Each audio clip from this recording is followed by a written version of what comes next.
San Diego Supercross is in the rearview mirror. Round 2, not 3. Round 2 of the Monster Energy Supercross Series. And we got lots to talk about tonight. I got some great in-studio guests as well. Really enjoy the company we're going to have tonight. I think we're going to have some good debate, some good hard topics about Supercross, Phil, and more. Again, thanks to motorsport.com, Fly Race, and Decal Works, Race Tech Suspension and Engines, X-Brand Goggles, Renthal, Michelin Motorcycle Tires at Cherbys, Firepower Batteries and Chains, Maxima USA, Pro Filter, Renegade Racing Fuels, ORW, OGO Power Sports, Atlas Neck Brace, Guts Racing, FMF, Works Connection, MotorcycleIndustryJobs.com, Ride Engineering, WUSA, Get Data, Suspension Direct, Wiseco Piston, and EVS. EVS Sports on with us now as well. Thanks to the guys at EVS Sports, Chase Sexton, among others, using EVS Sports, Kyle Chisholm, RJ Hampshire, and more. So EVS-sports.com, Pulp 30 to save with those guys. Welcome to the show. We'll talk more about them later on. But Adam Cianciarulo will call in tonight. AC9 led some laps this weekend. We're going to talk to him about that and more. RJ Hampshire has gone 2-2 to start the year. That's the good news. Bad news, Jett's gone 1-1. Maybe the surprise of the 250 West Series, Enzo Lopes will be calling in as well. Ryan Sypes, the general. We're looking forward to having Ryan Sypes coming in studio. He's here in Vegas doing a motocross school, and love Sypes, and can't wait to talk to him when he comes in studio. And again, thank you for watching on Facebook. Thank you for watching on YouTube and listening on all of that stuff. We really appreciate it. Whatever your podcast provider app is, we really appreciate it. So lots to get into. Sponsored deals, PulpMXShow.com. You'll see all the logos. Sponsored deals are inside of there. Codes to save, codes for OGO, codes for Guts, codes for Works Connection, codes for Atlas Brace, so on and so forth. If you want to save some money, do some shopping, do that. That'll really help you. So thanks again. My two in-studio guests, a couple of friends of mine from the industry. Sypes is going to join us later. First up, this man's been in 3 or 4 times before. He's used to race pro, was a trainer with Alden Baker for a while, Star Racing Yamaha team manager for a while. Now he is working for the Red Bull KTM guys. Seth Rarick, what's up, man? How are you? I'm good, man. Did we make you nervous? Cutting it close? No, I had JT on the line in case we needed a fill-in. But yeah, your guys' plane landed late, and then that was a tough go. But thanks for coming in. Yeah, better late than never. Yeah, absolutely. We got a lot to talk about tonight. Oh too. yeah, we have a lot to get to. So. Yeah, not happy with Phil at all. Yeah, I'm pissed off. Yeah, so yeah. Well, we'll get into that and more. So many of you out there have probably know of or heard of or have bought the brand Ethica, and they've certainly done a lot of things in our industry over the years. They kind of started with moto and branched out from there, which is a cool thing to do for many companies in the industry, and working over there in the marketing department / athlete endorser / whatever else. Kyle Fauscette, what's up, man? How are you? Good. How are you doing? I'm good. Just bring that mic up a little closer. Sorry. Yeah, you're good. I'm stoked to be on here. I've respected you in the show for a while, and definitely look up to you as one of the few that kind of really are media in the sport. So that might change by the end of the show. But yeah, that's not what he told me on the way up here. Thanks for the nice words. That could change. I appreciate the $20 bill you just slid under the table too. Yeah, really, right? No, but thanks for coming in. Appreciate it. And yeah, you sent me some Ethica stuff. Thanks. It's good quality stuff. Yeah, glad you like it. Even the guy working the cameras over there has enjoyed his Ethica. Working on the app right now. Should be out any day. I heard Friday. Not exactly sure, but Travis Marks, what's up, Marks? We were starting the year off so well, and then you had to go and just ruin it. How's the app doing? How are we doing? It's fine. It's fine. What version is this? I've been hearing about this app for 6 years. 79. I just want people to know that I have, what's that called when you have beta? Beta? I have a beta of the PulpMX app, so it's real.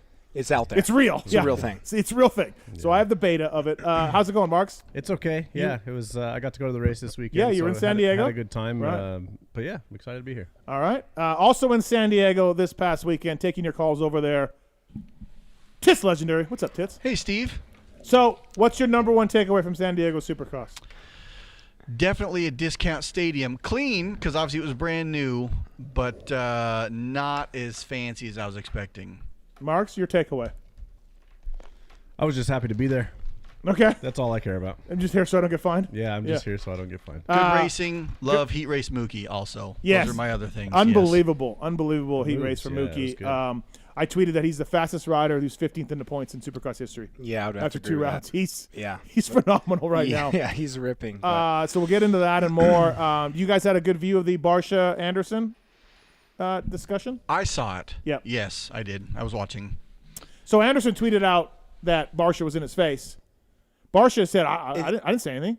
Well, the tweet was the tweet was it's deleted now. But yeah. But he was talking about after the race. Yeah, after the race. Okay. He said Is Barsha. he talking about just on the track, or did it supposed? No, yeah. Anderson was making it sound like Barsha got into him off the track. Yeah, I mean, I watched that. I don't know what happened once they obviously got into the tunnel or whatever. Right. But I mean, for maybe the first time ever, Barsha did not instigate that at all. No, I feel like I mean, Jason just came in for the kill, and then afterwards, Jason waited for him and just started going off. But I don't know what led to that. I really don't. I don't know either, but I feel like Barsha, if you take him down, he just shrugs his shoulders and goes, okay, cool. Yeah. He's not one to really complain about it that much. You can say that, but what? Yeah. I don't. I think he, whatever. Yeah, I don't know. You think he complains when he gets taken out? I think he's just like, cool, I'll get you next time. That's his attitude. Yeah, I don't know. I mean, a little both. I've seen him. Yeah. I've seen him act like, what, dude? What? Well, that's different, though. I'm saying complaining about it, like saying going after the guy, being like, why'd you take me out? Like, he doesn't do that much. A couple times here and there. But yes, his standard move is like, what?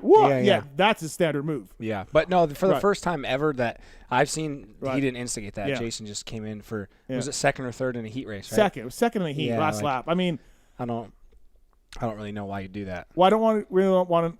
Kyle, you don't want to mess with Barsha. Like, don't get him on your list. I mean, for no reason. I don't understand that. Probably either of them, too, to be honest. Anderson's trying to win a championship, like, for real. Like, that's probably his goal going in. You don't need to mess with the honey badger. Yeah, I don't. Just take the third in the heat. Yeah, I was surprised where that came from. I rewatched it on TV, and I just don't see why he did that. Yeah. It was a sweet move by Anderson. I mean, sweet little, but yeah. He should have left the tweet up, I think. Yeah. I mean, what's the point? I don't know if I've ever deleted a tweet in my life. Like, once you put it out there, it's out there, man. And I didn't know people still use Twitter. Yeah, no, they do.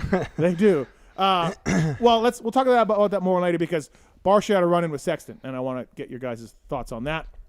But for now, Eli Tomac, Blue Crew, bike of the year. I've been telling you guys. But, hey, he looks awesome. We were talking about on the way up here. It's the best Eli I've ever seen. Right? Hands down. Traditionally, his Januaries are slow. Yep.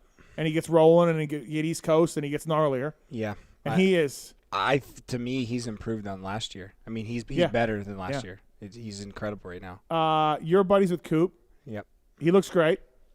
I think he reeled Eli in a little bit, but lappers, right? Stuff like that. But I still think if you're Coop, you're happy. No, for sure. You're happy? That was definitely – that second was better than A1 second. Yes. For sure. Yeah. For sure. There was a lot of positives to take away from that. And really, it's the first time we were even talking today. That's the first time he's led a race since Daytona last year, I believe. Was it? And, I believe it was. Mm-hmm. And I think Daytona was the only race he ever led last year. So, as a racer, I think it's not that it's an excuse or anything like that, but when you're not used to leading, it takes a little bit to adapt to that, So you know him well. You work with him a little bit here and there, of course, over the years.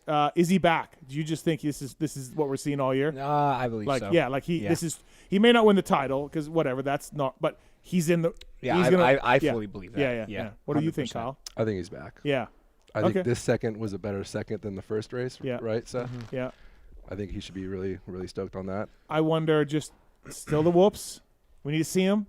These ones were big, but everyone was kind of getting through them pretty good. No, I agree with you. Yeah.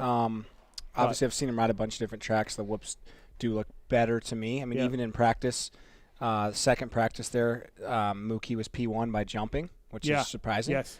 A lot of guys resorted to jumping. Even Eli, we had it second practice on video. Eli was struggling on the whoops, and Coop was really good in them. So that was, and like you said, those whoops weren't crazy gnarly, but that was definitely promising to see. So I saw Mookie jump the whoops right behind Eli in the third practice, I think. Yeah. That's what I meant third. I say second, but no, it's the third time the bike's at the track. You're right. But I saw him, and he didn't lose any time.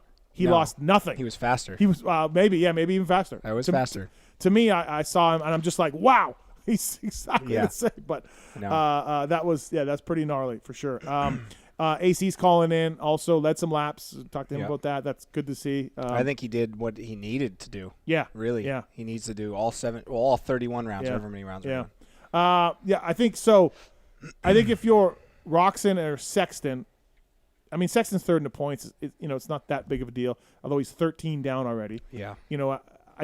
I think you got to worry about this Tomac. I mean, the way Eli started the season, you'd be a fool not to. Yeah. I mean, it's by far the best Eli I've ever seen. His starts are dialed, his corners, I mean, everything. Right. He just looks at one with that bike. 702-586-7857. You want to call in and talk about San Diego.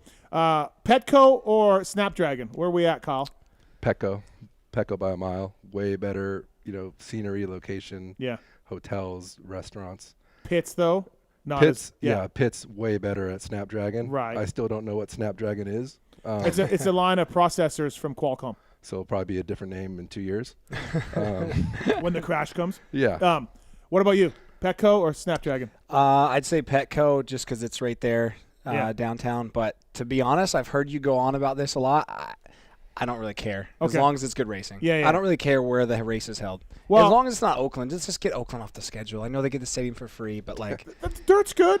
Oakland dirt is good. Yeah, and everyone gets robbed. It's not great. That's the only place I'm anti. Everywhere else is just let the gate drops. But so the pits and the pit location and the fan fest stuff, none of that matters to you? No. Just whatever. Didn't matter. Okay. Yeah. I do like Petco just because it's right there.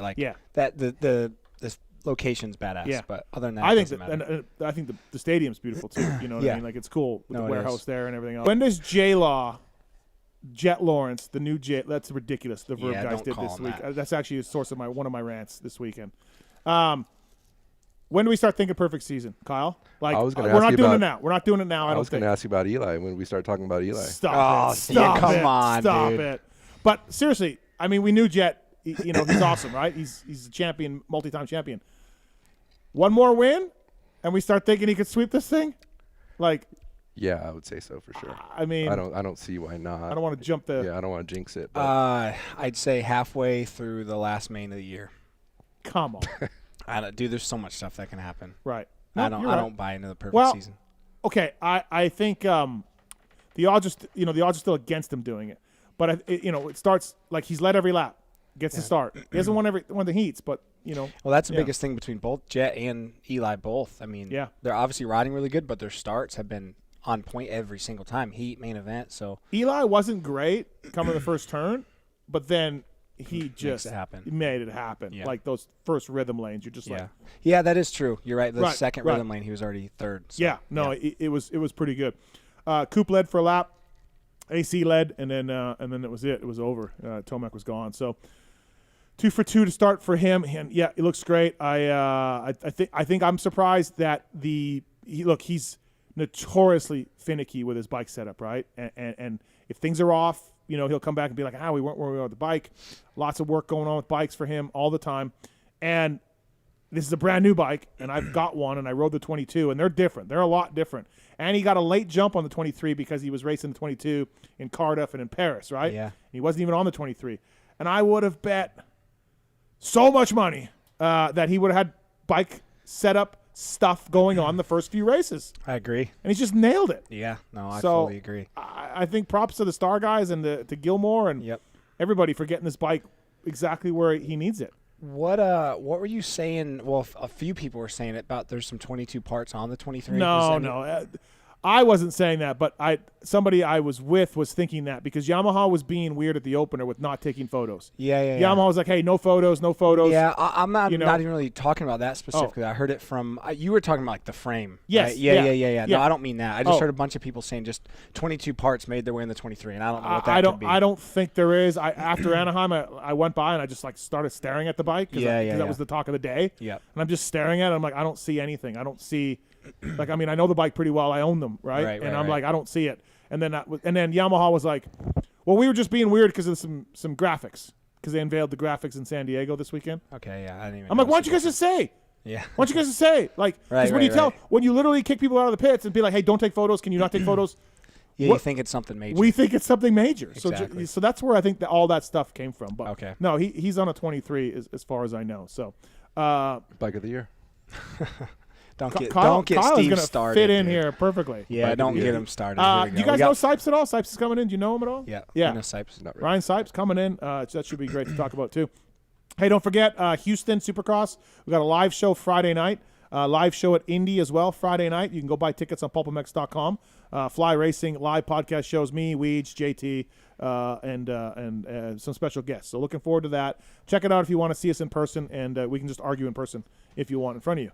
It's quite an experience. Shout out to the Aussies in studio, by the way. We got some Aussie fans hanging out here watching the show, and maybe later we can get them on the air if we have time, or we can figure this out or whatever. So thanks to those guys for coming in and checking us out. All right. Also, thank you to the folks at Firepower Parts, firepowerparts.com. Dino, Firepower Honda. Dean's been good. Okay. He was battling AP this weekend. And so arm pump. Yeah. So, I don't know. To me, if you're battling AP and you're Dean on a production-based bike, you're fine. But Wilson Todd is what surprised me. I didn't know he was even on the team. I sound dumb saying that, but I thought it was just Dean and Max. Yeah, he crashed out at A1. Right. Yeah, I didn't know he was on the team until he crashed out, and I didn't even know he was racing. Right. Firepowerparts.com. Please check it out. Featherweight lithium batteries. A great change as well. Change made in Japan. They got a whole bunch of parts there at firepowerparts.com. Real high-end aftermarket stuff. So please check it out. Your local dealer, motorsport.com, firepowerparts.com on the show tonight as well. Shout out to the Firepower Parts Honda team. Max Anstey coming in on the East Coast in a couple of weeks. So we should see him as well on the 250 class. I think he could get some top fives or better over there. We do have some calls here. Let's okay. Couple calls here. So big debate on the review show this morning or last night with JT and myself and Weege. Should be good. They interviewed the MotoGP champion from 2021, Yamaha guy. He was there at the race. He's a big deal, right? Fabio Quartararo, right? And I'm just saying, look, like Dogger, dude, or somebody else, and they're calling me an idiot. And I said 70% of the people who watch that race or are fans probably don't know who this dude is. And I have to be honest, my mentions today are heavily in favor of me.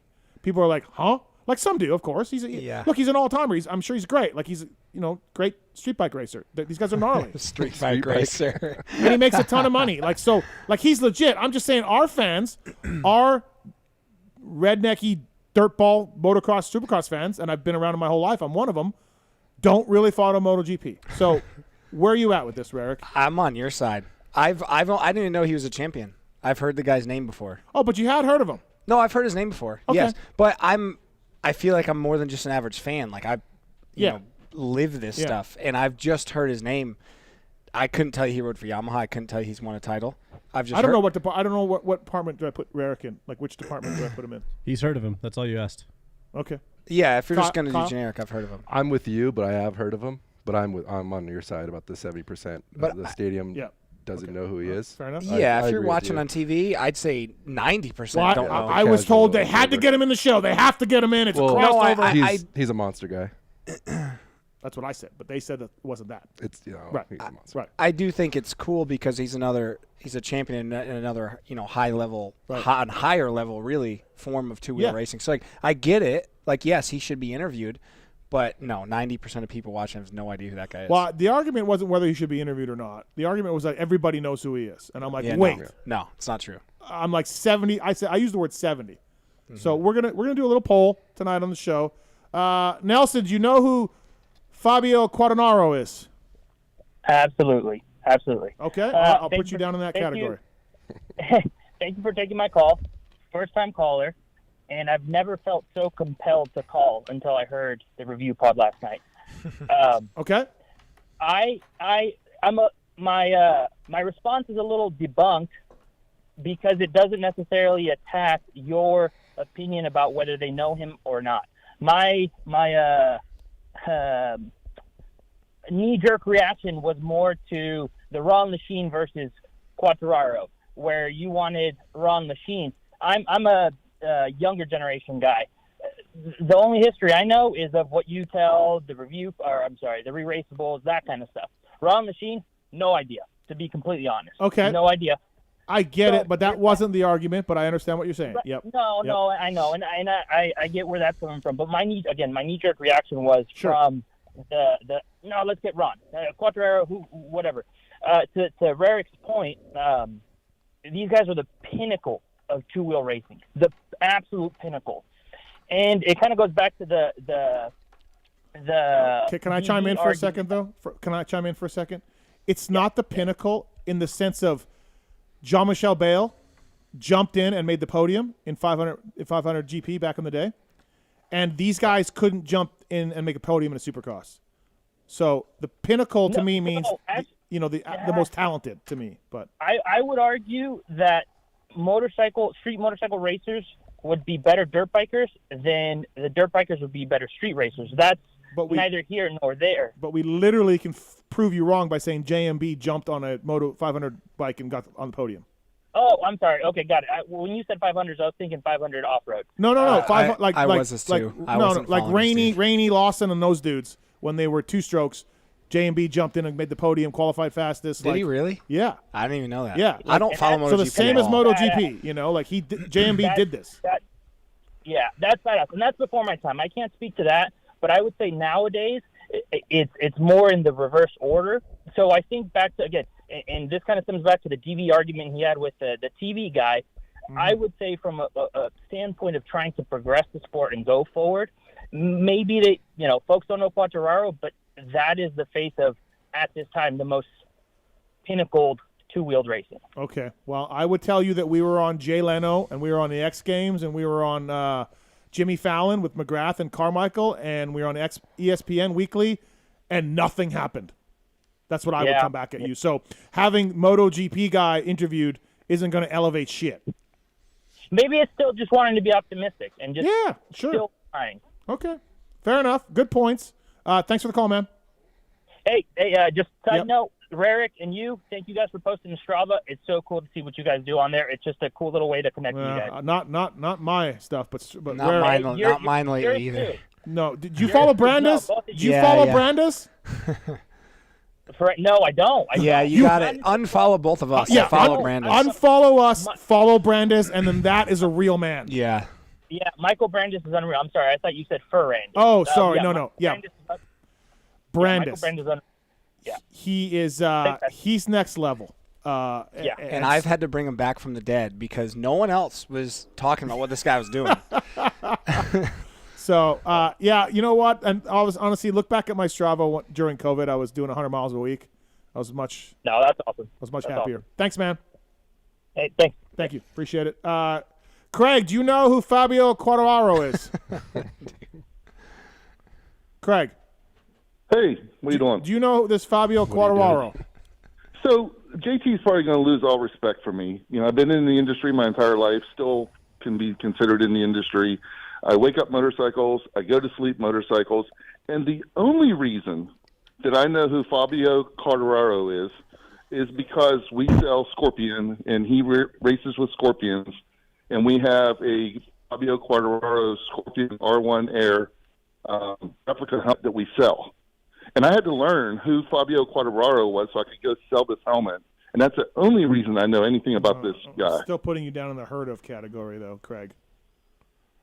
Yeah, but if I didn't work for WPS, I would have no idea who he was. No, and nor would I care. Right.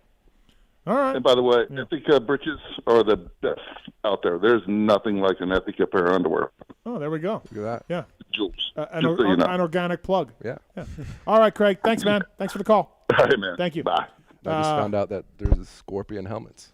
Yeah. Oh, yeah. That's new. I haven't seen those in a while. Well, the debate will continue tonight. We'll do more. Cody gave us $4.99 on YouTube. Thanks, Cody. He wants to know whatever happened to the Blake Bagot Rocky Mountain situation and why hasn't he returned to racing otherwise. Nobody knows, man. Blake ain't calling anybody back. Blake's dad ain't calling anybody back. Blake ain't calling anybody back. He was over it, I guess. Yeah, I was kind of wondering that too. Right. I wish he'd come back. Yeah, no, he was a bad dude. And I think he was getting hurt, injured, not getting paid, and fed up with everything. And though, I did think that by now we would have heard from him or somebody. Well, it's just crazy how he can be that good in his last season. He won a couple motos, right? Red Buddy won a moto. I don't know if he won his last, but anyway. Yeah. He was good and then just disappears. Yeah. That's nuts to me. I don't want to relitigate this, but my whole thing was like, hey, Blake, you don't want to talk to the media, no problem. You're pissed off at everything, no problem. All those people that are Blake Bagot fans, and they're out there. Right. I don't know who they are, but they're out there. They're buying his El Chupacabra merch, right? They're legitimately, there's a segment of fans that love Blake Bagot. They gave you money. They supported you. They probably made signs for you. And you just basically tell those people to fuck off. I mean, you don't even put a letter on your social. Like, again, don't do media. I don't care. But you don't even put on your social, I've decided to step away. Had a great career. Thanks for the support. Nope. Like, that part I will never understand. Yeah, maybe a notes app or something. Just something to tell people I'm out. Yeah. Instead, like, literally just fucking gone. And if you're a Blake Bagot fan, you're just like, is he coming back? What's going on? I mean, again, like, there's these guys are still wondering? I think now they're not. But these guys, I mean, I know it's our cheese dick small sport. I get it. But there are Blake Bagot fans out there. He sold merch. People were wearing it. I saw it. I just think you owe it to those people that support you in a sport that helped you make millions of dollars to at least fucking tell them you ain't racing. Yeah, it's just disappeared. That part I'll never get. I'll never understand. And I'm not saying you got to go on my show or anybody's show.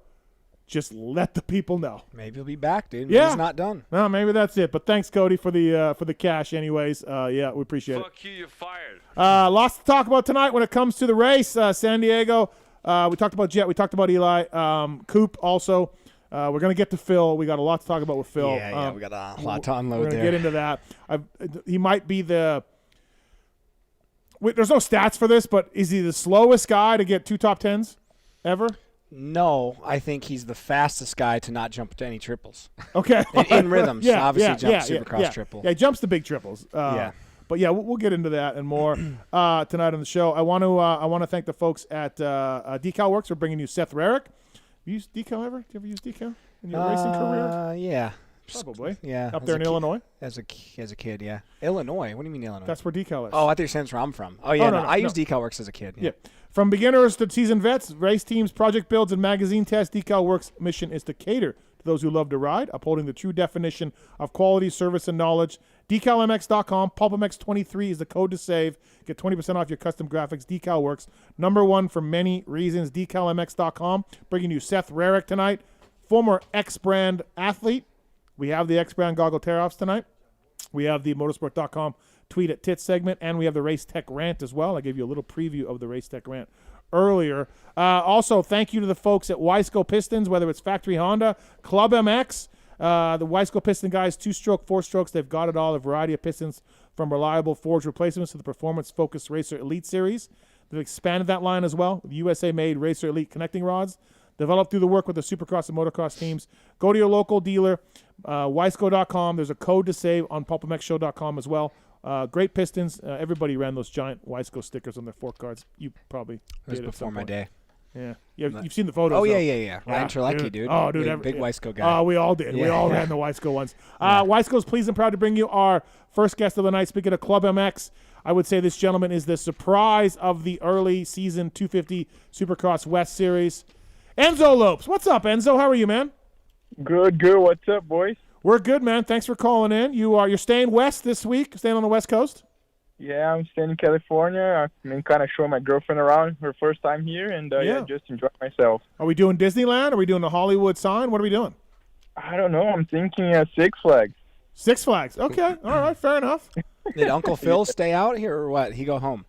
No, he go home. He's all about that program, you know. Oh yeah. I talked to him this morning, but I did not care to ask where he was at. I was too pissed off from the weekend. I mean, it doesn't really matter. He's gonna go back, train, come back, and he still won't do the 3 ins, you know. Exactly. It doesn't matter. Yeah. He's in Minnesota right now for the FXR. So maybe he's riding some snowcross. He went to the FXR dealer intro. That's right. Yeah, he's not even dedicated to trying to triple in. He doesn't need to train this week. Dude, I still cannot believe he didn't do that rhythm. Like, dude, how embarrassing is that? How embarrassing is that? Like, come on. I was gonna bring this up. Do you want to just start with it now? Yeah. I mean, dude, was so easy. This is Enzo's time to shine. Let's talk about Enzo. That's what I was thinking. I don't want to make this about Phil with Enzo. No. But Rarick, is there more of a surprise right now? Than Enzo? I mean, we knew he's a good rider, but yeah. To me, it's not as much of a surprise because I've been watching him ride for years. I got to know him really well when I was living in North Carolina. Mm-hmm. It's nice to see. It's not really a surprise to me. It's just nice to see him finally riding like he should at the races. Yeah, basically. Enzo, are you surprising yourself, or is this kind of what you thought going in the season? It's not really a surprise. It's just because last year I was fast, but I had, the injury that was kind of like bugging me. Mm-hmm. I always had the speed like in qualifying, but the race time would come and like I wouldn't be able to hang on for more than 5 minutes. And then I figured that out. And then it's funny because no one was talking about me in the off season, and I was just putting the laps with Jerome and Phil, and I was feeling good, and my arm was healed up. So I can't expect it, but it's better. My expectations weren't so high, So my results delivered. Right. So I'm just pretty happy. Yeah. So are you a little bit more? Are you? I know they were going through your shoulder. They eventually they found it was carpal tunnel, right, or your elbow. What did they figure it out what it was going numb? Dude, yeah, so that's the thing. Like I've been searching for 2 years for something super big because the initial the thing started after my shoulder surgery. So I'm like, okay, I've never had any problems on my arm before, so I thought it had something to do with shoulder surgery. But then 2 years later, I found out I had carpal tunnel surgery after I had done even arm pump surgery, and I didn't have arm pump. So I'm like, are you fucking kidding me? But then, like, for 2 years, I was looking for something super minor. Then I got surgery done, rode in 3 weeks, no problem, Wow. So, I mean, I'm just lucky I'm healthy and to be able to ride at my full potential right now. I've said this before, like you racers, and Rarick, you know this too, like sometimes the doctors have bad days and they miss things, or they don't know what's going on, or like they screw up an operation, or like it's things like this that set you back a year or whatever. You know what I mean? Like, like you're so dependent on nailing a medical diagnosis so many times. Yeah, I think that's a sad thing too, because you put all the trust in this doctor. Like, oh, this is going to fix me. I'll be good now. And then just like the rest of us, we have bad days. So, Enzo, you're 100% good now, like no problems. Yeah, and it's funny because when I had an arm pump surgery, the doctor said, "Oh, I looked at your carpal tunnel and you're okay." I'm like, "Okay, fine." Yeah. And it turns out I had that, so it's, I mean, I got kind of mad, but it is what it is. Yeah, no doubt. But I'm good now. Have you ever had a staggered start like what you did in the heat? No, I never had, and I didn't know what to do. And then somehow I was in front of RJ again. I'm like, okay. Yeah, because they go for the lap before, they go to the running order the lap before the flag came out. Yeah, and then they put the board up. I'm like, what? Yeah, I've never seen the board. And then he turned sideways, and then it's a green flag. Yeah, I didn't get that either. They put the board up, which I've never seen. I've never seen a board. But then he had a yellow and a green flag, and I thought he was going to hold one, and then go down? Yes. Yep. And, dude, it was board. Did the board even go sideways? I think the board went sideways. I didn't know what to do, and it's funny because I kept my goggles on, and it was like, it got super, like, how do you say, like fog inside? Yeah. I couldn't see I could only see with one eye for half a lap. I'm like, you fucking kidding me? And he still did the rhythm. He couldn't see, and he still jumped the 2.32. More than Phil did. Dude, it's ridiculous. Like, okay. It's funny because, like, I saw that lap because I posted that video, and, like, I thought RJ was right there, but I put, like, 2 seconds. I'm like, oh, that's good. I've never been in that position, so I'm like, fuck, RJ is going to crush me in the next turn. Yeah. He's going to crush me. No, he just crushed Phil. Yeah, he just crushed Phil later on. Don't worry about it. But yeah, that's the thing. I get behind Phil. I'm like, oh, fuck this guy. I'm getting through you. But then, like, the other guys, I'm not used to it. I'm like, oh, okay, maybe here, maybe there, Yeah, but Phil fought you harder than he should have. Like, I even said to Wygant, Phil, let him go. Yeah, he's let him go. I said, Phil, why wouldn't you let me go and then hold the other guy so I can get on the block? Phil wasn't holding it. So three. How do you expect to hold someone when you can't go 3 in where everyone is doing? Like, how hard was the 3-3-4? Was that hard? Dude, it's not hard. Like some dudes in Group C, T practice were doing. Like it's fine. So I went back to the truck and said, Phil, 3-3-4. No. Hang on. Oh. No, you're wrong. That's not where he was getting killed. No. I know. It was the next one. Yes. I know. Yeah. But I'm the 3-3-4. I just want to give you guys an idea of Phil's mentality. After the practice, I go down. I'm like, Phil, 3-3-4. Like, I think you, like, guys, everyone's doing. A lot of guys are doing it. He goes, not a fucking chance. So, like, he already was just done right there. I don't blame him for that rhythm. No, I don't. I don't blame him that much either. But when you make the right and you don't go 2-3-2, that was embarrassing. That's embarrassing. That's embarrassing. No, like I told Phil, his problem was inside Snapdragon Stadium. That whole course, that whole course right there. Yeah. We asked after the practice. We're like, Enzo, give him some tips. We're in the lounge. Enzo goes, I told him. He's bad everywhere inside Snapdragon Stadium. Yeah, next week it's going to be Angel Stadium. And the one after that. I don't know. Maybe we need to be more positive with Phil. No. When you're not jumping a rhythm that easy, like, come on. Right. Dude, but like I said in the post-race interview, too, like, funny enough, I get the start, someone passes me, it's fucking Phil, dude. You fucking kidding me? He always gets the starts. Yeah, well, he's got starts and whoops down. That's what that's what he has down. It's saving his life right now. Yep. So, but you got to jump the jumps, dude. You got to jump like J-Bone. I know. I told him this morning. I said, you need J-Bone's advice. Jump the jumps. Yeah, I think he's tired of hearing from us. Yeah. All of us. Oh, I don't care. I'll let him until next week. But Enzo, for you mentioned at Anaheim 1, like first time you'd ever led a little bit, and then now you led a little more in the heat. Like this has all got to be giving you a lot of confidence. Oh yeah, it's really cool. I mean, I wasn't expecting to get a whole shot, but we worked really hard on our starts this week, and I pulled the whole shot and led. Like I said, when RJ passed me, I thought he was right behind me, and then I watched the videos again, and he wasn't because I missed the quad in the rhythm. So I'm like, oh, he's going to land on me. So I went to the outside, and then people were saying, like, oh, I let him pass me. But I misjudged. And then, yeah. And then in the race, like, I was behind Jett for, like, 5 minutes, which was pretty cool. But I just don't have the endurance to ride that pace right now because I've never been there before, you know. Yeah. And just the nerves to be there, you know. But it's cool that I have the speed. And throughout the whole day, I had the speed. You know, it wasn't just, you know, kind of luck, I would say. So I'm just happy about that. Yeah, it's really going well for you. Did you change your bike much from last year? Because again, like I helped you out with that sticker on your helmet, and I helped you out a little bit, so I was really paying attention. You did qualify well, but I still feel, Enzo, that you're taking it to another level this year. Did you make bike changes, or are you running close to the same setup?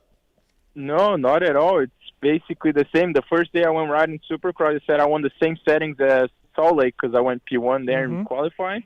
Yep. And ever since then, like, I'm not much of a guy like Phil that changes settings all the time. You know, I just ride with what I have. And actually, most of the time, Brandon or the guys, they try to help me somewhat because I don't feel much on the bike. I don't know how to explain. Yeah. Because like growing up in Brazil, I've never had much. You know, I would just have like stock bike, and my dad would be like, oh, "Okay, just go ride." So for me to really feel like the things that I wanted, it's kind of hard. But I like the setup I have right now. And funny enough, someone like Phil gets on my bike and he's like, oh, I want the setup. I'm like, I didn't do anything, you know. Enzo's got a great style, Seth. He's got elbows up. Like, he's got a really, really good style. No, he is nice to watch ride. I mean, I think he, in my opinion, without the shoulder injury, then the carpal tunnel, this year, I think is where Enzo should have been probably 2 years ago. Right. I think he's got a lot of skill, and I have a lot of belief in him. So I'm really happy to see him finally. It's coming to fruition. Are we doing World Supercross then, Enzo, this summer? Is that the plan, or are we going to Brazil? No, we're still working on it. I'm not sure yet. Okay. Oh yeah, I got a bone to pick with you, Enzo. Why are you not doing outdoors? Like, what are you thinking? Me too. You need to do outdoors. Well, the past few years, first because when I was at club, they didn't do outdoors, and then I went to Phoenix, they didn't do that, and then just battling this injury, I was just kind of not in the mood, you know, because I would line up and I wouldn't be able to race, and I want to race good and do well. So, like, in my mind, I'm like, oh, but I'm rethinking my decisions. Yeah, dude, you have to do outdoors to get. I mean, stay where you are or get on a factory team. You have to do outdoors. I would agree with that. Yeah. Yeah, I know what you guys mean, yes. Enzo's like, that's a lot of work. But I agree. Yeah, but he works hard, though. Yeah. Enzo's he's a digger. He's not scared to work, and he can ride outdoors. So that's what I don't get. Like, if he was just horrible outdoors, I understand it, but he's not. He's really good. So, what about with J-Mart, Enzo? What's it been like having J-Mart around, and obviously, outdoor champion and one of the sport's greatest 250 guys that we have right now. What's it been like to be around J-Mart? Oh, it's been super cool. It's been super fun, and he works really hard. And training with him was awesome. He always pushes me like to my limit. Like the other day after A1, I wanted to have kind of an easier day, and Jerma just kept pushing. I'm like, "Fuck you, dude! I ain't letting you by." So I had to push and dig deep, and we were like kind of helping each other push ourselves. And for him to like watch me doing so well, it must be good for him as well because he knows he can ride the pace. Yep. So it's been awesome, and I told him and Phil that they need a little bit of my lifestyle because I'm more chill, and they just want to work. So we have different perspectives. Phil needs to jump. That's what he's got to do. Yeah. Yeah, true. No, I think that having J-Mart around, I think for you for everybody, for Brandon, for you, for Phil, Like, look, J Mart's a 2-time national champion. He's a bad dude, and gnarly. I think having him on the team, and we know off the track, all the stuff he does. Yeah, he's like I think that elevates everybody. And I know we'd like to joke about Phil and all that, but Enzo, I think just having him there elevates mechanics, elevates Brandon, elevates everybody. Oh yeah, for sure. We have to be on our A game. Everyone. Yeah, I agree 100%. Yeah, and also I think, like you said, I talked to somebody that knows him, J Mart, and they were telling me that Enzo and Phil's success, Phil starts, nothing else. Phil starts, Enzo's success would make J Mart feel good about the package of the bike. Yeah, 100%. Like, if you're waiting for the East Coast, you're like, I got it. Look, my bike is leading laps. For sure. You know? Yeah. I think anyone would feel that way. Right. Watching your teammates do that, and obviously you ride and train with them every day, so you have to feel confident. And I think if you're J Mart, you're not exactly sure. You're coming off factory. You're coming to the club. Maybe you're not confident, and then there you go. Right? Yeah. No, I agree. Yeah. And I think Club's doing an awesome job, dude. Their bikes look good, and I have a lot of respect for Brandon and what he's built there, facility-wise and team-wise. So I think they're doing a phenomenal job. Do we? What about Destinations, Enzo? What are we doing for Destinations for Brazil? I know it's early, but do we have any idea? I have no idea because I fought with our team manager. Oh, you're talking about Destinations. We got to talk about outdoors first. I know he's got to race outdoors first. Well, I remember his Destinations last year didn't go well because he didn't race all summer, and he shows up like holy shit. His bike blew up. Doesn't matter. No, he would. No, dude, I was 1 second off. No. You would have sucked. 35-minute motos. No. Oh wow. You got to race. You got to race. Racers race, you Enzo. You don't know me. No, I do know you, and you're taking the summer off with your girlfriend. When the gate drops, the bullshit stops. Phil Nicoleti. I'll see you at round 1 of outdoors. Okay, you're on the Hanny program right now. Do you need another sponsor to get to the outdoors? Like, do you need to? We got to get you outdoors. He has to race outdoors. Let's start that right now. Right. Enzo has to race outdoors. How do we get him to ride outdoors? Like, does Brandon need the money? Like, what are we doing? How does this work? From what I heard, it was Enzo's choice. Brandon offered him a full ride. All right, Enzo. It was my decision. Dumb decision. Come on, kid. Come on. Dude, if you were in the spot I was last year with my injury, I mean, you don't know. Yeah, but now you're good. It's over with. Yeah, now you're healthy. Got to race outdoors. What Triple Crown this weekend, Enzo? What do you like these things? Yeah, I do. Yeah, I really like them. But you got to get 3 good starts, you know. But I feel like 10 minutes, I think I can keep up the pace, you know. So we'll see. Should be good. Yeah, I think so. I haven't seen the track map for this weekend, but have you seen it? Yeah, it looked. Okay. It looks good. Okay. There's a Dragon's Back. Oh, boy. 1 whoop section. Is there any rhythms where you have to triple in? Yeah. There is 2, I guess. So I don't know about Phil. Enzo, how easy was the rhythm to go 2-3-2 before the big triple? Dude, I mean, super easy. Could you have done it with your eyes closed? Dude, but you know what I was watching in the main event? Phil did the 3, the finish line, little double last 3. Yeah, he did went that. Right there. Yeah. Oh, he did? Yeah, he did. It was hard. I don't get that, dude. I never noticed that. How come he doesn't go like 2 in the other one? I don't know, man. You got to figure this guy out. No, there's no. No, he should just retire. I don't know. I feel like him and your sister's relationship is going well, though. On the good thing, on the good point. Oh, yeah. You know? Yeah. I hope so. Yeah, they deserve to be happy. I don't think it could have gone any worse. So I think they're doing good. I think if they're doing well, everything else will come together for Phil. Triple in. Into God rhythm. bless Alexia. Is all I have to say. She's wonderful, man. I don't know what she's thinking with Phil. Yeah, I mean, I don't know. I don't know what the deal is. Yeah, Enzo stays out of it. Enzo just stays right out of it. Yeah, you're better off. No, I hope they're doing good. Otherwise, he's asking me for like relationship help. Oh man. Well, cool, man. Hey, what Enzo for you? By the way, Enzo brought to you by Wiseco Pistons on the show tonight.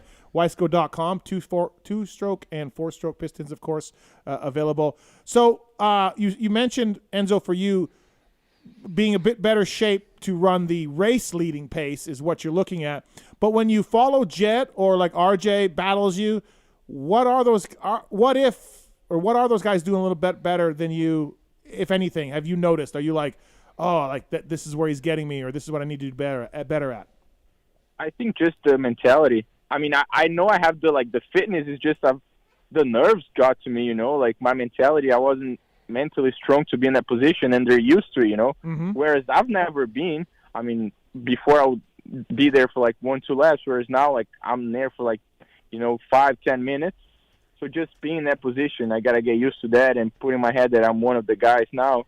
And as long as I do that, I think I should be fine. Because like during the week, I'll do 15-minute motos with German, and like my last laps will be as fast as the first one. Mm-hmm. So it's just a matter of time, I guess.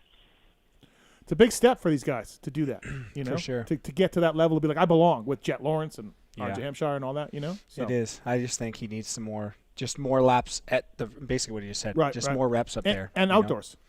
And outdoors. Yep. So, yeah, the break's coming up, Enzo, so you can start riding moto. Yeah, for sure. He doesn't want to hear it. He doesn't. No, but he knows I'm right, though. I love Enzo. I wouldn't steer him wrong. He's a good kid. Right. Yeah, I'm close to that. Yeah, I feel like he knows that, but also he can go to Brazil and hang out all summer and make a bunch of money racing, you know, arena crosses in Brazil. Depends what you want in life, I guess. Yeah, I know. Hey, Enzo, thanks for calling in, man. Really good job. You've been awesome, killing it, and it's really cool to see. I feel like a small part of your success just helping you out a little bit because I know how badly you want this, you know what I mean? And it's so cool to see this succeeding for you. Really happy for you. I mean, it's a dream come true. I mean, for me and like for everyone in Brazil, like the fans are going crazy right now. And yeah, thanks. I mean, obviously the bike has been working good. The team, it's been awesome. But yeah, like I said, it's just I grew up watching Ricky, you know, James and Chad racing. To be like there right now is just incredible. But I still want to, you know, reach the box and win. So we'll see. I'll keep working for that. Yeah, keep doing it. I'll keep the PulpMX sticker on my helmet. Oh, that's awesome. I like to hear that. Thank you for that. Yeah, that's cool.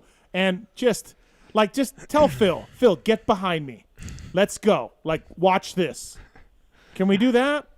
Dude, I've tried everything. The guy's 33 years old. Yeah. That's true. He ain't changing. Yeah. He ain't changing. I don't know. I mean, yeah. Okay. All right. Thanks, Enzo. Thanks for calling in, buddy. Oh, thank you, boys. I appreciate it. See you, buddy. That's Enzo Lopes. Everybody, brought to you by Wiseco Pistons. Yeah, he's crushing it. He's doing a good job. Great riding style, too. Like, just looks great. Let's bring in our third member of our studio tonight. He's a Supercross winner, former factory rider, the General, Ryan Sypes. What's up, man? How are you? Running around. I'm doing Bring good. Bring that mic up a little bit if you can. Yeah, Thank there you. it is. All right. Thanks for coming in. Yeah, for sure. You're out here doing some schools? Yeah, I was doing a school with the Moto Academy, AJ Canzaro's deal. Okay. And I'm like, I got to fly into Vegas. Like, I got to hit up Steve. Yeah. See if there's a room. Oh, cool. Awesome. Yeah, thanks for coming by. Jump in whenever. Whatever. I got a whole questions for you as well for later on in the show. So lots to talk about, and especially you're on the men still. Yeah. It's Down been, to one it's been a good one. though. Okay. So there's finally some progress because I was on 2 crutches for a year. Yeah. So down to 1, and it's healing a little slower than we want to. I mean, I always want it to heal faster, but yeah, I'm getting there. Right. Okay. Fair enough. Cole's on 1. Hey, Cole. Yeah. Have you ever heard of Fabio Quartararo? Who the hell is that? All right. Perfect. What's your question, man? Yeah, man. So what happened to the Kansas City Supercross? I don't know. I had heard Kansas. I saw a schedule. Cole, I saw a schedule with Kansas on it. Really? Yes. I never heard about that. Yeah. Why are we going to Denver? Come on now. Well, I don't know which one is better or worse, but I saw a schedule with Kansas on it, and I was told that was happening, and then it's gone. So I don't know, man. Yeah. You know? Yeah. All right. Fun to see, though. Yeah. All right, thank you. Thank you. No problem. Thank you. Dalton's on 3. Hey, Dalton. Hey, how's it going? Have you ever heard of Fabio Quartararo? Absolutely not. Okay. You're not even saying it right. Quartararo? No, Steve's taking this so far to prove that he's right. Okay, Quartararo. Nope. Quartararo. There you go. I got a text on this, by the way, Just Steve. say Quartararo. Quartararo. Oh, okay. man. All right. I'll keep working on this, but Dalton, what's your question? Yeah, I don't know if anyone's talked about this yet, but with the World Supercross kicking off, do you see there ever being a Supercross of Nations race in the future? No, those dudes would end up never in the hospital. Yeah, I don't. I mean, you could have France, Australia, USA, and Canada. and that's your designations, right? Or maybe Germany would. Phil would ride for Canada. Phil could ride for Puerto Rico. I don't see it happening, man. Those guys just don't grow up with it like the Americans, right? So, I mean, they're better than ever, but I don't see that happening. No. All right, thank you. No problem, Dalton. You're welcome. All right. John's got a question for Ryan Sypes. Already, just in studio. John. Hey, Ryan. Have you ever heard of Fabio Quartararo? Never heard of her. Okay. Thank you. What's your question for Ryan Sypes? First off, how you doing, buddy? Hope the recovery's going good. And are you going to be at Day in the Dirt down south? Thank you. And yes, I will be there. I don't know if I'll be on the bike yet. I hope to be, but I will definitely be there. My son will be racing. My brother will be racing. Bunch of friends, and that's just a cool event. So I'll definitely be there. That's cool to hear. Good to hear the recovery's going good. And if you're not ready for the bike, if anybody knows, you know not to rush it. Yeah. It should be good to see you. Thanks for the call, man. When do you hope to get on? That's in the fall, so. No, well, he said Day in the Dirt. Did he mean out west or down south? Because that one's in the down south. I think he said Florida, didn't he? Did he say Florida? I don't know. I'm assuming that's Florida. what I assumed. Yeah. But, okay. Yeah. So I had surgery on September 26th. So October, November, December, January, February, March. End of March is like when I technically should be allowed to go. I've just got my goal set a little bit higher. Yeah. Okay. All right. So, boy, it's been a while. I know. You're telling me. I know, right?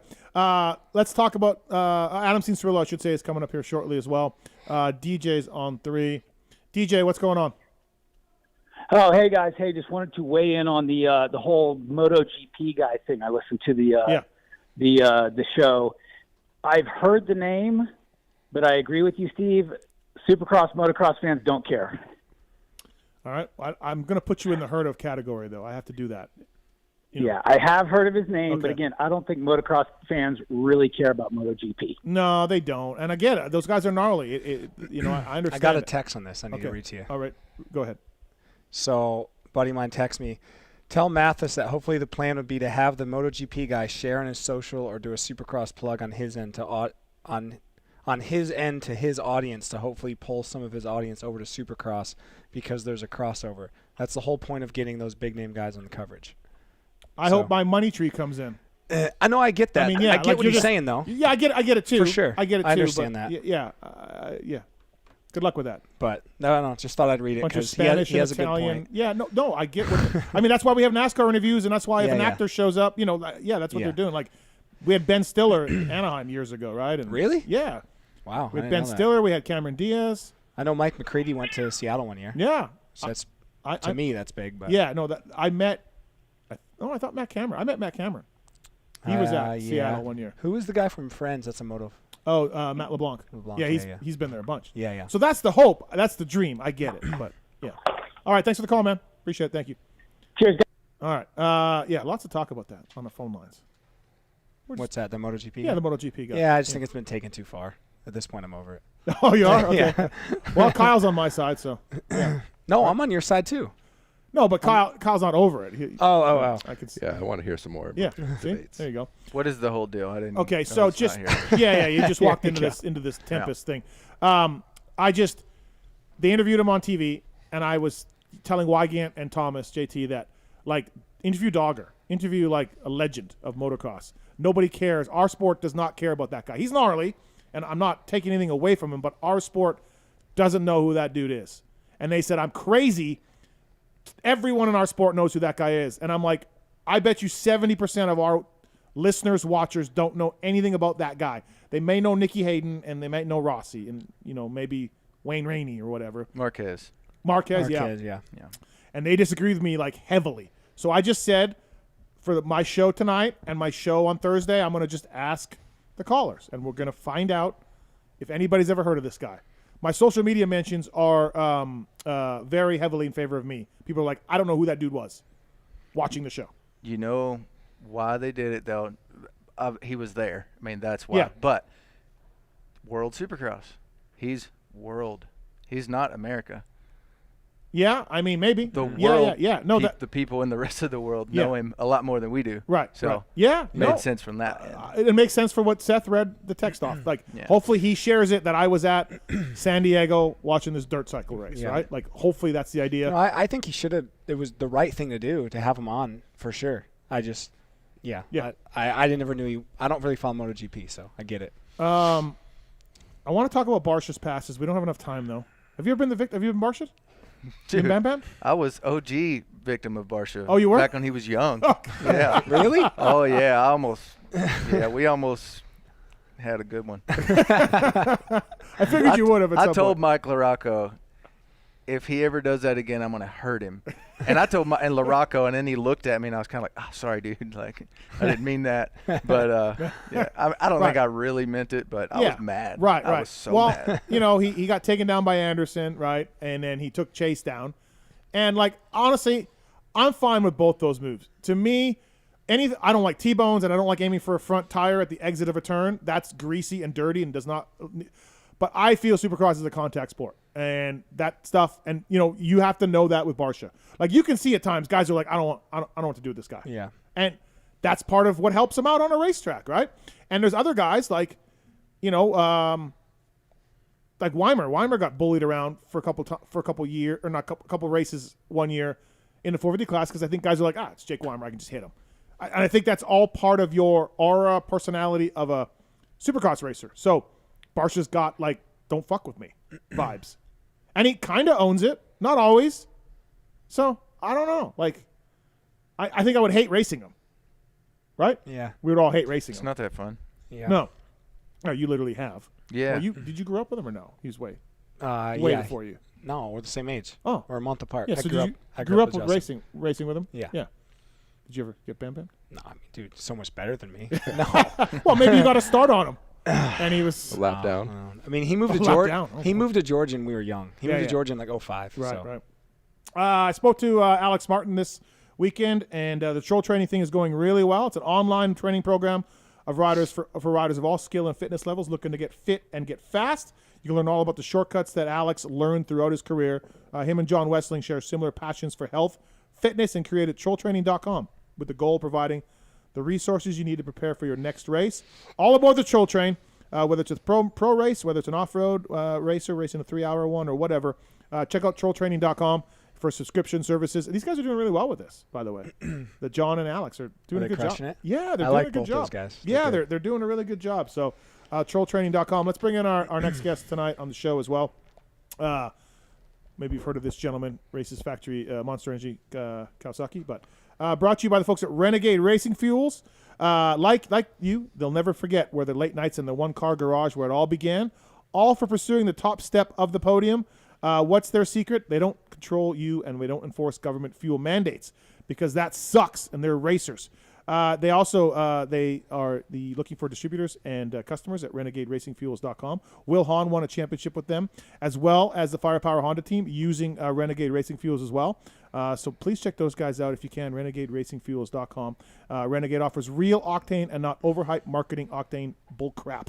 So thanks to Renegade for coming on board and bringing you our next guest of the night. This gentleman got the whole shot. Well, didn't get officially the whole shot. Colt Nichols did. The starts have been good. Starts have been really good. He got shuffled quickly. Colt did. Yeah. But for Adam Cianciarulo, leading laps is, I think, like we said earlier, just the one step that you're looking forward to doing and doing it more and more and more eventually and getting up front to the top 5 or podium, which would be great for Adam. It would be great for Monster Energy Kawasaki. Brought to you by the folks at Renegade Racing Fuels. What are you having a conversation with him? I was letting him know who was on the line. Adam Cianciarulo, what's up, man? How are you? I'm fantastic. How are you guys? Well, we got Ryan Sypes just slid into the chair in studio here. Sypes is here in the house. So that guy can do it all. There you Thanks, go. Adam. Yeah. Appreciate that. Yeah. Right now he's got one crutch, so I don't know how fast he would be right now, but soon, hopefully. He'd still jump the 232 that Phil wasn't. Yeah, he'd figure it out. He'd figure it out for sure. Okay, so Adam, we have a friend. I don't want to give it away, but he races 250 Supercross, and he was in the top 10 this weekend. And after the rhythm where you go 3, 3, 4, before the big triple. Yep. Our friend was going 2, 2, 3. No, he was going roll. Roll. Sorry, roll. 2, 2, 1. He was not singling out the turn. Was that not? It's no, 2, he was 3, going 2. roll 2, 3, 1. Right? Did I say that right? No, he wasn't doing that. I don't even know if he was 3ing at all. He was not 3ing.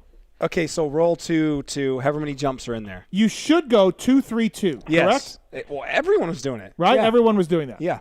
So our friend was rolling and then going 2, 2, 1 or 2. He was coming out of the turn and rolling the first jump? Pretty much. It was so bad. He was getting killed there. Should have got 5th. He literally should have got 5th. Do you have any advice for that gentleman? Oh, man, I don't know. Maybe a foam pit. Start catching air. God bless. Yeah, not bad. He got 8 somehow. Yeah. His whoops were good. By the grace of God, he got His whoops were good, and Yep. his starts was good, and Yep. that was about it. So. Listen, man, I got no room to talk. I do like to catch air, though. So, congrats on the race. I maybe congrats is a bit much, but but you haven't been on the board. You haven't shown your speed that we know you have yet. You're building slowly. It's only 2 rounds. Like I'm not hitting the panic button here. But when you lead some laps like you did you have any doubt? Do you have does it feel like, oh, okay, I can do this? Like I'm not ready yet to take this thing 20 minutes.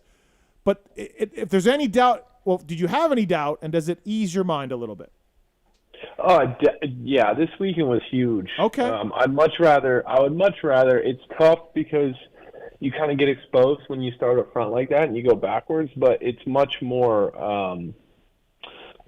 helpful for where I'm at, being up there and leading. Yeah, and just leading and getting a taste of the front, and even just being around those guys, for the first 5 minutes of the race, like the top couple guys, it's very helpful. And I think I'm kind of establishing kind of, for one, just getting comfortable on the bike again. I mean, I haven't spent, I've been on the bike since October, but before that took like 8 months off, and then before that had a bunch of time off. So it's a lot of catch up. It's a lot of catch up to do.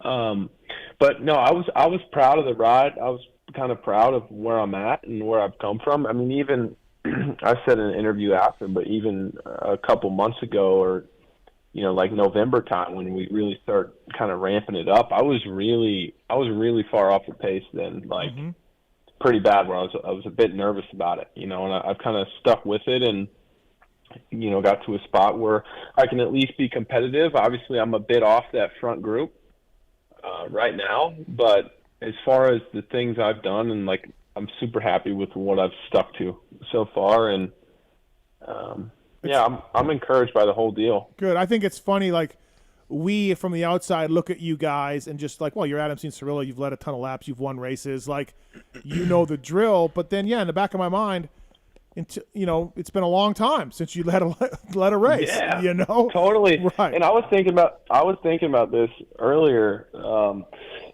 Even when I came out as a rookie and I was doing, pretty well, especially speed wise right away, that version of me still is not in the same place it would be comparatively. The level has gone up for sure. The level has absolutely gone up since even then. But I'm encouraged, and it's never fun to get past like that. And I'm a competitor, and I want to win. It's not easy for me to take my lumps like that. It's actually a lot harder than I make it seem. I think with sometimes my personality, I come across pretty, I don't know, maybe happy. Just a little bit passive with it.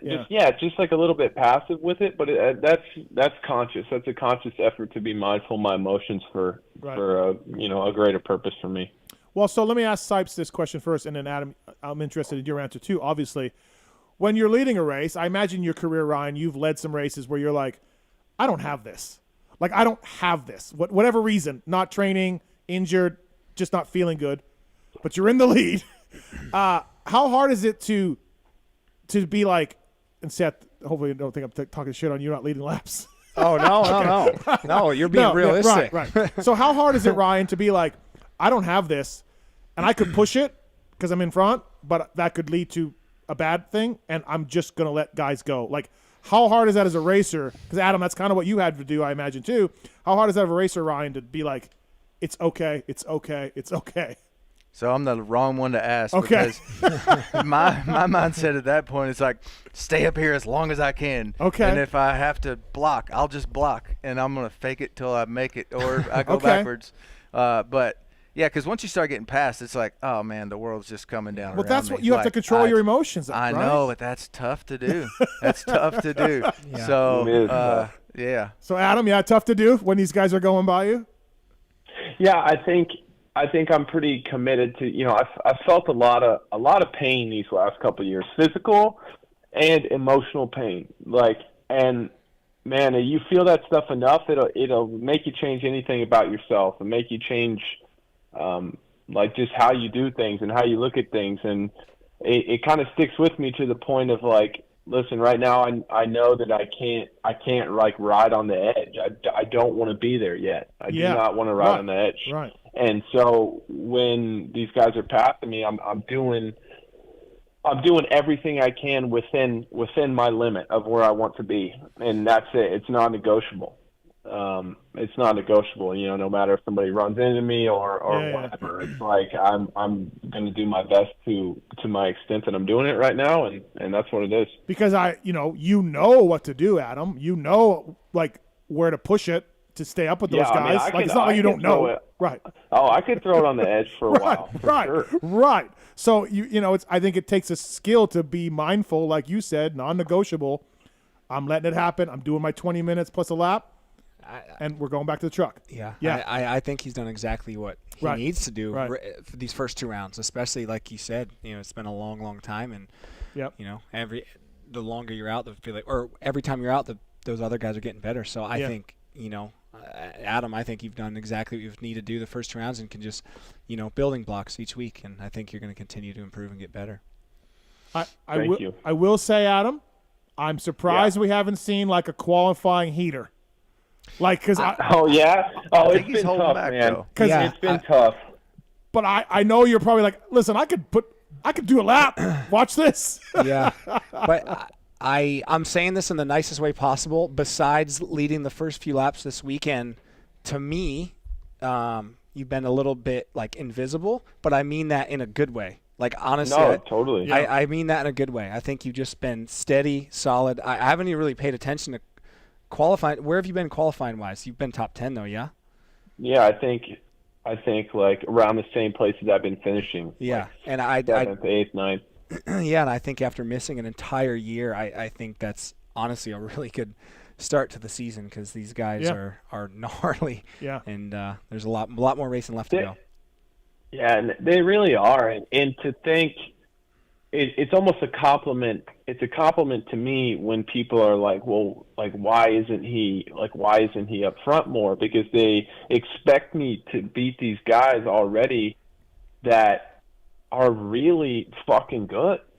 They're really good guys. And I mean, everybody, 1 through 13 or 14 are so solid.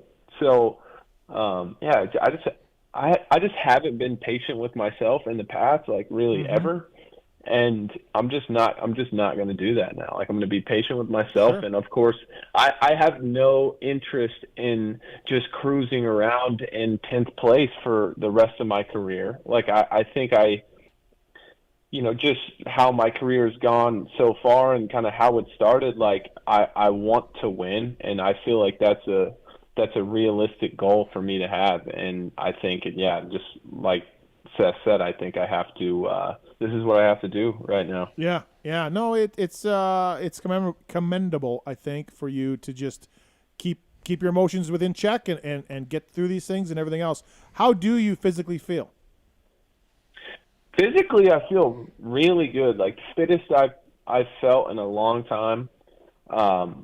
Hand's been good. Hand hasn't bothered me, and that's God's honest truth, which has been really that's been encouraging. Obviously, that was a problem, but physically, I feel much better than I thought I would. The lower back's a little sore on Sunday morning. So that's about it. Well, that happens. Renegade Racing Fuel is bringing you Adam Cianciarulo, 702-586-78 888-203-57. You got a question for Adam. We have some calls for you, AC. Let's get to the lines. First up, it's Sean on one. Hey, Sean, have you ever heard of Fabio Quartararo? Heck no, man. Okay. Is he a GNC rider? No, not GNCC, but I'll mark you down as not heard of. And then what's your question for Adam? Okay. So, AC, I'm curious, like, back in the day, I think when it was on the Moto the Moto Inside the Outdoor show, you were like, I could literally watch the same Supercross race over and over again and never get bored of it. Like, I think that's exactly how you said it. Do you still feel the same way about Moto then as you do now? Man, that is such a great question. That's probably the best question I've ever had on this show. Oh, wow. No, I like that one a lot. So I think when you get into I might be a little bit long-winded here. When you get into a sport, you do it all the time, and you kind of get into the daily grind of it. Like if you were around I don't know, just top level guys that are doing it every day, there's like, it becomes a little bit monotonous, and you can kind of be like, you can kind of start taking it for granted, just like anything else. And also with some of the injuries and stuff I have, sometimes it'll make you bitter at the sport, and you'll kind of start, like I've seen guys just kind of get away from that love. And I've had moments and times where I've really wanted nothing to do with their bikes, and I've wanted nothing to do with the industry. Like I've had those times, just like most people. But I always find my way back to the same place of essentially when I was a kid and watching races, and and that's the place I'm in right now, and have been for the past few months. It's just super stoked on it, and always watching those old races and stuff like that. But thanks for the good question. You ever watch those Red Dog Podium races? They're out there. I watched Salt Lake 03 the other day. Yeah. I almost sent you a picture. I get tagged in that once a month. Is that where you got in? Who'd you get into Ricky. it with? Ricky started yelling at me after the checkers. Oh, really? Yeah. Yeah. What was he yelling at you about? Well, I've said this story before, but I don't want to rekindle. I know you and Ricky are cool. We're I love good. Ricky, so he thought Timmy was trying to take him out to help Chad. So when Ricky took Timmy down, you were probably there, Sypes. When Ricky took Timmy out in the race, in the main, when Red Dog was leading, right? He didn't jump the triple, and then Ricky jumped it and jumped on him. So then Red Dog tried to clean Ricky out when he was getting lapped, and just missed him. Oh, he just missed him. Stank dog style. Yeah. So he just missed him. So then Ricky thought that was to help Chad in the title because, they were Yamaha teammates. But Ricky didn't know that Timmy and Chad weren't talking to each other at that time. They were super mad at each other because Chad did a burnout by accident in Timmy's garage and didn't apologize. No. And then Jeff Spencer. Did he win Minios?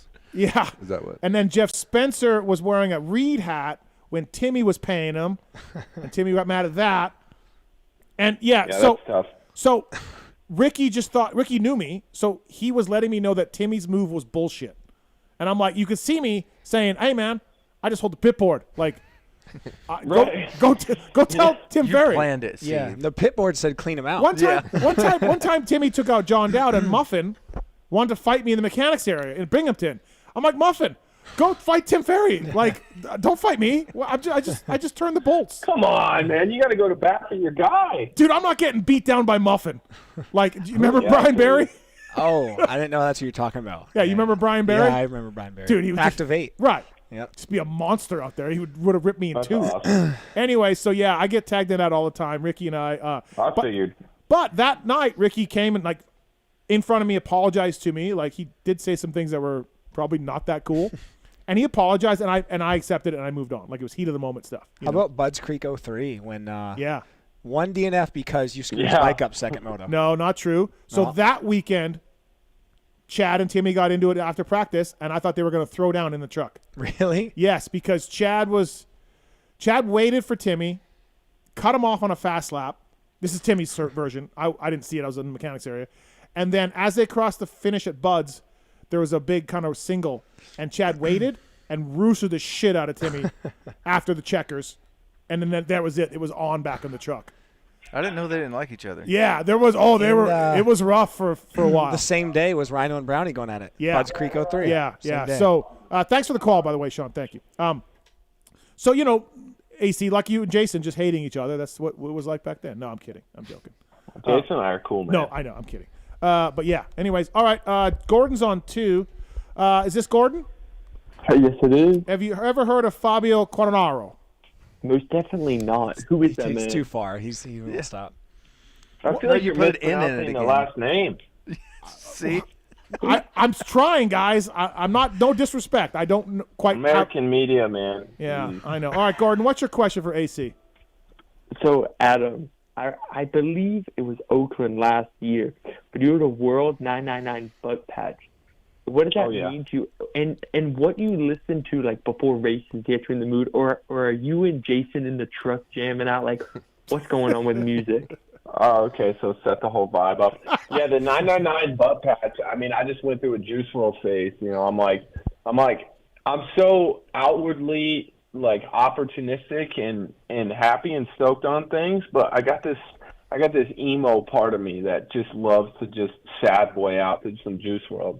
But beyond that, yeah, dude, before races, I listen to some Drake. Like, I listen to some Drake on the spin bike and stuff like that, but nothing too crazy. We each have our little cubbies in the, like our little rooms in the rig upstairs, and we kind of just do our own thing. And, yeah, nothing too crazy music-wise. Adam does no longer has a motorhome. Times are rough. So, yeah. No, we went ahead and sold that one. Yeah, motorhome's out. So I made money on it. I can't believe you made money on it. I think you're lying on that. I need to see. No, I promise. Sypes, nobody makes money on those motorhomes. Dude, you know the price of everything right now. That's true. Used. Okay, true. Like, if you can sell it right now because you're making money on whatever you have a point it is. there. I've been looking at a car, and they're $25K over retail for just market adjustment. No, it's not a good time to buy. Yeah. It's a really good time to I'm sell. not buying. I'm not buying. Okay, all right. Gordon, thanks for the call, I got man. lucky. Thank you. Have a great day. Thanks, man. Yeah, AC, I was mountain biking the other day, and Creed came on, and I loved it. So you should check out some Creed. Dude, I don't know what it is with like the Creed and I'll just go ahead and say it. I don't know what it is with like the Creed and the Nickelback and like why everybody thinks it's cool to hate on this stuff. Dude, but I'm with you. I mean, I like it, man. I hate to say it in the current pop culture climate, like this is suicide, but I can jam to some Creed. I love Creed, dude. I'm glad someone else. Well, actually, me and AP talk about that all the time. AP's more of a Nickelback guy, which I'm not. Yeah. I'm not a Nickelback fan. Way more of a Creed guy, yeah. Yeah, I still don't get the hate on Nickelback. Creed is unbelievable. Creed was badass. Scott, I think people hate on him because Scott Stapp just lost his mind. Yeah, and he went crazy. He seems like a bit of a wing. Yeah, he's a loose cannon. Who has it? Yeah, that's true. That's has true. it? All my heroes they're all dead. Kyle so. Creed or no? No? I guess I'm picking Creed over Nickelback. Yeah, you have to. Okay, for sure. Yeah, Adam, what are we doing for this week for the song? Are we doing "Damn It" again? What Blink song are we doing? They didn't even ask me, dude. I got really. I have like a 7-second intro with ninth place at the moment, so they can barely even get anything on the speakers in time. By the way, Savachi goes. He tweeted this. Savachi went 9-9 or 9-10 for the first 2 rounds, and he's out of opening ceremonies because he's 11th in the points. No, very angry at that. Yeah, that's rough. That's brutal. He can have. Oh, my he spot. is, huh? Yeah, he can have your spot, Adam. Yeah, that's fine. I don't need to come. I don't need to wait up there. They have us come up there at 6:20. Right. And it's a 25-minute wait to go out there for 14 seconds. Right. Opening ceremonies are really rushed this year. Anaheim 1 was rushed because of TV. They were way behind, and then I feel like this weekend was rushed too. This weekend seemed more rushed to me. Very underwhelming. Before everybody calls me ungrateful, I would like to say that I'm just completely kidding. I do enjoy coming down to opening ceremonies. My biggest regret in my Oh, go ahead. I did a nose wheelie this weekend. It was sweet. Nice. I might have told you this before, AC, but one of the top 5 regrets in my life. I got a lot, but one of the top 5 regrets in my life. 02, I'm working for Nick. He's in opening ceremonies as a privateer. Nick is telling me, put my gear on, ride out there. And I'm like, yes. Come on, dude. Like, I'm fatter than him. And he's like, no, seriously, do it. And I'm like, really? He's like, that would be so funny. And I'm like, yeah. So I was going to do it. And then I chickened out. And there's still time. Dude, do you know what like Prater or Gendro would have done if I rode out with his skin-tight O'Neill gear? Nothing. Dude, I should have done it. That would have been good. Nothing. Yeah, Nick was all about it. He's like, do it. I'm like, That's incredible. Yeah, it would have been one of my highlights of my life. I didn't do it. I chickened out. So we got Craig. We got Craig on the line for Adam as well. Craig, have you ever heard of Fabio Quartararo? No, man. Okay, thank you. What's your question for AC? Hey, AC. I was working a track years ago. I think it was actually one of your first technically pro races down at Bostwick Creek. And I don't know if you remember. You were.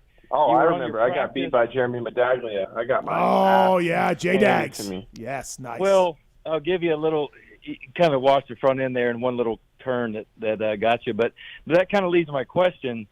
I saw firsthand. I was working the gate that day, and I saw how intense of a racer you were.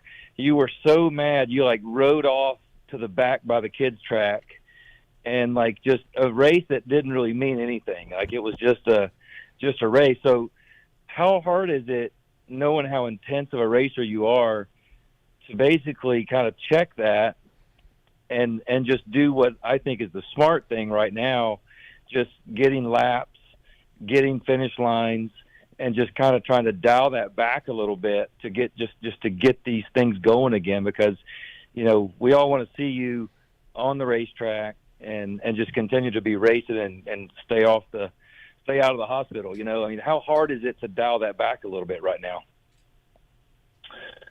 It's been the biggest challenge of my career, changing that part of me, because the same thing that I need to refine to be my ultimate best self is also what makes me great as well. So I'm trying to basically like tone down that intense part, but also keep the qualities of that part that make me great. So it's been difficult, and that's a lot of stuff just, growing up as a kid and just, basically just doing my best to, it was always win, win, win, and there was nothing else. And a lot of the behavioral patterns that I established as a kid don't serve me into adulthood, and also, with racing. There comes a certain point where it's not helpful anymore. And when you've been doing it for so long, and then it's like, okay, change it. It's really obvious to see, but it's difficult to make those big internal changes within yourself and really have them stick. So a lot of the mental stuff that I've worked on a lot the past year, I feel that kind of coming to fruition when I'm riding now. I feel much calmer. I feel much more within myself, much more present, and it just feels like something I have to do, and I'm glad to do it. And it's honestly, I'm having more fun at the races than I think I've ever had. I have, although I have a great desire to succeed, and I still have expectations for myself, I have, just far less of that weight on my shoulders, and it feels good, man. Thanks for the call, Craig. Thank you, man. All right. Thanks, guys. I mean, when T-Dags and J-Dags are out there, what chance do you have? Dude, that was gnarly. It was probably a month before Hangtown, and I went up to, I think it was a race on a Saturday, and he might have been on a 450, but he could have been on a 250, and man, he got me, and it was not good. It was not a fun drive home at all. Sypes probably raced him at Medaglia Brothers. Tyler, a little bit. Canada's own. I've raced him in GNCC. I've raced him at 6 days. Right. I've raced him everywhere. Is gnarly. Yeah, you're like this fucking guy. He's awesome. Moto 6 days GNCC. There he is again, measuring handlebars and looking at handlebars. Adam, is random question: was Bostwick still open? Do you know? Is that track still there? I don't know. I hope so. That track place is so fun. That track one of my sick. favorites in Florida. I love that place. Big old bull turns.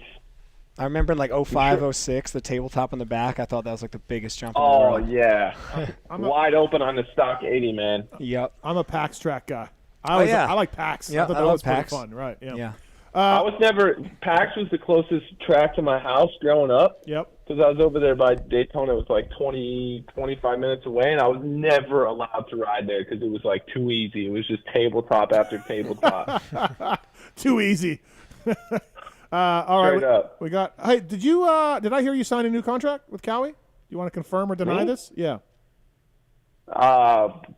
Shoot, I signed one this summer. This summer. Yeah, for starting this year. Summer, yeah. Yeah. Oh, correct. Did we know that? I don't know. Yeah, you knew that. I think we knew that. Okay, all right. Freddie's on 2. Freddie, have you heard of Fabio Quartararo? You got to, dude. Your last name. That's terrible. I have. I feel like it's only because I'm an F1 fan, though. So I've kind of tried to give maybe a little bit more. I'll put you down on the herd of. I'm really struggling with the name. I'm not going to lie. We can tell. I'm not trying to do this out of any disrespect to Fabio and his family. Would you like to buy a vowel? Yeah. You're missing a few. Okay. I thought you're reading it. It doesn't have an N in it, and you keep putting an N in it. You didn't that time, but the last time you did. Yeah. All right. Sorry. No. All right. Media. Freddie, what's your question for AC? Adam, it's kind of going a little bit back here as a throwback, but you used to you have this nickname of Bliss Boy you used to use, and the only reason I remember it is because I kind of gave myself that same nickname back in the day, little kid thing going on. But I was wondering, one, if you remembered it, and then two, you tweeted out back in 2016 a location of Grand Edge, Michigan, and that's my hometown, and I used to have the same nickname. Oh, no way. So I was wondering if it was maybe like that of a location and bringing up the Bliss Boy, or if it was actually from a song, because I just looked up and seen that there's a song called Grand Edge, Michigan. So I was just kind of curious if you remembered and the nickname. Yeah.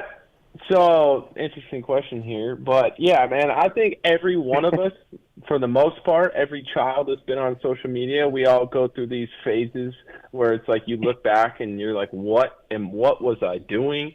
Like, around this time, I'm posting this Bliss Boy stuff. I'm also posting, like, mirror selfies and all this super embarrassing shit that I look back on now, and I'm like, dude, what in the world?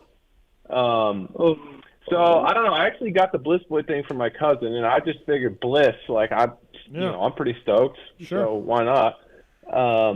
And then the Grand Edge thing was a song. I think it was, I don't know, probably some emo band. Yeah. All right. Thanks for the call, man. Yeah. Thank you. All right. That was a very specific question. It was. Russell on YouTube gave us $10. We don't got to give it to Adam, do we?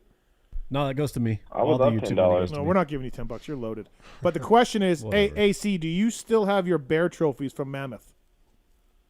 Oh man, I don't even know where any of my trophies are. I have my Monster Cup check in my house here, but I feel like I have stuff scattered in storage across the state of Florida, and I'm sure I do have them somewhere. Sypes, you got trophies? You got all your trophies?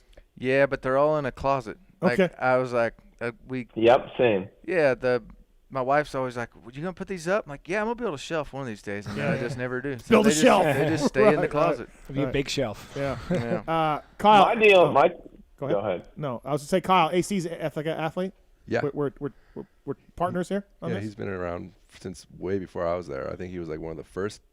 Really? One of the first like motocross 03, athletes. 04? Oh shit! When you were like, Other than Travis, he was probably number 2. Oh wow! Look at you. He's a triple OG. Ethic has been around that long? 02, 03? Yeah, it's been a long time. Yeah. Damn. All right. By the way, thanks to Renegade Racing Fuels for bringing us Adam Cianciarulo on the show tonight. Adam, before we let you go here, a little bit of debate. I don't have a problem with Jason's pass on Barsha, nor Barsha's pass on Sexton. I'm probably a little. Get me in the middle of this. Well, no, never mind. I guess you're right. No. Go ahead. But no, you're good. Like, you're look, good. if I'm I'll Sexton, I'm like, look, I owe you one. This is frontier justice. If I got a chance, I'm gonna get you back. Now, again, you're getting back a honey badger named Justin Barsha, which you may not want to do. But here's the thing. So you have a choice.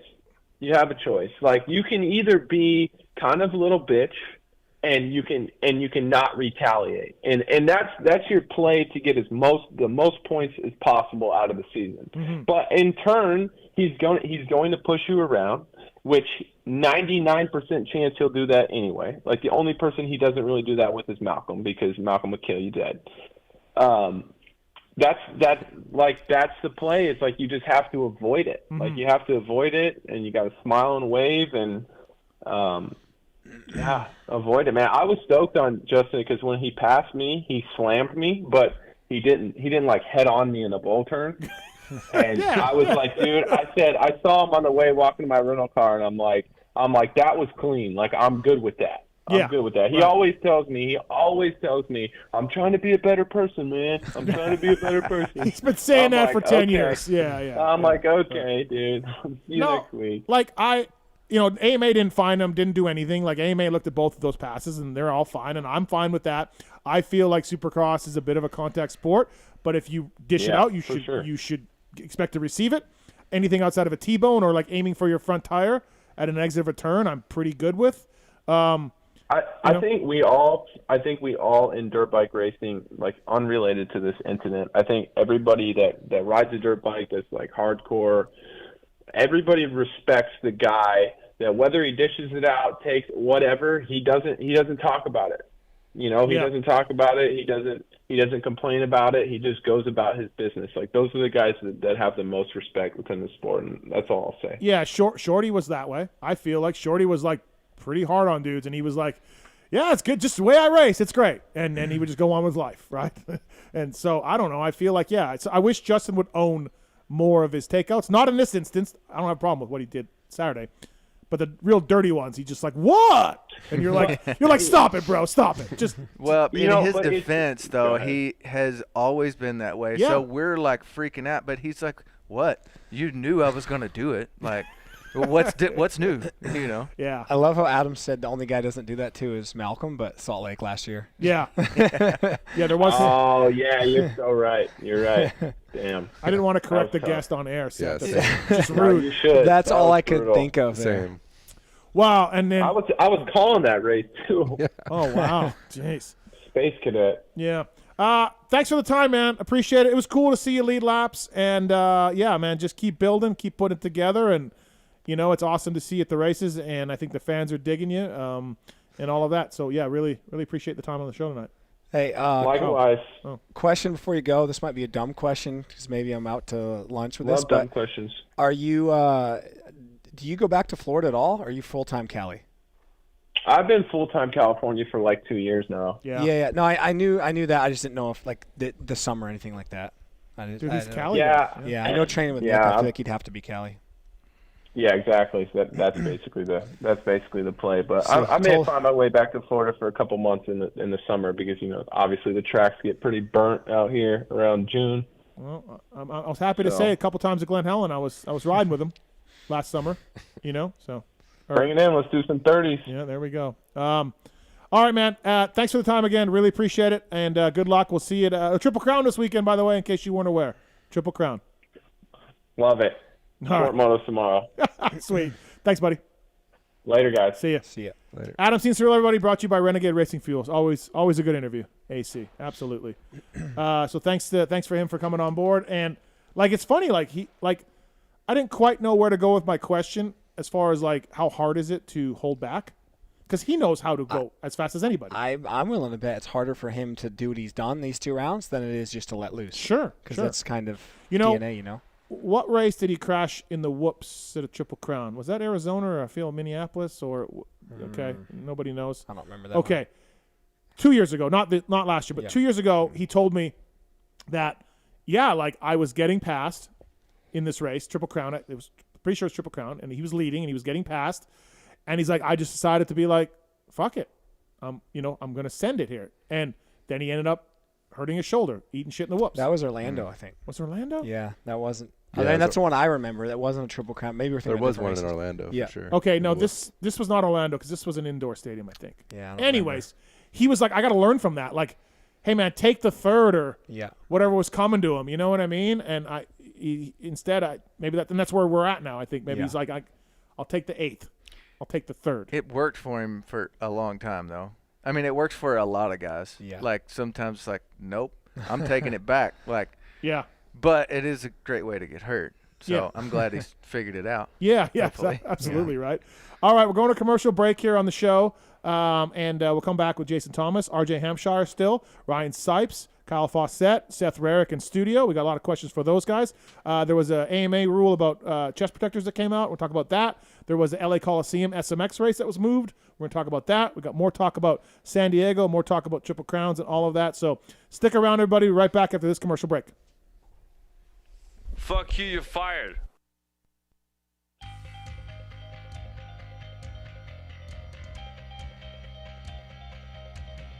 At motorsport.com, our ride started in 1999 with a commitment to making your next ride your best ride.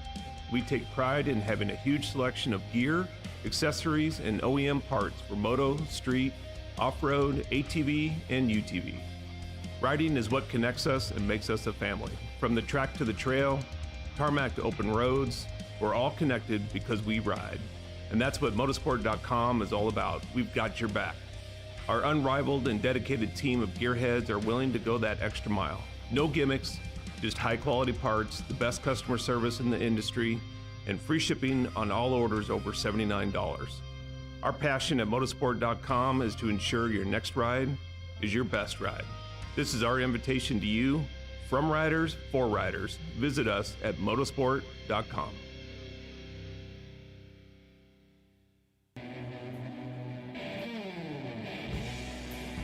Hey, in case you didn't know, Racetech is the world's largest aftermarket suspension modification company. All Racetech products include award-winning gold valves and settings are 100% guaranteed and made right here in the US of A. Racetech also offers state-of-the-art precision engine services and parts to all engine builders. The staff has over 65 years of championship-winning experience. It's so good that many of the top privateer teams such as SGB Honda, Team Solitaire Nuclear Blast Yamaha, and Motul AJE Gas, as well as Jerry Robin, Kevin Morans, and many more, choose Racetech for their superior performance, reliability, and their customer service. Hey guys, what's up? My name's Kate Clayson, and I choose Racetech because I love their desire to strive for perfection. I think we all know that perfection isn't possible, but getting to perfection is always the goal, and I think that is something that both myself and Racetech have always worked towards, and I think they can help you get there too. Hey guys, this is Alex Ray. I use Racetech components in my SGB suspension and also the Racetech engine. The reason I like it is just because the engine's super reliable, tons of torque, and also on the suspension side, it just gives it that plush, nice feeling. Hey, it's your boys over at Team Solitaire. If you don't run Racetech, here's what you do. Put your hands behind your back and run your face into a f***ing wall. Racetech.com. What's up, guys? This is Kevin Morans, and I choose Racetech because of their convenience of having Racetech centers all around the United States. Obviously, within my Decker Performance suspension, works really well. They're very high-quality performance products. Definitely check them out. Hey, guys, this is Jerry Robin, and I choose Racetech because the reliable motors, good power, good suspension, and obviously it's great people around, and I've been there for a long time, and they're awesome.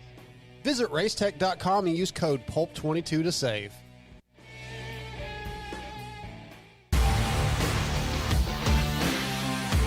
Love the guys at Works Connection. They continue as a 10-year sponsor of this show because, yeah, just like you, they're committed to the sport. For 33 years, they've been designing and distributing leading-edge performance products like Elite Axle Blocks, Elite Clutch Perch, Pro Launch Start Device for performance, radiator braces and skid plates for protection, along with a shock pump, a tack, hour meter, and more for maintenance.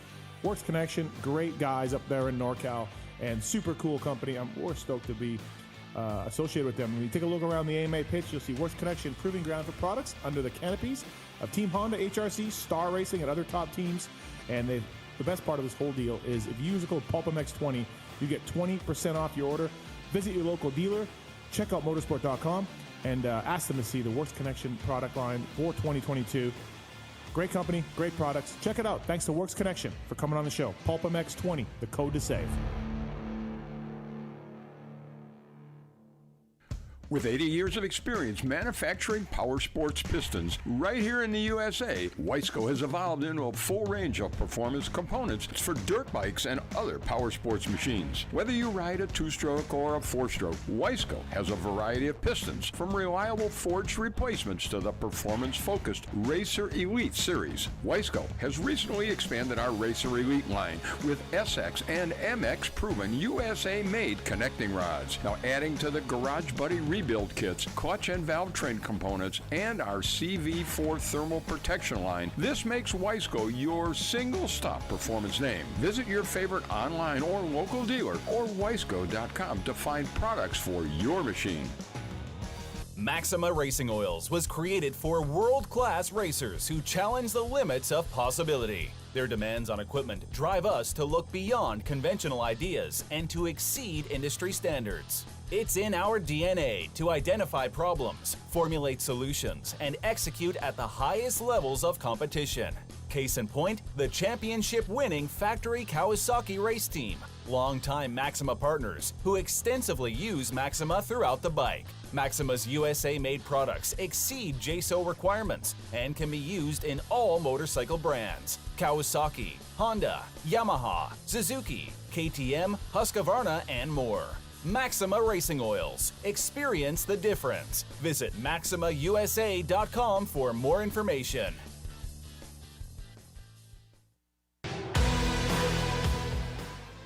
In 1990, my dad, Jamie Gregg, started Guts Racing.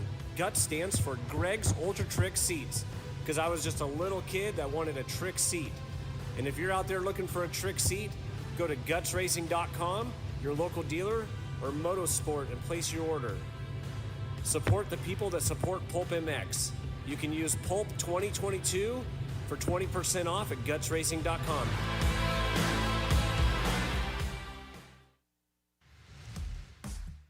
FMF Racing is proud to celebrate over 45 years of fun, building every FMF exhaust right here in the USA. Owner and founder Don Emler may have started FMF Racing in his garage 45 years ago, but Don is still hands-on in our 100,000 square foot state-of-the-art manufacturing facility in Southern California. FMF's goal? Design and manufacture the world's best performance exhausts 100% in the USA under one roof. FMF is a proud sponsor of the Lucas Oil Pro Motocross Championship for over 25 years.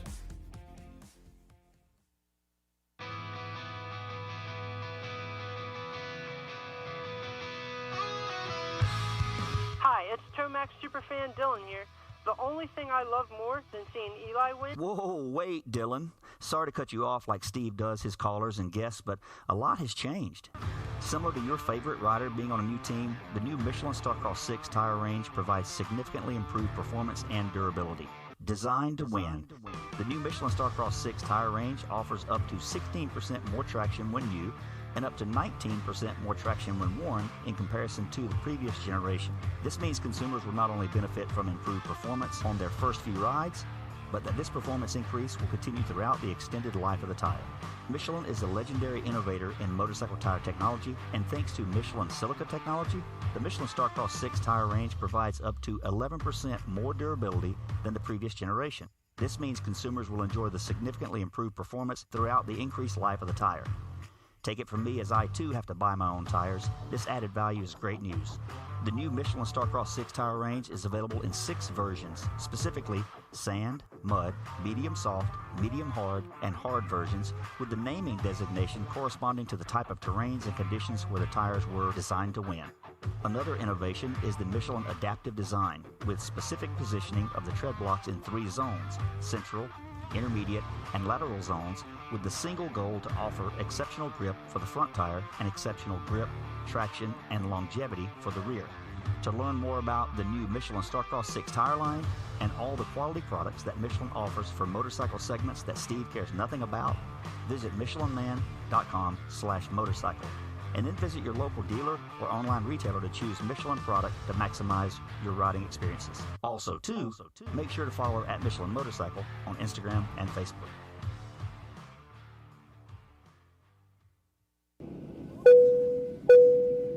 Attention riders! Welcome aboard the all-new Atlas Vision. We hope you enjoy the added mobility, quicker flight time, and additional views. Please follow along as we outline the safety features of this revolutionary device. The first thing you will notice is the added headroom. The fore and aft positions no longer come with annoying restrictions, so feel free to move about the cabin. Quicker flight times can be achieved by unmatched comforts and unencumbered movements.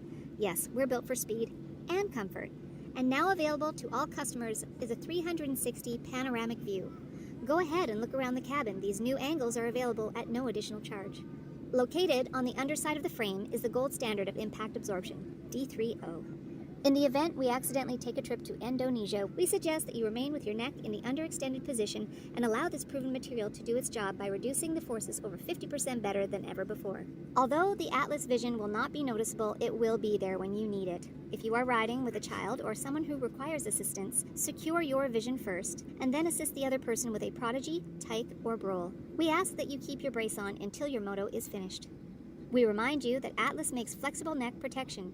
Tampering with, disabling, or destroying the product is prohibited by the limited lifetime warranty. You will find this and all other safety information in the user manual located online at atlasbrace.com. At this time, we ask that you remain standing with throttles in the wide open position with your elbows up and hips fully unlocked, whatever that means. On behalf of the captain and entire crew, thank you for flying Atlas Vision. Enjoy the views. From beginners to seasoned vets, race teams, project builds, and magazine tests, Decal Works' mission is to cater to those who love to ride, upholding the true definition of quality, service, and knowledge. Visit decalmx.com and use promo code PulpMX23 to get 20% off your custom graphics. Decal Works, #1 for many reasons.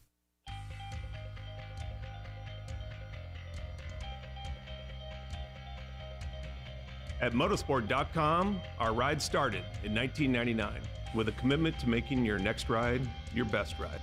We take pride in having a huge selection of gear, accessories, and OEM parts for moto, street, off-road, ATV, and UTV. Riding is what connects us and makes us a family. From the track to the trail, tarmac to open roads, we're all connected because we ride. And that's what motorsport.com is all about. We've got your back. Our unrivaled and dedicated team of gearheads are willing to go that extra mile. No gimmicks, just high quality parts, the best customer service in the industry, and free shipping on all orders over $79. Our passion at motorsport.com is to ensure your next ride is your best ride. This is our invitation to you, from riders for riders. Visit us at motorsport.com. Maxima Racing Oils was created for world-class racers who challenge the limits of possibility. Their demands on equipment drive us to look beyond conventional ideas and to exceed industry standards. It's in our DNA to identify problems, formulate solutions, and execute at the highest levels of competition. Case in point, the championship-winning factory Kawasaki race team, longtime Maxima partners who extensively use Maxima throughout the bike. Maxima's USA-made products exceed JSO requirements and can be used in all motorcycle brands: Kawasaki, Honda, Yamaha, Suzuki, KTM, Husqvarna, and more. Maxima Racing Oils. Experience the difference. Visit MaximaUSA.com for more information.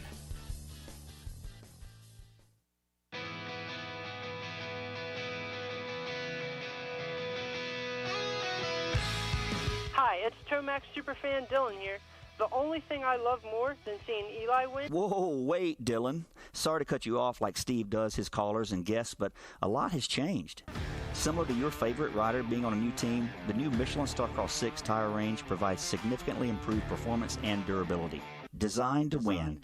The new Michelin Starcross 6 tire range offers up to 16% more traction when new and up to 19% more traction when worn in comparison to the previous generation. This means consumers will not only benefit from improved performance on their first few rides, but that this performance increase will continue throughout the extended life of the tire.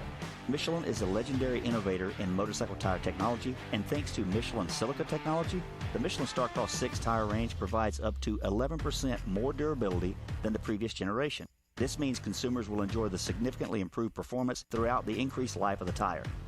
Take it from me, as I too have to buy my own tires, this added value is great news. The new Michelin Starcross 6 tire range is available in 6 versions, specifically sand, mud, medium soft, medium hard, and hard versions, with the naming designation corresponding to the type of terrains and conditions where the tires were designed to win. Another innovation is the Michelin Adaptive Design, with specific positioning of the tread blocks in 3 zones: central, intermediate, and lateral zones, with the single goal to offer exceptional grip for the front tire and exceptional grip, traction, and longevity for the rear. To learn more about the new Michelin Starcross 6 tire line and all the quality products that Michelin offers for motorcycle segments that Steve cares nothing about, visit michelinman.com/motorcycle, and then visit your local dealer or online retailer to choose Michelin product to maximize your riding experiences. Also, make sure to follow at Michelin Motorcycle on Instagram and Facebook.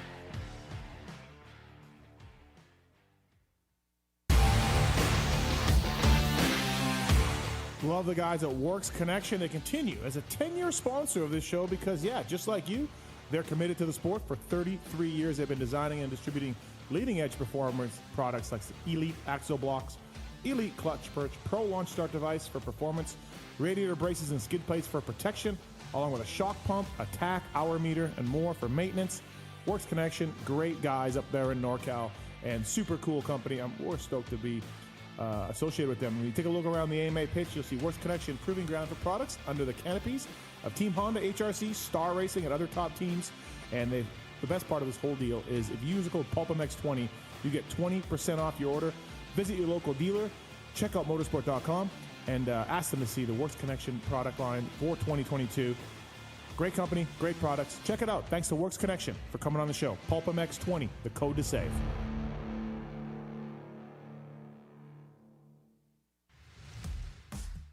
FMF Racing is proud to celebrate over 45 years of fun, building every FMF exhaust right here in the USA. Owner and founder Don Emler may have started FMF Racing in his garage 45 years ago, but Don is still hands-on in our 100,000 square foot state-of-the-art manufacturing facility in Southern California. FMF's goal? Design and manufacture the world's best performance exhausts 100% in the USA under one roof. FMF is a proud sponsor of the Lucas Oil Pro Motocross Championship for over 25 years.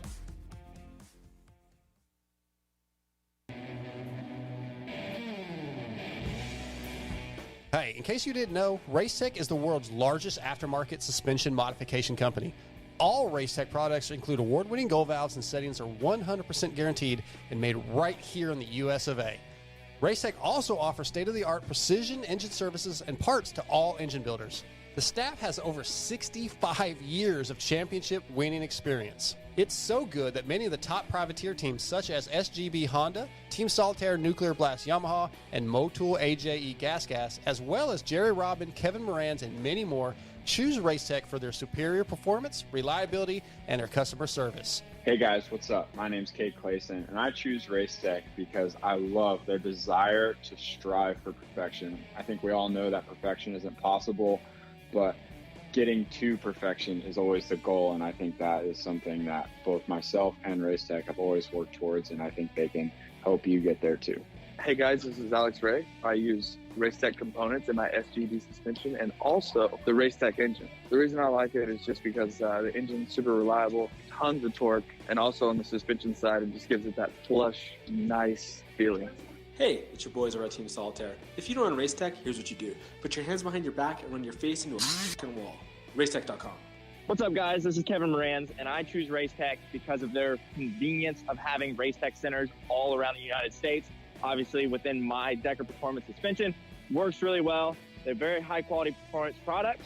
Definitely check them out. Hey, guys, this is Jerry Robin, and I choose Racetech because the reliable motors, good power, good suspension, and obviously it's great people around, and I've been there for a long time, and they're awesome. Visit racetech.com and use code PULP22 to save.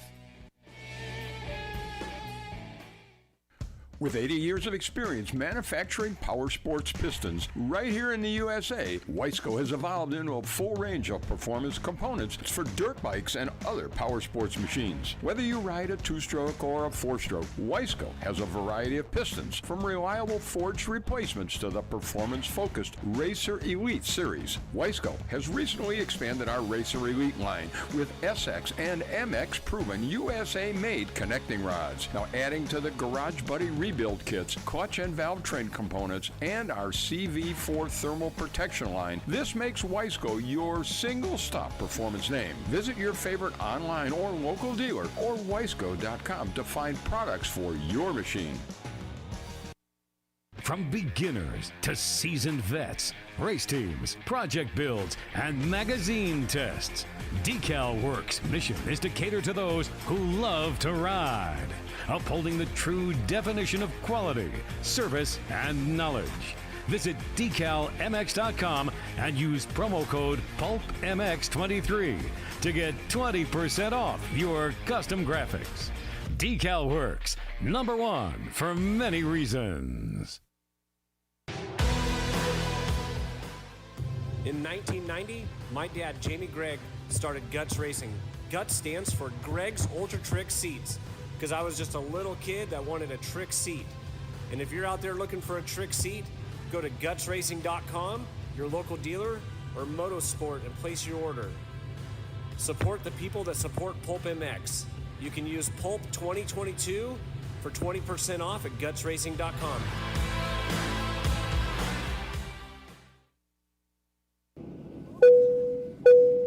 Attention riders! Welcome aboard the all-new Atlas Vision. We hope you enjoy the added mobility, quicker flight time, and additional views.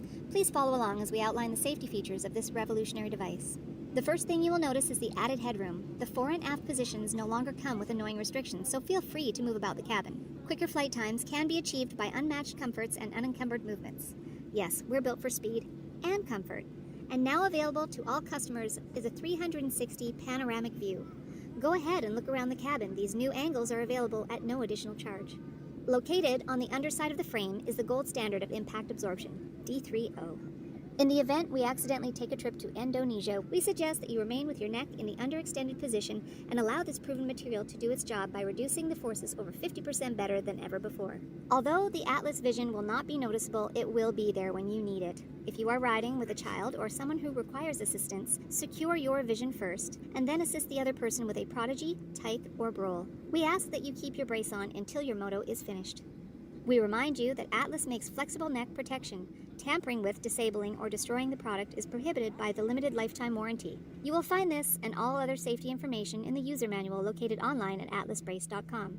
At this time, we ask that you remain standing with throttles in the wide open position with your elbows up and hips fully unlocked, whatever that means. On behalf of the captain and entire crew, thank you for flying Atlas Vision. Enjoy the views. Yeah, everybody, welcome back. PulpMX Show. Thanks to Adam Cianciarulo. Thanks to Enzo Lopes. RJ Hamshshire coming up here shortly. And, of course, Jason Thomas as well. Got a great bunch of guys in studio. And the Fabio Quartararo poll is still going. It's getting worse every time. I know. Every time. Seth, Kyle Fauscette from Ethica, and Ryan Sypes, the general, in studio. Ryan, you were doing a motocross school out at the Sandy Valley. Yes, sir. I've been there a few times, rode that place. Yeah, pretty fun. Yeah. How'd the school go? It's good. It was cold and windy. Yeah. And today was not good. Like, I don't know. And people live out in that spot, but I don't know how you'd do that. That'd be pretty rough. It was windy here today. Like, my chairs outside blew over. They blew, it was 20-mile-per-hour winds. It was not great.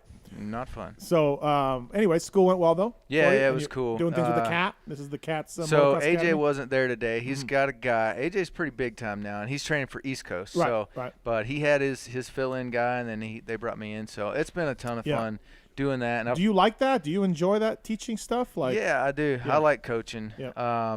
And I don't know. I think it's in my future. I hope it is. Mm-hmm. You know, I'd like to. But my goal is to really work with, top-level guys. I just think my and there's nothing. The AJ system is great, but it's really geared more towards not only beginners, but beginners and a little bit higher. But I would like to be. I think my skill set's best used for the guy that needs the last 5%. Right. Just like I've done all this and it's not worked, but so here's like kind of the last part. So we'll see. Well, I want to talk more about this. JT's coming up here. We got some phone calls too as well. I do want to find out, like, are you gonna get back to your old level? Is that the plan? Like, you're not done. We saw you race anything, anybody, anywhere, Erzberg to TT to Moto. That's the plan still? Like, we're getting back there? That's if there's any way possible. Yeah. I'm gonna do everything I can to get back that way. If I mean, they told me, like, with this injury, there's a chance that, you can't ever again. But I'm just doing everything I can, all the rehab and all the the coaching things further down the line. If you now it's just to fill the gap and, like, pay some medical bills and stuff. And I'm having fun with it. So it's like, if I can do this until I get back on the bike, and then once I get back on the bike, I'll be doing that. Did Hammer keep you on payroll? Do we got to call him and do we? I mean, what do we got to do here? We're working on it. Okay, all right, fair enough. I was supposed to ask you, Sypes, about your friend named Moby. Moby, yeah. He lived in a tree and he was 90 pounds. So not a tree. It was an old camper with like half a roof. Yeah, 90 pounds, 110 And maybe. he was your buddy. He used to be normal. Okay. And he is now, again. Okay, all he right. just went through like a 8-year period where This was down at GPF, I've been told. He had to find himself for a little while. All right, this was down at GPF. Now. Right. Okay, all right, fair enough. He was our cook down there. But for all the riders, he was our cook. Right. Yeah. So Janolfi asked me to ask you. Yeah. Is he heavier than 90 pounds now? Yeah, he's like normal. He's my size. Okay, so I'm assuming he went on an apple juice only diet for like 40-something days. And what kind he of didn't eat anything. And what kind of amphetamines? I mean, it was crazy. I'm like, what are you doing? He's like, toxins or something. It's like getting rid of the toxins, like getting rid of the demons, as it sounds like. Yeah, something. I mean, apple juice, it's not really made naturally. Like it's got stuff in it too, right? Yeah. I don't know, dude. Right. Okay. He just had to find. Well, Janolfi said you gotta ask Sypes about Moby who lived in a tree. That was a cool. Why does Janolfi think he lived in a tree? Because Janolfi's okay. He's just Janolfi. Yeah, but yeah. Janolfi was my neighbor. He had the cabin across from me. That was a fun time down there. Like K Smith was down there. Yeah. Who else? I don't know. It was a good crew. Absolutely. Lots to talk about still in the show tonight. Ryan Sypes brought to you by Renthal. You're using Renthal, right? Yes, sir. Renthal.com. Please check them out. Made over there in the UK. More championships than all the other brands combined. Thank you to the folks at Renthal. Grips, sprockets, chains, bars. What's the bar and bend of choice for Ryan Sypes? So sorry about that. Crutch problems. Okay. Always been a 997 guy. 997? Yeah. One of the last times I rode, I was kind of like, man, I want to try a lower bar. So twin I was wall? thinking, twin wall? The twin wall. But I like a crossbar. I'm just like, it doesn't look right without a crossbar on my bike. So I was thinking about the 996 is a little lower, similar bend, just lower. Okay, fair enough. Renthal.com. Please check it out. More championships than all the other brands combined. As I said, Factory Kawasaki, Factory Honda, Red Bull, KTM, all using Renthal. Rarick, you're working with KTM, so you see the Renthal stuff coming in. Yep. Great quality over there. And please check it out, Renthal, bringing you Ryan Sypes. All right, let's get into our next guest of the night. He's a regular caller here. Sir, have you ever heard of Fabio Quartararo? He's back I have, but it seems like many people have not. Appalling. That's Jason Thomas, everybody. Fly Racing on the line. So just early on, JT, we still got a lot more calls to go. We are at 8-4 for not heard of. Yeah, it's okay. I mean, I understand people that have not heard of him. It's okay. Like, I get it. They're not into road racing and MotoGP. It's fine. But I think there's an opportunity there. Like, it's pretty cool. Like, I know that it's not for you and it's not for a lot of people, but I think the bigger argument was, and I use the word argument lightly, I mean, they're going to always do that stuff, right? Like, they're going to cross-promote. They're going to put the Kardashians on there. Like, they're going to do that stuff. And I think to your point, which was well made, they should put guys like Dogger on there, you know? It's always a time crunch. There isn't a ton of openings, right? But a legend, especially of San Diego, I'm all for having Dogger on there, and I think that's what I regret the most about that argument is I don't want anybody to think that I am not cheering for Dogger to be on TV. Nobody like that. If anybody thinks that would be terrible. I did not take it at all. I just said 70% of the people watching did not know who Fabio was, and we're trying to get to the bottom of that. That's all. Yeah, he's and a bad I dude. think- I mean, I'm not Right. again. I'm not If taking it anything away was from him. If it was an NHRA, like I interviewed a guy at Ironman that was an NHRA driver. I understand that. It's like, is there really like any sort of reference here? I don't know. I would side with you, but this is like motorcycle racing, you know? So I think it's more relatable than other people we've had on at times. Some of the times I'm just like, wait, what? Why? Right. But motorcycle racing, I feel like it's okay. We got any Sypes JT battles somewhere along the line? Anything? Never. Any overseas stuff? I don't think so. When did you quit, JT? I like to use the word quit and not retire. That's very applicable. None of us, not many of us really retire. No. Yeah, right. That's kind of a pet peeve of mine as well. Yeah. It's big pet peeve of mine. Yeah. Like early 2013, I did a bunch of races in Europe, but that was like it. Like my last race that I really cared about was February of 2013 in Finland, and I like won everything all weekend. And I'm like, I'm good here. Like this is it. I'm walking away right now. So yeah, it's been 10 years. Okay. Well, Sypes, I mean, you were around there. Yeah, I'm just trying to think. Like, I think I did a couple 450 races. And none of them were good, but in 09. So I probably would have raced you then. Yep. On the KTM. Yep. And then. I mean, we raced each other, but I literally never remember like us battling or seeing you or anything like that. You know, Yeah. it would just never happen. The great MDK KTM team of 09. Mm-hmm. How much do 08 and 9. How much do they owe you? It was not much. No? It was not as much as they owe Will. Yeah. Okay. Yeah. Wilbur was the number one guy. Yeah. Well, Mark Kwame's back, so maybe you can try to get some money. I'm good. I'm good. Is there a sport that's ever seen more broken contracts and just people like, well, you know what, we're just not going to pay you than this one? Like, is there anything out there that can even come close? I feel like NASCAR and IndyCar would have the same sort of backroom stuff, but maybe not. Yeah, I don't know. But they have so much corporate sponsorship. Yeah. I don't know. Yeah. You know? Like, I don't know. Maybe. We're probably the highest watched sport with the least amount of contracts honored. Probably. I mean, maybe some go-kart, like the go-kart level contracts aren't the same, but I Look, don't know. I've seen some crazy stuff go down. I saw Michael Byrne, and for those of you who don't know Michael Byrne, he is a great human, just a really, really good person. I saw Vince from BTO try to make him sign a contract on a napkin at Dade City.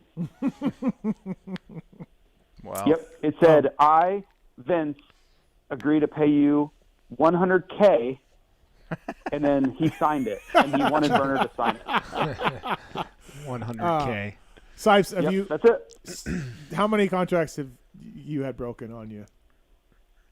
Were you all right? I mean, mean, you rode for it mostly was- respectable teams. I did, yeah, and everybody was always pretty good. Like, I feel like I was usually pretty good, and they Okay. were always pretty good to me. Yeah, So, yeah, I don't have anything. Okay. big. Rarick, you got any? No. No. I can fill this segment. What do we need? Yeah, no, JT's good. Like, yeah, he's. I got plenty. What about WBR? Are they good? Yeah. They Yeah, really? Brad was awesome, always. Yeah. Which David Bailey was involved. So, and like, because he was in there, like, he always made sure, like, it was taken care of. And everything Brad was all right, was going to, do his thing. I always felt bad for Brad because he's a nice guy. He loved the sport. He just had wrong people running his team. And you're like, so he probably got a sour taste in his mouth because it was all fucked up from people running his team. But it's like, dude, no, if you just throw a bunch of money at Jimmy Perry or Eric Kehoe, like, they can run this thing for you. Because he did have a lot of money. Yeah. Right. Yeah. Why'd they stop? Money problems, I'm assuming? I don't know. Yeah. I mean, it was that time, right? It's a great financial crisis. Yeah. So any teams that were around then that had outside money probably went away. Yeah. And your bikes weren't very good either. Yeah, I only rode for him 0506, but that was the Kawasaki Yeah. 250 that I've never seen so many DNFs in my life. Yeah, those things were off. You couldn't. It was hard to. If you made them fast, they didn't last. Right. Like They got hot. They got hot, right? Yeah. Yeah. Motor World pushed them off about every weekend. I was really good friends, but also practice partners with Troy Adams at that time, and it was just a complete debacle. Like, he had so many motorcycles and so many parts, and none of it mattered. It was just just every day the bike broke. All right, so we got a little bit of heat on our review pod for not talking about Max Volan this weekend. Well, that's you protecting your interests. Yeah, that's it, right? I meant to bring him up. I had Max circled. Well, it's Maximus now. It's not Max. It's Maximus. Yes. Yes. But he didn't make the main, and he was really good at Anaheim, and he didn't make the main. And if you're actually counting, I think this is 4 out of 5 mains he didn't make out of 5 races, going back to last year. So yeah, which is pretty rough. Like when you put it in that frame, that's pretty rough. Well, he's a great rider, right? I mean, the guy was, of course. Yeah, like, of course. Sypes, did you ever have Sypes, did you ever have did you ever not make a main on a real good team? Yeah, like twice. Yeah, like Star Days, or what are we talking? No, Star, I never missed it, but well, WBR, but I had a factory motor in it because Roger was like helping me out, and I made the main, so I don't know. Maybe on KTM one time. Okay, yeah. Yeah, maybe twice on there. Right. But like I should have been a top 3 to 5 guy, and I didn't make it. And that was like kind of rough. And J-Mart hasn't made Matt mains. Moss and that's got me. where Bolin should be. What's that, JT? But I think if you put Bolin in that main, he's a top, 3 to 7. Like he definitely would have beat Phil. Well, right. But it's not the riding, and like I wrote about that today. Like it's not the riding that's the problem. I think he just needs to figure out how to stop putting himself in bad situations. You can't, like, qualifying to me. Yeah, okay. If you're in position to win the heat, like, go for it, because everybody wants to win the heat and make money and get on, podium interview and all that. But outside of that, it's like a managing risk scenario. There's not a lot of upside to doing stupid things in qualifying. If you're not going to win and you're like 3rd, 4th, 5th, whatever, you just bring it home. Like when they did the restart, he didn't need to do anything stupid. He was already in like 6th. So just get going. No, the restart, he was pushed back. Was that okay? So here's what was it: a flag or jumping on a flag issue or anything, or was it because the lap before he made that many passes in one lap? They did a lap prior. So he passed 3 or 4 guys on that one lap that they I think it was 3. Yeah, where the flag came out. So he was 12th, I believe. No, 9th. But either way, 6th, and they put you him found back yourself to in 12th. Oh, he's back to 9th? Right. Well, on the restart, he was 9th. He was 9th on the restart? Yes. Okay, I thought he was further back. No. All right. So, yeah, I mean, just ride at home. Yeah. Right? But then. Right, sorry, I guess my only point is that if you go back and you look at every time that this has happened to him, it's because he's putting himself in bad spots. If you put yourself in bad positions over and over, things are going to go wrong. Like that's how it works, right? It's the opposite for like Lopes. Lopes is the other side of that. If you continue to put yourself in good positions, good things tend to happen. So it's not that he's slow. It's not that he's not deserving of that bike. There's like something missing where it's like, where are we going wrong here? Because you should not be in this spot over and over and over where you're having to pull out a miracle. You shouldn't be on the LCQ. You shouldn't be in, 12th in the heat. So I don't have the answer, but it's not he's not very good scenario. He got to the lead in the LCQ, and we were good. Yep. We were dialed. Yep. Then he goes off the track. Yeah. Like, Rarick, what you work with KTM, like, it's not good. No, I fully back what JT's saying. He's 100% right, and I don't have the answer either, but I think a big part of that's racecraft. I just don't think he's been in the gate enough, especially in stadiums. Okay, so I was going to ask you that. Yeah, if you look at number of Supercross starts, there ain't much. Correct. Right. Yes, you have to be in the gate, and I mean nowadays I think it stems back to the kids, their whole amateur careers. They don't race enough. You need to race. You need to be in a gate. I don't care if they have a race in the studio. You have to line up and race. That's what makes you better. Mm-hmm. I just disagree with the 4 or 5 amateur nationals a year and train. And yeah, I don't think that's the right system, but I think it's showing with a lot of kids now. I think in those qualifiers too, like these guys, to your point, Seth, these kids are so programmed that when the gate drops, they just go for broke. Yeah, like they are full send for every second of that 4 or 5 lap race. Yep. Qualifying, don't do that, right? Because if you don't win, it's okay. The money's paid later that night, Like the qualifying doesn't matter. I promise you, after the race, no one's going to come to you and say, you know what? You were really slow in that heat race when you got 4th in the main event. No one cares. Like it really doesn't matter. So by all means, don't blow your night by trying to do something stupid in qualifying. Like I watch it all the time, and you see seasoned guys. You see a guy like Webb, these smarter guys. If things aren't going well in the heat, they just pull up a little bit and be like, it's fine, whatever. Well, if I get 3rd, if I get 5th, yeah, whatever. Like I got to make sure that I don't blow this right here. So like, with Maximus himself, like, what do we? I mean, I think it's situational awareness. Yeah. Right? Like, when you're in ninth, understand that you're in ninth. Don't do anything stupid. You're plenty fast enough to move up to 7, 6, whatever. You got a few laps. But what you absolutely cannot do is crash in the first turn when it's a straight line start. Like, you can't. Yeah. No matter what. Like, that's the one thing you can't do in this scenario. And to your point, when you get in the lead in the LCQ, back it down a little bit, right? Like, there's no reason to be taking risk in that scenario. Like, you shouldn't crash in the rhythm section there, and it's easier said than done. I understand all that. I'm Monday morning quarterbacking this thing, but there's got to be something has to change here because he's too good for this scenario to be happening over and over. Well, it's a contract year for him. We know how Roger is. Roger just will stop talking to him at some but point. He's good enough. Like, he should be on that bike and that team. He's 5th overall in I think Auctioneers. we all agree, he's 5th overall in outdoors. Like, the kid can rock. And he's got his dad has all the experience in the world. So I'm not pretending to have the answer, but I can diagnose the problem. And I think he just needs to calm down in these qualifiers a little bit. And when the window's not open to go for it, just be willing to settle and make sure you're in the main event at all costs, right? Yeah. Like, no matter what, you have to be in the main event.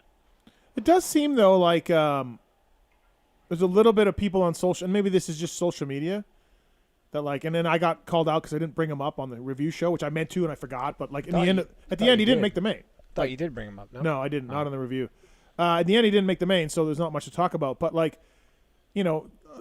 Twitter feed is full of ganging up on him, and people love the negative stuff. Look, it's not good. No one is saying it's good. You're a factory rider, so you got to make the mains. Steve, the only thing I'll say here, and I'm not going at you on this, but in our preview shows, you did say nah, forget about that. It's fine. He's good. Yeah, He figured all that out. So I think they're going in on that. Is that you're no, that's all in the past. Yeah, okay, fine. True. So that's the only thing I could point to. Yeah, maybe. I guess. I don't know. I'm a fan of Max. I think he's of course a good rider. It's not a personal attack, right? No, yeah. Our job is to analyze what they're doing and not doing in the end, right? And people want to make it personal, but it's not. Yeah. Yeah, it's not good. Fly Racing, flyracing.com, bringing you Jason Thomas on the show. A couple things to bring up. So the SMX calendar was affected today. USC football and some Pac-12 stuff, and so they moved the LA Coliseum, which was supposed to be October 14th, which was too late. Now it's moved up. This is good. Yeah, we got a week good. off after Ironman, and then 3 straight SMX races, and the season's over. Much better. I just found out about this on the way up here. Oh, you did? Yeah. Much better. Yeah, way better. Yeah, definitely better. You don't want those guys. I don't care how we get here, but this is better. The only bad thing now is the MXDN, Team USA, in the past has been look, we don't want to keep riding moto for 3 weeks, 4 weeks until this MXDN, right? That's been a common complaint. Well, now they're going to be, unless MXDN moves, which I don't know how that's going to be, they need to stay sharp for 3 weeks. Is it 3 or I thought it was 4? Maybe 4. Yeah. 3 or 4 I'm 100% prepared for us to get absolutely annihilated at this race. Yeah. I'm good. I don't even care. Where's it we at? got our win. France. Ernay. Oh, okay. Yep. I'm okay. I don't even have. We're going to go. I don't know who they're going to talk into going. I think it's going to be a really, really challenging, that's a tough ask conversation. Yeah. So I'm ready. I'm ready to lose. It's fine. Okay. I don't care. All right. There we go. I think so too. I think it's Kyle. I think it's going to be tough to ask these guys to stay sharp. The Maybe 3 guys in the team. Seth might have to suit up. Yeah. No, Sypes will be good by then, dude. Yeah. It'll be good. Who I'm down to race. Yeah. Who realistically though, who's going to say yes to that with that timetable and that schedule after 31 races? Yeah, it's going to be tough, man. The teams are going to be I don't want to do it. You're right up against boot camp now. It's not good for anybody. No. So, JT sounds like me before the Cowboys game the other day. I'm prepared to lose. Yeah, well, Blair and Myrtle were the same way too. Yeah. It's going to be Starling, Lane Shaw, Phil, and Phil. That's going to be I our hope there's team. no triples there. There won't be triples there. Dude. No. This is a real bag on Phil night. He deserves it, dude. He was in the way. Is he the worst 8th place rider in the history of 250 Supercross? Discuss. No, I got 8th plenty of times. I was way worse. No, he's not the worst 8th place. Okay, all right. Okay. No, I'm not going to go that far. You guys are brutal. Suck it, Steve. Is he breaking his contract tonight? Is he supposed to call in every Monday? No, we didn't do that for this year. Oh no. Yeah. Oh, I thought that was still a thing. No, I mean, I could. My listeners love having Phil on. So, you ever race Phil stories? You got any Oh yeah. racing Phil stories? Did you do a throat slit gesture? No, we never got into it. No. Okay. No, but we've raced pretty good. Right. Yeah. I feel like you two would have like some sort of mutual understanding. Like we were always pretty cool. Right. We're not like best buddies, but we were always fine. Ryan jumped over him as Phil's doubling. Yeah. He doesn't like guys like Nichols and Seeley, Cali guy. He doesn't like those type of guys. No, he's tight with Colt now. Now he is, but he didn't. Yeah. But he's tight with He doesn't Colt. like those type of people. Yeah, just by looking at him. But Sypes would be Kentucky. He'd be down with Sypes. Phil didn't talk to me for years because I had earrings. Right. He didn't like me for years just because I had earrings. Right. That was it. Right. All right. Also, a little bit of news came out from AMA too. Youth classes are required to wear front and back chest protectors. I like that. I like it. Yep. Let's make it the pros. Yeah. MXGP does. Does Let's TLD do it. still do that? What? Does TLD still do that? I think so. Yeah. I thought like that. KTM did that. Or was it just TLD? Just not a TLD, KTM I thing? think. Yeah. Yeah, I should know this. What, they're AM kids or something? No, everybody. TLD. Oh, yeah. Like they have to wear a chest protector. I guess I already did, so that I didn't. Yeah, have you to wear yell at me. underneath? Yeah. Yeah. I used to wear over. Right. But I finally found an under one that works really good. Yeah, so. Ferrandis switched to an under one too. He found one that he liked. But JT, I think we should make it pros. Yeah, I'm open to it. I think, I know for us, we developed one that's just hitting the market called the Rebel White, specifically for this, that is really minimal. You really can't tell you have it on, but it does add a level of protection. So in the past, you go back 10 or 15 years, they were really restrictive. They sucked. I get it, why people didn't want to wear it. I was one of them. But now, man, it's really hard to come up with an excuse not to wear one. Yeah, I think it's good. I mean, look, man, the fact that guys just run a jersey on a Supercross is just insane. Just when insane. You got foot pegs and handlebars and I mean all this stuff that could just impale you. Like, it's a terrible idea. I did it for years. Terrible idea. I wear an A1 Alpine Star. I can barely feel it. Yeah. It's fine. It feels good. Like like they're not like JT. Like they're fine. Yeah. They're maybe a little hot. But they've came a long way since that Travis one up there. Although, as a kid, that look was just incredible. Right. That's actually his, No, I know. Yeah. Yeah. I don't know. I think it's a good rule for the AMA to do it. I like to see it in pros. Again, MXGP does it now. So, and they have to have level 1, I think. Like it's pretty aggressive what you have to wear in MXGP. Right. Interesting. All right. Before we let you go, JT, we got a call from Nash on the line, but also Ken Roxon. What do you think of Roxon so far this year, Sypes? Like, what do you think of his results? 5-4 in 2 races. Yeah, I think it's fine. Yeah. I don't think he hasn't hole shot yet, right? Right. So if he hole shots and goes backwards, then whatever. I guess the same as kind of the last couple years at times, but I think he's doing fine. Like he's looked like he's moving up to me, so he's hanging right in there. Do you think he can win? I think so. Yeah. I do too. What do you think, Rarick? Does he look like the same Kenny that you've always seen, like where he's just doing things, like, I don't even understand the physics of how he did that. Because that, to me, that's where I struggle with. Like, the results are fine, 5-4, no problem. But when I watch him, I'm like, looks pretty good. Like, normally I'm like, I don't, like, how do you do that? Like, how do you look that way on a motorcycle? And I don't feel that way right now. Yeah, I mean, I would agree with that. He doesn't look the same, no, but I think to start the year on that bike, I think he's good. Yeah, I do, and I do think. I mean, I hate to sound like that guy, but I do think he was better this weekend, and when he switched to FC last week, right? Yeah, I thought he looked better this weekend than A1 for sure. Right. Yeah, I think for a few weeks on that bike, first 5-4, dude, I think he's fine. Yeah, Kyle, what do you think? I think this weekend he might do pretty good with the Triple Crown. Yeah. Maybe this is the week. That's true too. He's looked pretty good. Yeah. Nothing crazy, but definitely better than other guys. Yeah, definitely not like he did at Paris, but still good. And that's my only point, right? Is like I'm so used to, I've been watching this kid ride since he was like 10 years old, and his style, the level of comfort, like he does things on a bike that I simply don't understand how he does it. And I'm not seeing that yet. That's all I really want to see. You show me that, where he's like standing through ruts and corners and doing all these things, then I'm good. But I just have not seen that yet. So maybe that's a good thing. Maybe when he gets to that level, these guys are in big trouble. But that's really all I'm kind of missing right now. I talked to some guys close to Hap and about the suspension change, and they're like, yeah, cool. If it makes him happy, Like if that's what he needs, great. Yeah. So they're on board, like, because all this stuff is political, right? There's a lot of political issues. I'm assuming that team kind of has the freedom though to do what they want. Yeah, I think so. Yeah. I mean, they have Showa stuff and they have Showa support, but everyone else is still obviously Showa, but it's Dave Cruz, right? On the team, yeah. Yeah. So everyone else is still using him, and then Kenny's the only one. Yeah. Well, I think Showa Scott chimes in too, or help. It's a collaborative thing, right? Yeah. Not a lot of Suzuki Japan pressure. I don't think so. I don't believe so. But there were some Japanese in Anaheim 1. Really? Yeah, Suzuki? Yeah. One of the guys. So when I've been there 2 times, thankfully, to do Suzuki intros, and the guy that would be our host, that would basically just make sure we had everything we needed. It's a great guy. I can't remember his name. That's on me. But he was there this weekend. I talked to him. I was like, whoa! It was crazy. Yeah, So Suzuki's back. Been around for a while, but I don't know if they're back. But I don't know if they're back. Right. I talked to Kenny a little bit. He said he feels as good as ever and not quite where he needs on the bike, but he himself feels as good as ever. Yeah, I think so.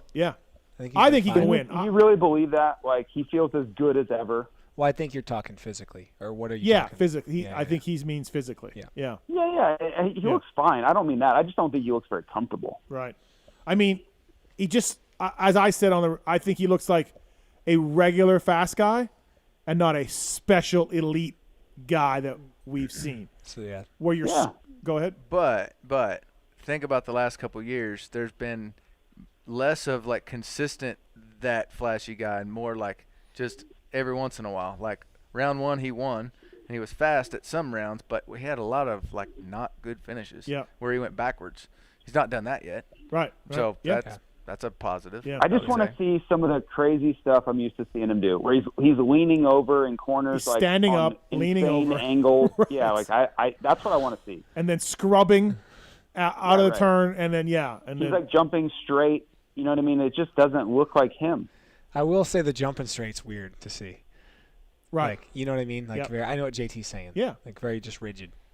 Yeah, he looks just like a regular fast guy, not somebody that you're like, holy shit, how's that guy doing that? You know? I would agree with that. So like I always judge it off of myself, right? Like I think that's normal. If you race, and I watched him ride, and I'm like, I don't know how to do that. Like I don't know what he's doing. I can't do that. Like he's 5 feet lower on the jump than I could ever be, and he's leaned over so far in the takeoff that I think he's going to scrub his peg and do a front flip. You know, like that. That's not what I'm seeing right now, and that's to me, that's really all the point is. If he ever gets there on this bike, then I think he gets a lot better. But I don't think he loves the comments that we made, but it's more of like a compliment that he's getting 4th and 5th, and I don't think he looks great at all so far. Yeah, I think he had a chance at 3rd if he wasn't dealing with a honey badger. He had a chance at 3rd this weekend, and I think Coop and Tomac, it's only 2 races, but they look significantly better than everybody right now. Chase, I think Chase can get in there. Chase can get in there. Yeah, Chase can get in there. Yeah. I have a theory on this. I think that if you take all the guys and you ask Tomac, okay, if you give all these guys a ton of confidence, who are you the most worried about? I think it's Webb. I think Webb would be the guy that he doesn't want to go the distance with the most. I would agree with that. All these other guys, I think he could point to some sort of weakness that he's going to exploit. But if Webb just kind of catches fire and they get the whoop sorted out, and he's so mentally strong and so tactically brilliant and late in the races, I think that's the guy Tomac doesn't want to have to deal with. Yeah, I think I'd agree with that. Everybody kind of agree with that, right? I think that's right. But I think everyone thinks he can win a races, right? I mean, in this room. For sure. Right. Can he? Yeah, sure. Of course. Yeah, right. I just, some people are like, oh, he's done, he's finished. No, I like him leaning into the kickstart Kenny thing. Keep that up. Well, look, if you're getting 5th and 4th and you're done, you're doing all right. Yeah. I mean, we'd all like to be done like that, right? Right. All right, we got Nash on the line. Nash. Gentlemen. Nash, have you heard of Fabio Quartararo? I have.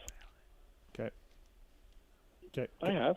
You're asking me a question. I give you an honest answer. That's what I do. No. Yeah, carry on. Carry on with your question, please, sir. Well, 2 things. Well, first of all, JT, everything looks great at Fly. I'm a big advocate. Can you share any insight on a drink system on the waist? Anything in the works? Something that's coming out? GNCC starting soon, and anything in the works? We are working on that. It's been something that's been requested. You're not going to see it this year, but we do sell I think it's called USWE, USWE. We do sell those for WPS. But it is something that I wasn't super familiar with, and when I was told about it, I kind of like shrugged it off. But yeah, this is something that people like. So we're in the exploratory phase of getting one of those made. Yes. Awesome.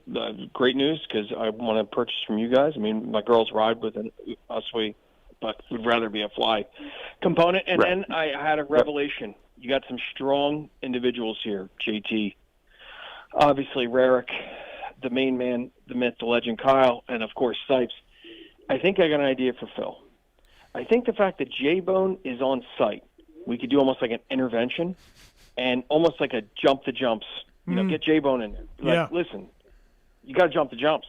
I mean, come on. I mean, come on. You can break through. Phil got mad at J-Bone for saying every week, jump the jumps. Here we are. Years later, it turns out J-Bone was right. Years later. Yeah. J-Bone's a soothsayer. Yes. Yeah. Jump the jumps. I mean, dude, at this point, Phil needs to watch the Science of Supercross, segments. Sypes. Did you watch Anaheim 1? Did you watch it? Okay. I did. Phil went 2-2-2-3 in 2-2-2 4 twos? 2-2-3-3, right? No, he never went. He went 3 at the end. That's it. No, he did 3 before. I think he went 2-2-2-3. Yeah, okay, 2-2-2-3. Were you guys there? Because they didn't show it on TV. 2-2-2-3-3 is what he did. There's 12 jumps. Yeah. JT's okay. Right. So, no, I mean, it was unheard of to get a top 10 and go 2-2-2. Well, didn't he qualify like 21st? Yeah. He would not have made the Triple Crown. That's what I mean. Like, I'm looking at it, and I like Phil. I like watching him ride. I hope he does We all well. like Phil. But I know it doesn't sound like that, but I love Phil. That's why I'm saying it. He needs to hear it. Man, qualifying, he's not killing it today. No, which that doesn't mean I love, a ton, but yeah. I love opening statements with that because you can literally say anything after that. Like, I like him, but with all due respect, yes. With all due respect, I hope he would die.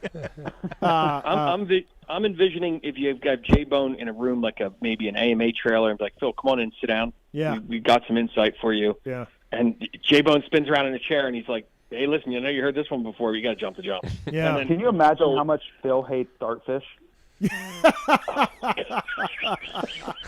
Phil, come in here. Sit down. We got this dartfish program. This segment, you're 2.1 off. Dude, it's amazing. It's amazing Phil, what you created. 3.3 seconds slower in this section. What would the program do to?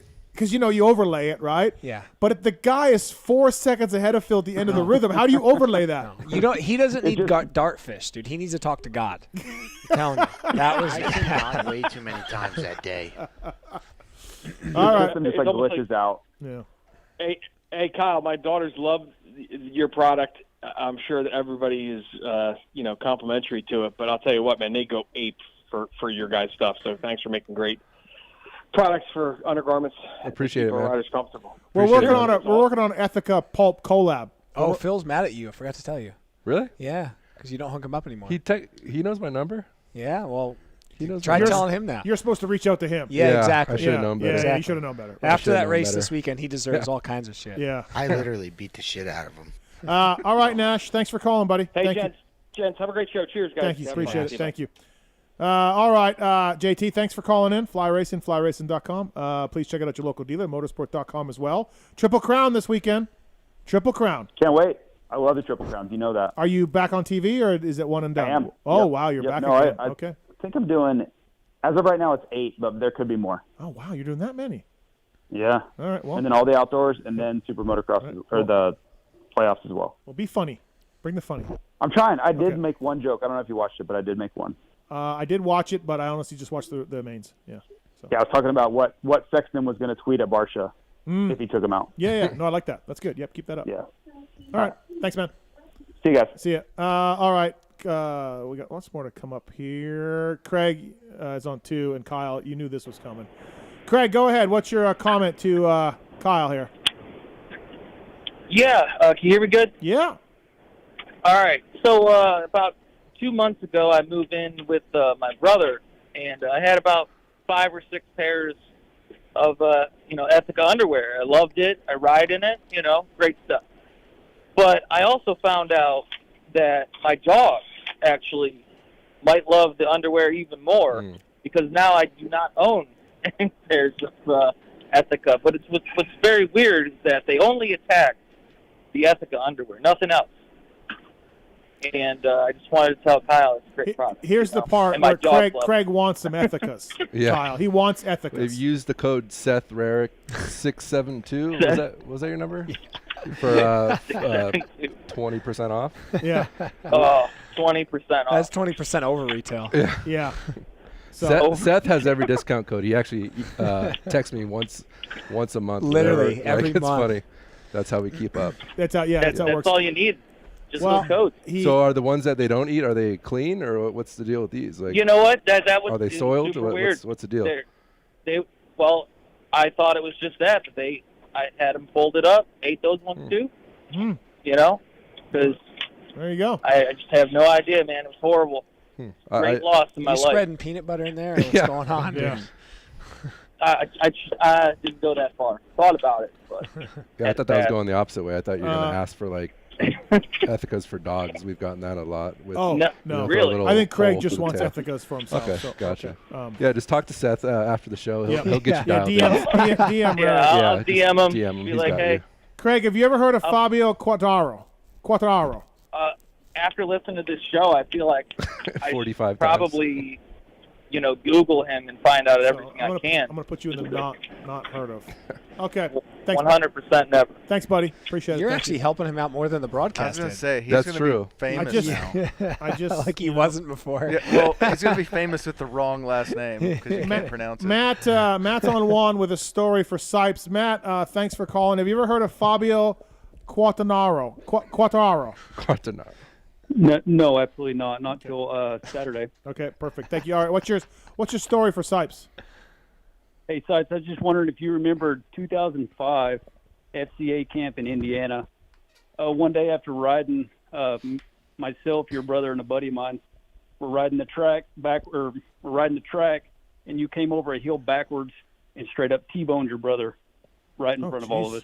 Local. I do remember that. You do remember T-boning Pooh? Do remember that. And I thought you guys had already went back, because we were basically done for the day. And I'm like, well, we'll just go ride his section backwards. It's going to be fun. And then you guys weren't done. So, yeah, about killed my brother. Oh, wow. And myself. Really? No, I mean, neither of us got hurt. Oh, okay. It was almost a head-on. It could have been bad. Where was this at? FCA camp in Was it Indiana? Yeah, in Indiana. Yeah. All right. Hey, also, do you remember that gnarly track that we rode on there? I think it was built by like the Bomber or somebody. I'm not sure.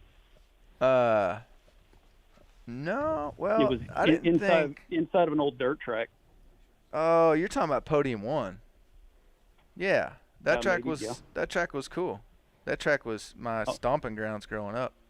We were sponsored by the track, so we raced free, so we raced there like every weekend.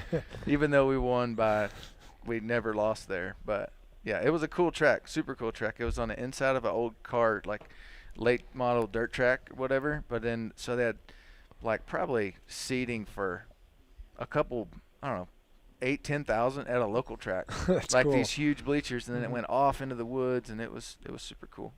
All right, cool. Thanks for the call, man. Appreciate it. Thank you. All right, thanks, Fredo. All right, Jacob, you ever heard of Fabio Quartararo? There we go. Jacob. I hadn't up until this weekend up at the race. Okay, I'll put it as not heard of. All right, what's your question for Sypes? My question is actually regarding the pelvis injury. I also did an open book fracture about this time last year, along with sacrum and a hip. And sorry to hear that. No, I'm more so curious because I want to say it was about the same time of the month in January. So I'm just curious as to. Obviously, I've kept up with your Instagram, but the open book fracture, it looks like you were dealing with that quite a bit more than I was. So I'm just curious as to timeline and everything that's kind of gone on. Well, kind of a long story. It's been a long last almost 13 months, but yeah, short version is basically it was an emergency deal. I was bleeding out internally and had a tear in my bladder, so that was leaking out. So basically, they flew me to the hospital, and I woke up and I was fixed. Didn't get to pick the surgeon or get a very good one. So he messed up. That one failed, so I got another one done. That one technically wasn't wrong, just my body didn't respond to the way he fixed it. So then I found another guy, and that surgery was in September, and I'm just graduated to one crutch. So I'm finally seeing some progress. So we're doing good. That's incredible, man. That's incredible. You've been through the ringer. I looked through the X-rays, and you got a lot of metal down there. And he does. Me as well. It's crazy, man. How are you good now? Did you heal up? And that's why I asked, because it was fairly quick for me. I mean, I was back riding by late June, and that was the length of my injury. It was a quick turnaround, maybe 6 months. But obviously, I didn't get to pick the surgeon either. I kind of woke up and I was fixed as well. So. Yeah. Well, sounds like you're doing better than Ryan is, anyways. Yeah, good. Glad to hear that. Yeah, Yeah. Thanks for the call, man. Thank you. Yeah, absolutely. Thanks. Thanks to the folks at Maxima USA. We use the code PULP20 to save at Maxima USA. What's your favorite Maxima product, Rarick? SC1. Yeah. It's everybody's. That's the only one I know. That's how I kept my bikes looking good when I was a mechanic. Yeah. New bike in a can. 927. What's that? That's a Right, two-stroke mix. Is that a two-stroke mix? Mm-hmm. The 927? Yeah. He is in New York. Yeah, I just know SC1. I remember. I just know SC1. When I was a kid, Motul, their spray smelled like oranges. Remember that? Okay, cool, but this is a Maxima. I know. I'm just comparing it. Yeah, cool. I love Motul as a kid. Cool, man. Great. Maxima USA 927, still the #1 selling two-stroke oil in most markets around the world. And, of course, the Maxima guys help out the Team Kawasaki as well with their four-stroke oil. Plugs. Yeah, contact cleaner, MPPL. So my garage door, Pookie's garage door, was squeaking really bad. And it drove me nuts. Plastic wheels, right? Not the greatest wheels. And I just went MPPL. Probably 2 gallons of it up and down the track on each track, and it was fantastic. Works great. So if you have a squeaky garage door, read that right there. MPPL works pretty good. That's all you need. So thank you to Maxima. PULP20 is the code to save. Maxima help you out? You were a Maxima guy for long time. Yeah. Since I was a kid. Yeah. Yeah. I remember seeing you in some ads. That's why you wanted the Dogger on. You're a Maxima guy. Oh, Here we go. I'm a Dogger, Motor X guy. So Dogger, I'm not gonna give you're a in Motor X guy. It just happened. You happen to work for KTM this year too. Pro Filter as well. PULP20 at checkout. Get 20% off at profilter.com. Top quality oil and air filters for dirt bikes, street bikes, side by sides, and everything in between. Sold through motorsport.com. Pre-oiled, ready to use premium air filter or oil filter for your next service. PULP20's code to save. All of these guys will help us out with Pulp Fantasy as well. You Pulp Fantasy player, Sypes? Yeah, first time this year. And how are we doing? Terrible. I don't know, first round 2. Round 1, I thought I had it figured out, and I had one guy make the main. I think. Boy. Maybe that's just one class. Hunter Cross. So your one guy was Hunter Cross? Yeah, somehow. And I was like, yeah. And then everybody else. Pierce Brown crashed.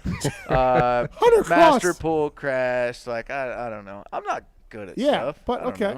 I'm not good at stuff. Well, you are good at stuff, but maybe just not. not that stuff. Right. Hey, how was Deuce this week? He was cocky after round 1. Oh, 165. That's bad, I'm assuming? Oh, yes. Okay, so better call-ins from Deuce this week. That's quite the drop. He went from top 5% to bottom 5%. Yeah. Okay, so he got humbled. Yeah, he got humbled. Yeah, he said he'll be back next week. He's very angry at Derek Drake. So thanks for Maxima and Pro Filter. X-Brand Goggle Tear-Off segment. Let's do it. It's the X-Brand Tear-Off segment. 15-second rapid-fire Q&A. Rapid fire. These questions are submitted by Corey Moser. Kyle, you ever heard of him? Corey Moser? Yeah. Yes. You have? No, I haven't. Oh, no. Okay. These questions are submitted by him. Rapid fire. X-Brand Goggles. You know where's X-Brand Goggles? Fast Freddie Noren. 2 for 2 in main events. Yeah, him and John Short. Impressive. Yeah, right? Both of those guys, yeah. John Short going 2 for 2 is not something I had on my bingo card. No, that's impressive. Very good job. Is he an X-Brand guy, or is I not allowed to he's say X-Brand. him? No, Okay, he's X-Brand. all right, cool. Don't want to mess up your sponsor. No, you literally you can bring up your oil guy, maybe just not in the 30 seconds I do the oil for the show. No, SC1 just my question where I was trying to go with this is what happened to Motul. Remember that when I was a kid? Yeah, they're still around. Yeah, are they? Yeah, they're still sponsor some teams. I think the AJE guys have big. Yeah. Huge Actually, you know what? My right? buddy's working for them now. Actually, he was at right A1. Yeah, I forgot about that. Rarick. All right, X Brand goggles. Sypes, you wore X Brand. Yeah. Moto Concepts. Yeah, that's right. You and Chiz, X Brand guys. Yeah. You guys crushed it that summer. That was a good summer. Yeah. It was fun. Nobody liked that bike. No. And then you guys were just like, we yo. just made it so stiff that it wouldn't do anything weird. It beat us to death, but it worked. Yeah. 2010, 2011? 2010. 2010. Yeah. 5th and 6th in the outdoors, or 6th and 7th or something, right? Like 6th, 7th, I think. Something like that. Yeah, you guys were great. You and Chiz. Yeah. And he's still out there, by the way. Yeah. Just fucking chizzing away. Yeah. Yep. X Brand goggles. Use the code PulpShow23 to save.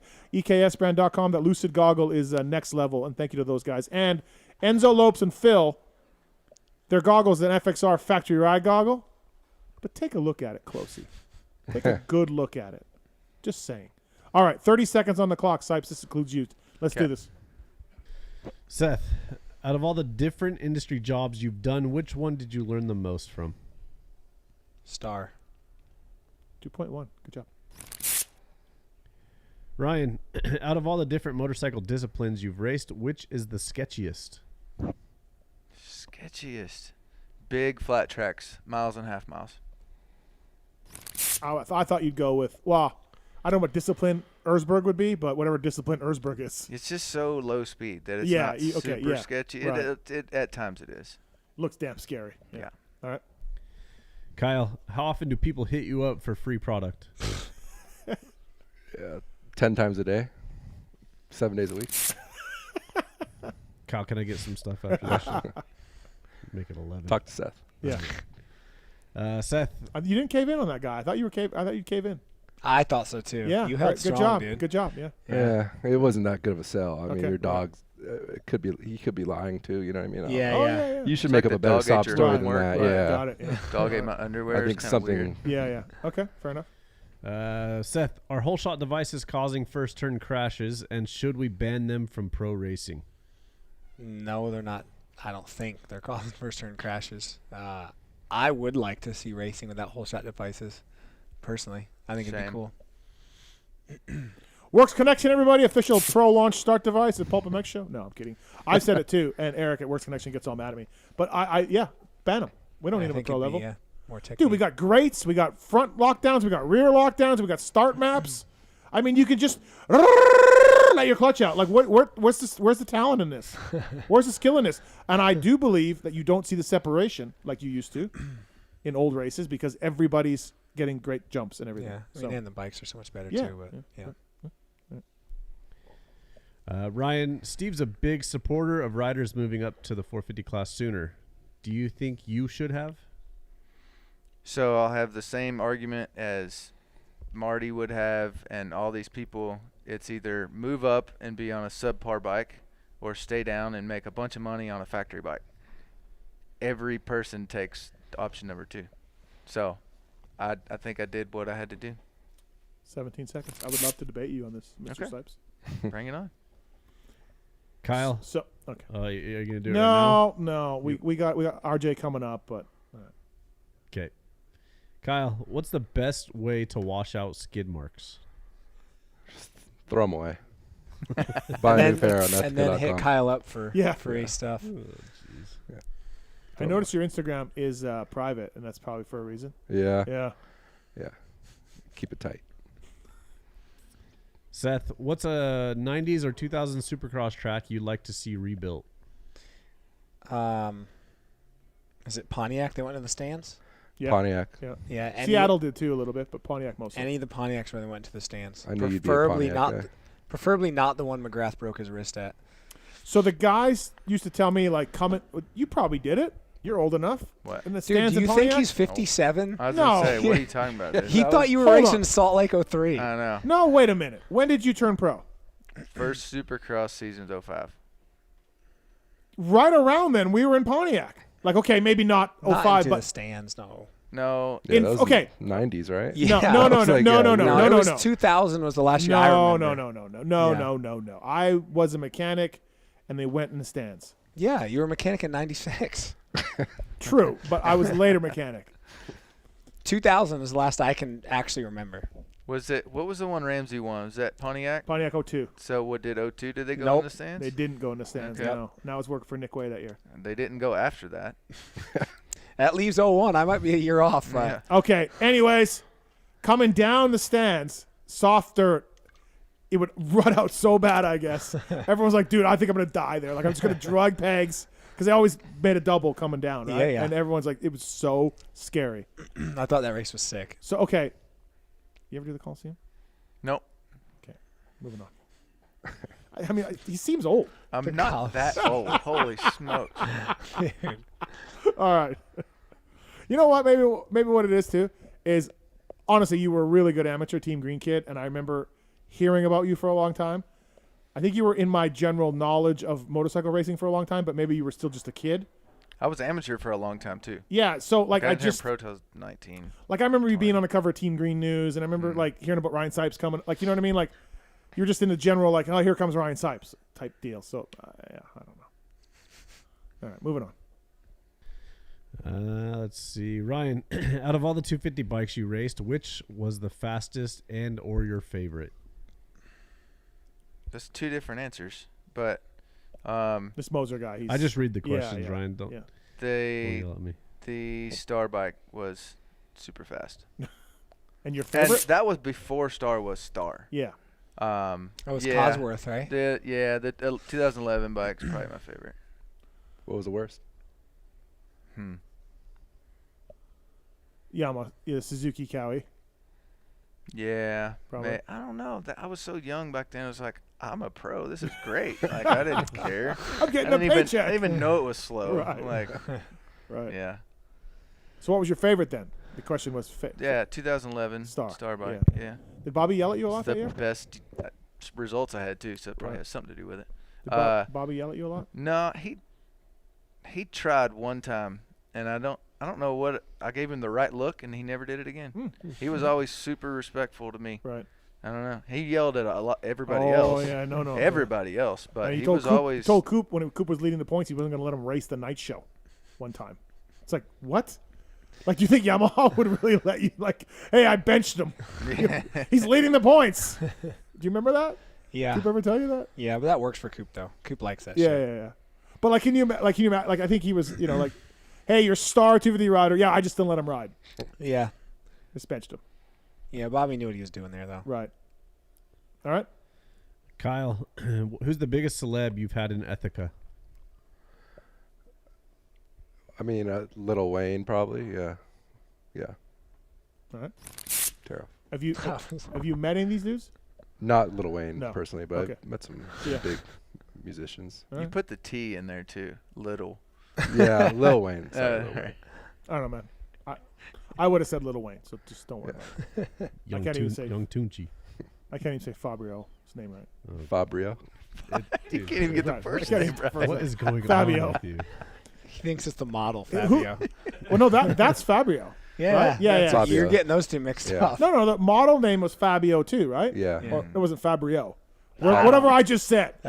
Nobody was there. Nobody has existed that's called okay, that. Got it. So, yeah. Got it.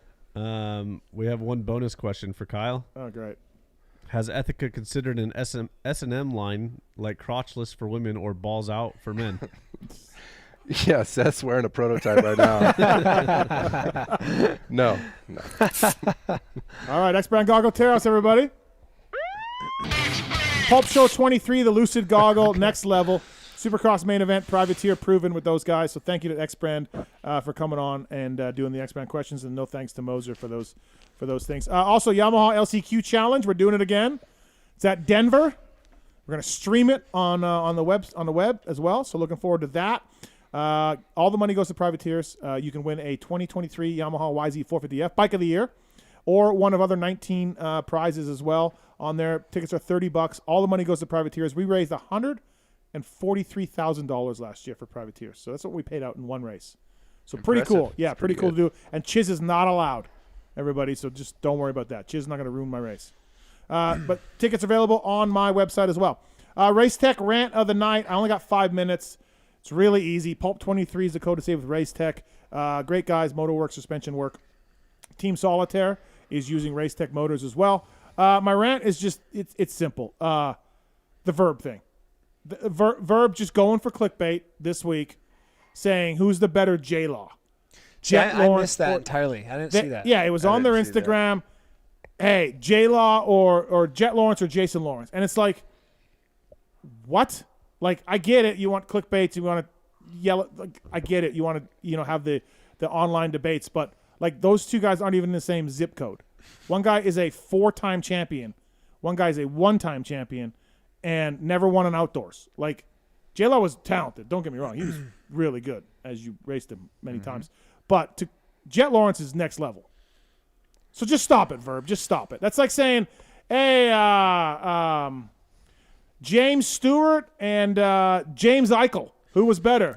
I mean, I think that's... They both got the same James. Yeah. They're both named James. Yeah, well, that's a little far-fetched, it's a little more far-fetched. Yeah, I get what you're saying. The point is the guy's got the same names. Like, just stop it. Yeah, Jett is just Jett to me, though. It's not J-Law. No. I don't like that. Well, they're even trying that, right? Right, Like, I just don't like that to start with. Right. So Jetson. But I missed that whole thing, so. It's just Verb Moto. Quit it, Verb Moto. Stop it. Stop trying to start this. I know it's like throwing gas on a fire and you get to rub your hands together and be like, ooh, look at our Instagram. Ooh, but just, like, stop it. It's not even you can't even compare their careers. You cannot. I just watched Verb Moto Unseen. That's all I see on them. I don't know what that is. Those are good. Those are good. Yeah, the what you're talking about, I don't even know where you saw that. Mark's where was that? I don't know. Thanks. Thanks a lot. You're welcome. Tits, where was that? I wasn't listening. What? Yep. Thanks. Great. Hard to find good help. These guys are on payroll. I pay these people. I was too busy putting I the almost feel picture like you're of Will making flipping this you up off at this on the point. Did they come up with your rant topic too, or who? Your No. people? No. Oh. No. It's my own. I feel like this is like, I don't know. What? You're just going at another. I know you got your own media thing, but you're just going after these other guys. It's like not that big a deal.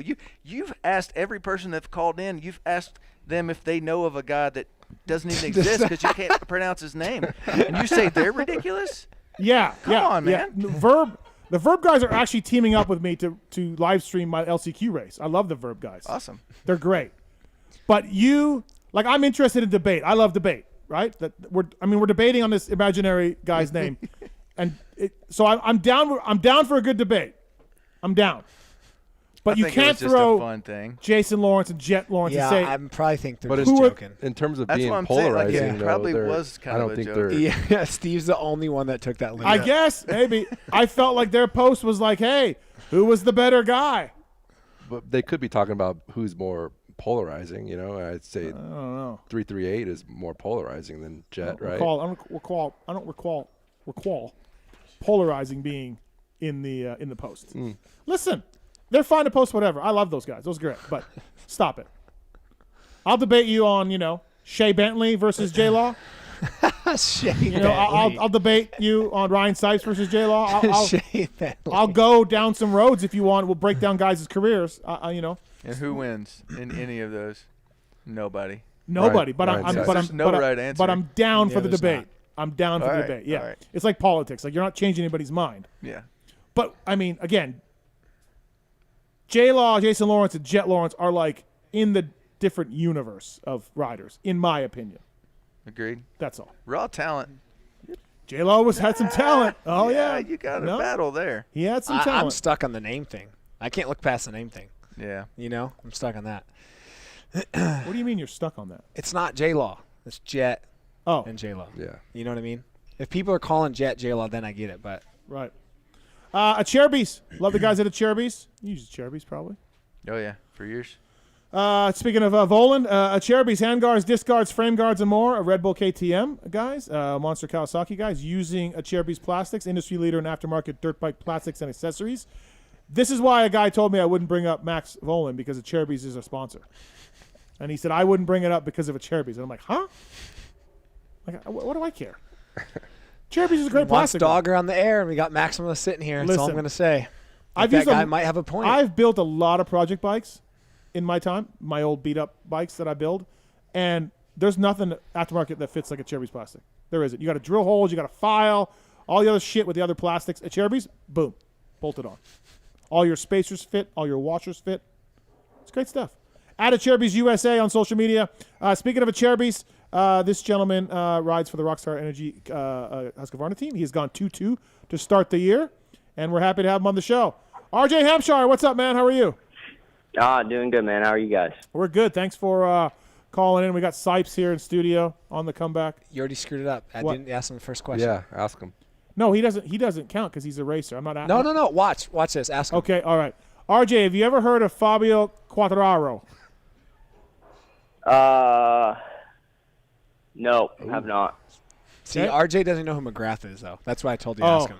Is RJ not a history of the sport? Dude, no. Is that the GP guy, though? Yeah, he's the MotoGP guy. Yeah, he thinks it's MXGP. No. I know it's the GP dude because I seen him on Track Walk, I think it was. Yep. And he like picked me for second, I think, for the weekend. Oh. And I was just joking with Amos, and I was like, hey, like, dude, this is the guy or whatever. And he's like, yeah, you want me to stop and you want a picture with him real quick on Track Walk? That's how I know him. Okay, all right, fair enough. Thanks for calling in. So, like, look, 2 seconds, come from behinds, catching McAdoo, getting second. I think it's been a good start, but then, like, are you sitting there being like, shit, this other guy won 2 in a row? Like, how are we feeling? I mean, if you look at my history, this is like, I mean, night and days better than what I've ever started a season. Mm-hmm. Any series, really. I mean, the kid's good, really good up front. I mean, I don't really have much to say about that. I mean, the time I did start in front of him, I did beat him. In that heat race, it was just a heat race, but still. But man, it's honestly, it's been kind of fun. Like last weekend, every time I went to the top, he was able to respond. He responded, I responded. So it's kind of like we were going back and forth quite a bit. I don't think you've seen kind of everything he has. I know you haven't seen everything he has. And I'm kind of on the same boat. Like, I think if we start together, it might just kind of be like who can run that speed at that pace and be consistent. Because, I mean, clearly he got it figured out at that pace and can win on it. I'm just kind of getting starts that aren't ideal, and he's got that gap, and he just kind of manages it. So are you happy then? You're happy with this start? Best one for you? Yeah. No, for sure. I'm definitely stoked on it. And I think, I mean, there's just things that I've done these first 2 rounds that I've never done in my entire life. Like, I actually looked at the clock on the top of the board, like in that main event this weekend. Like, I actually could see the time going down. I'd never looked at that in my entire life. Like, I'm out there just racing. Like, I don't look at that. So that was something I kind of was like, dang, like, this is actually, I can control a race right now. Yeah. I mean, I just kind of failed on both starts in the main events, which is a bit frustrating. But, yeah, I mean, I'm pretty stoked on the riding. Yeah, I think you should be, and I'm glad you're that way. I'm glad you're not calling in and being like, I should be better, I should be beating them or whatever. Like, yeah, it's a long series, and you got your 2-2. It's a good place to start for sure.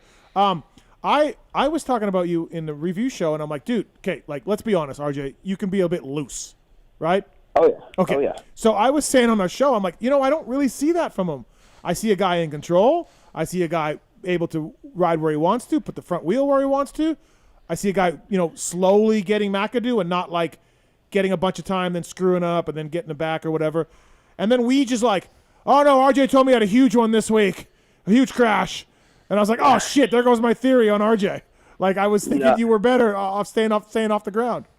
Yeah, I mean, honestly, it's been a really solid off season, and I felt like I've made a lot of progress in that department. And then I did have a big one Wednesday, but it was a bad day.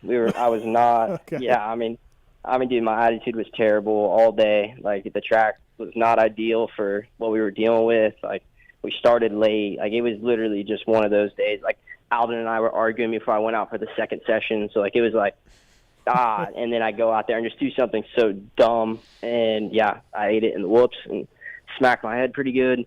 That was Wednesday. So now I'm like, geez, like, okay, I got to get this thing figured out for the weekend.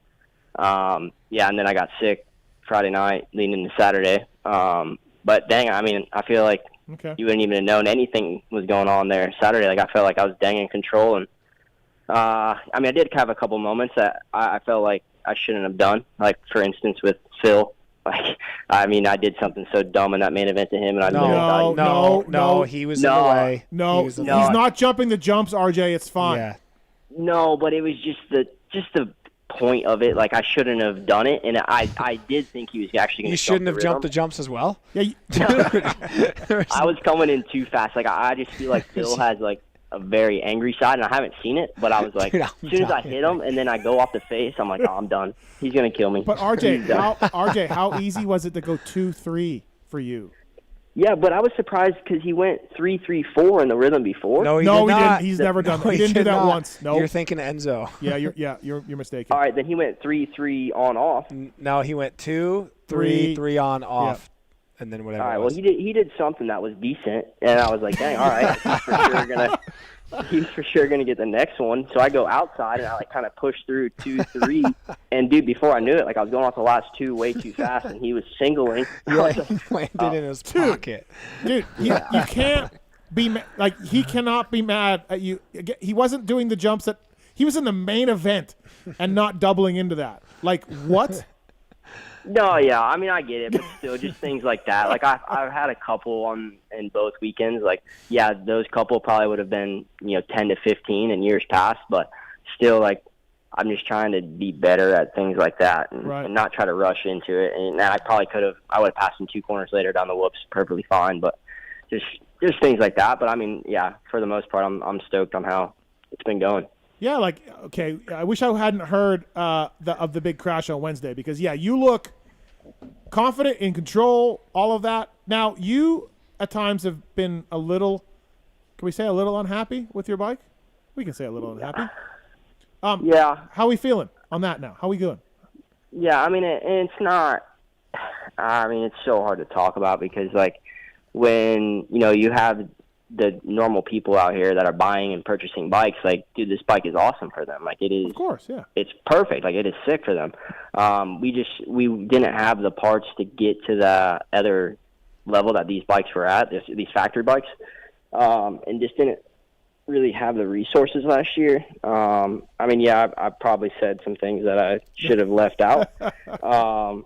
But, yeah, I mean, you see it in my riding and everything this year, like, I'm not overriding the bike because the power is actually there and delivered, and not just the engine side of it, but the chassis and suspension. Like we were so far off last year, and you could tell. I mean, there was times where I was trying to make my bike go 10 times faster than what it probably should have. But yeah, I mean, I'm stoked with it. Like I was just talking to guys yesterday, and like our whole atmosphere over there at the team right now is really good. Like. My teammates are awesome. Like, there's no kind of hard feelings between any of the mechanics, and like everybody's gelling well. Man, it's different over there this year. Hey, so did you get called into the office a little bit at some of your post-race comments? Yeah, with you actually. That one from Mobile. Yeah, I got in a bit of trouble for that one. They called me Monday morning. Yeah. I apologize if I don't think I put you in that situation by asking you anything. So, but if it was a little bit on me, I apologize. But yeah, you were not stoked for sure, but I don't know. Yeah, but it's just because I know what, like, these guys pay me to win, and I wasn't at that level, and they kind of knew that. And I mean, they took blame for it also, though. So it wasn't all on me, which I was stoked on. Like, I've said this numerous times. I signed an extension deal while I was deep into it. I think it was February or March into the season. Like, we didn't even get a podium yet. I was mad as hell. Everybody was pretty fired up, and just because like I knew things would turn around. And yeah, I mean, everything I said last year through these first 2 rounds, I mean, I kind of backed it up. Like, I think they're pretty stoked on that. I got a couple emails from like Robert Jonas and stuff from Austria, and we actually had a big group from Austria there this weekend. So it was good. I mean, like I said, we made a lot of progress, and I think our bike's dang good. Like, I think we're close to where it's 100% it's competitive. Like, I think we can win on it. I know we can win on it. And we also have more stuff coming. So once we get that, I think we'll really be into it. Yeah, nice. No, it's been a good start for you for sure. Cherubies USA bringing you RJ Hamshshire on the PulpMX show. Seth, what's it like to be around him? Be around RJ? Yeah. It's awesome, man. I've known RJ for a long time. Obviously, he was there. He went to Eldon's when I went there back in end of 19, so we went at the same time. And, yeah, RJ's a gnarly dude. I have a lot of respect for him. And he same RJ you see on Saturday is the same guy you see on Tuesday. Yeah. He puts it all out there. But the dude's gnarly. RJ, we had Alden on the show 2 weeks ago, and he was like, I don't know, he said something like, RJ never complains. He never says anything. He just does the work. He was Alden was talking about managing the group, right? Yeah. And he said RJ never says a word, never complains. You don't really know what's going on with him. He just does the work. Yeah, for sure. No, he's I'd say the low maintenance guy. And most reliable as in like you kind of know what to expect. You know what I mean? Right. He's going to be on time. He's going to put in the work. He's not going to really complain. Not going to complain. No. Yeah. Exactly. But it's funny because then like the other guys would come to me to go to Alden for something or like to get off it. So it's like I'm kind of the middleman or like I'll ease into it. But no, it's good. Like I mean, even at Alden's like this is year 4 for me there. And dude, we have a solid group there. Like I think it's probably the best it's been. Actually, I know it's the best it's been since I've been there. Yeah, I mean we all show up. There's definitely some tension, but it's good. I think that was Zacho's job for a while. Hey, Zacho, go ask Alden this. Like, go ask him. You know what I mean? Like, yeah. Go tell him we want to do this or whatever. RJ's the new spokesperson. Yeah, RJ's the new one. Do you get to ride with the 450 guys? I know you were like in past years, but then they added Christian, so I didn't know if like are you still with that group or are you on the 250 side or? Yep. No, I'm full on the 450. He just added another guy. Oh, okay. Yep. Yeah, we got 5 up there now. So you're just starting first and getting eaten up? What's that like? No, I mean, there's been days where. Okay, you're in the mix. All right. Yeah. I mean, we have some good battles and stuff. I mean, it's not like I'm just getting destroyed every day. Like, Yeah, it kind of trades days. There's been days where RJ's the best guy, honestly. Really? Yeah. I don't mean I'm not talking down on RJ's skill. It's on his 250. No, you're right. I'm saying he's on a 250. That's why. Yeah. I got a question. It's good. Like, go ahead. I got a question, RJ. So, you say you're happier with your bike, but is there anything you've done, and you don't have to like divulge secrets, but is there anything you've done differently? Because sorry, not hating on you at all, but you have been like super loose, and every time I watch, I'm like, he's flying, but when's it gonna happen? But this year you're like way more in control. Did you do anything different, like leading into this year, or are you just getting older? Could you like put a reason behind it, or? Yeah, I mean, dude, I don't see a difference. I mean, I just show up every day, and it's been my same damn plan for the last 4 years. Is like, look, we're gonna show up, get everything we got, and heck, one of these days it's gonna come together. And yeah, I mean, we're 2 races in, and I'm still trying to figure this thing out. I mean, I'm 26, about to be 27, and I've been doing it for 8 years now, but man, I'm still learning so much just from kind of my childhood and stuff like that, and amateur career. Like, there was so much I missed out on in kind of on this side of the sport, or like in the sport, and the injuries and stuff, and all of the things that we kind of been through, all the struggles. Like I think it just kind of all added up to, 2023 being a better year for myself, for the whole team. I'm on a better bike, and I do like I put a lot of pressure on myself, and I take blame for a lot of it, but. Man, whenever you have a bike that you can push through the jumps, or, you can expect it to have that pop out of the corner and things like that, like it changes your whole confidence and the way you ride the bike. I think that's kind of probably my biggest thing from last year to this year. 'Cause, man, I felt good last year. Like I really did. So it was a pretty big letdown just for how my Supercross season started. And yeah, I got a win, but man, that last year was a struggle. Yeah, interesting to hear that, right? Ryan, you've been doing some mental edge podcasting, so like there's things mentally that, I mean, I just think RJ looks calmer, smoother.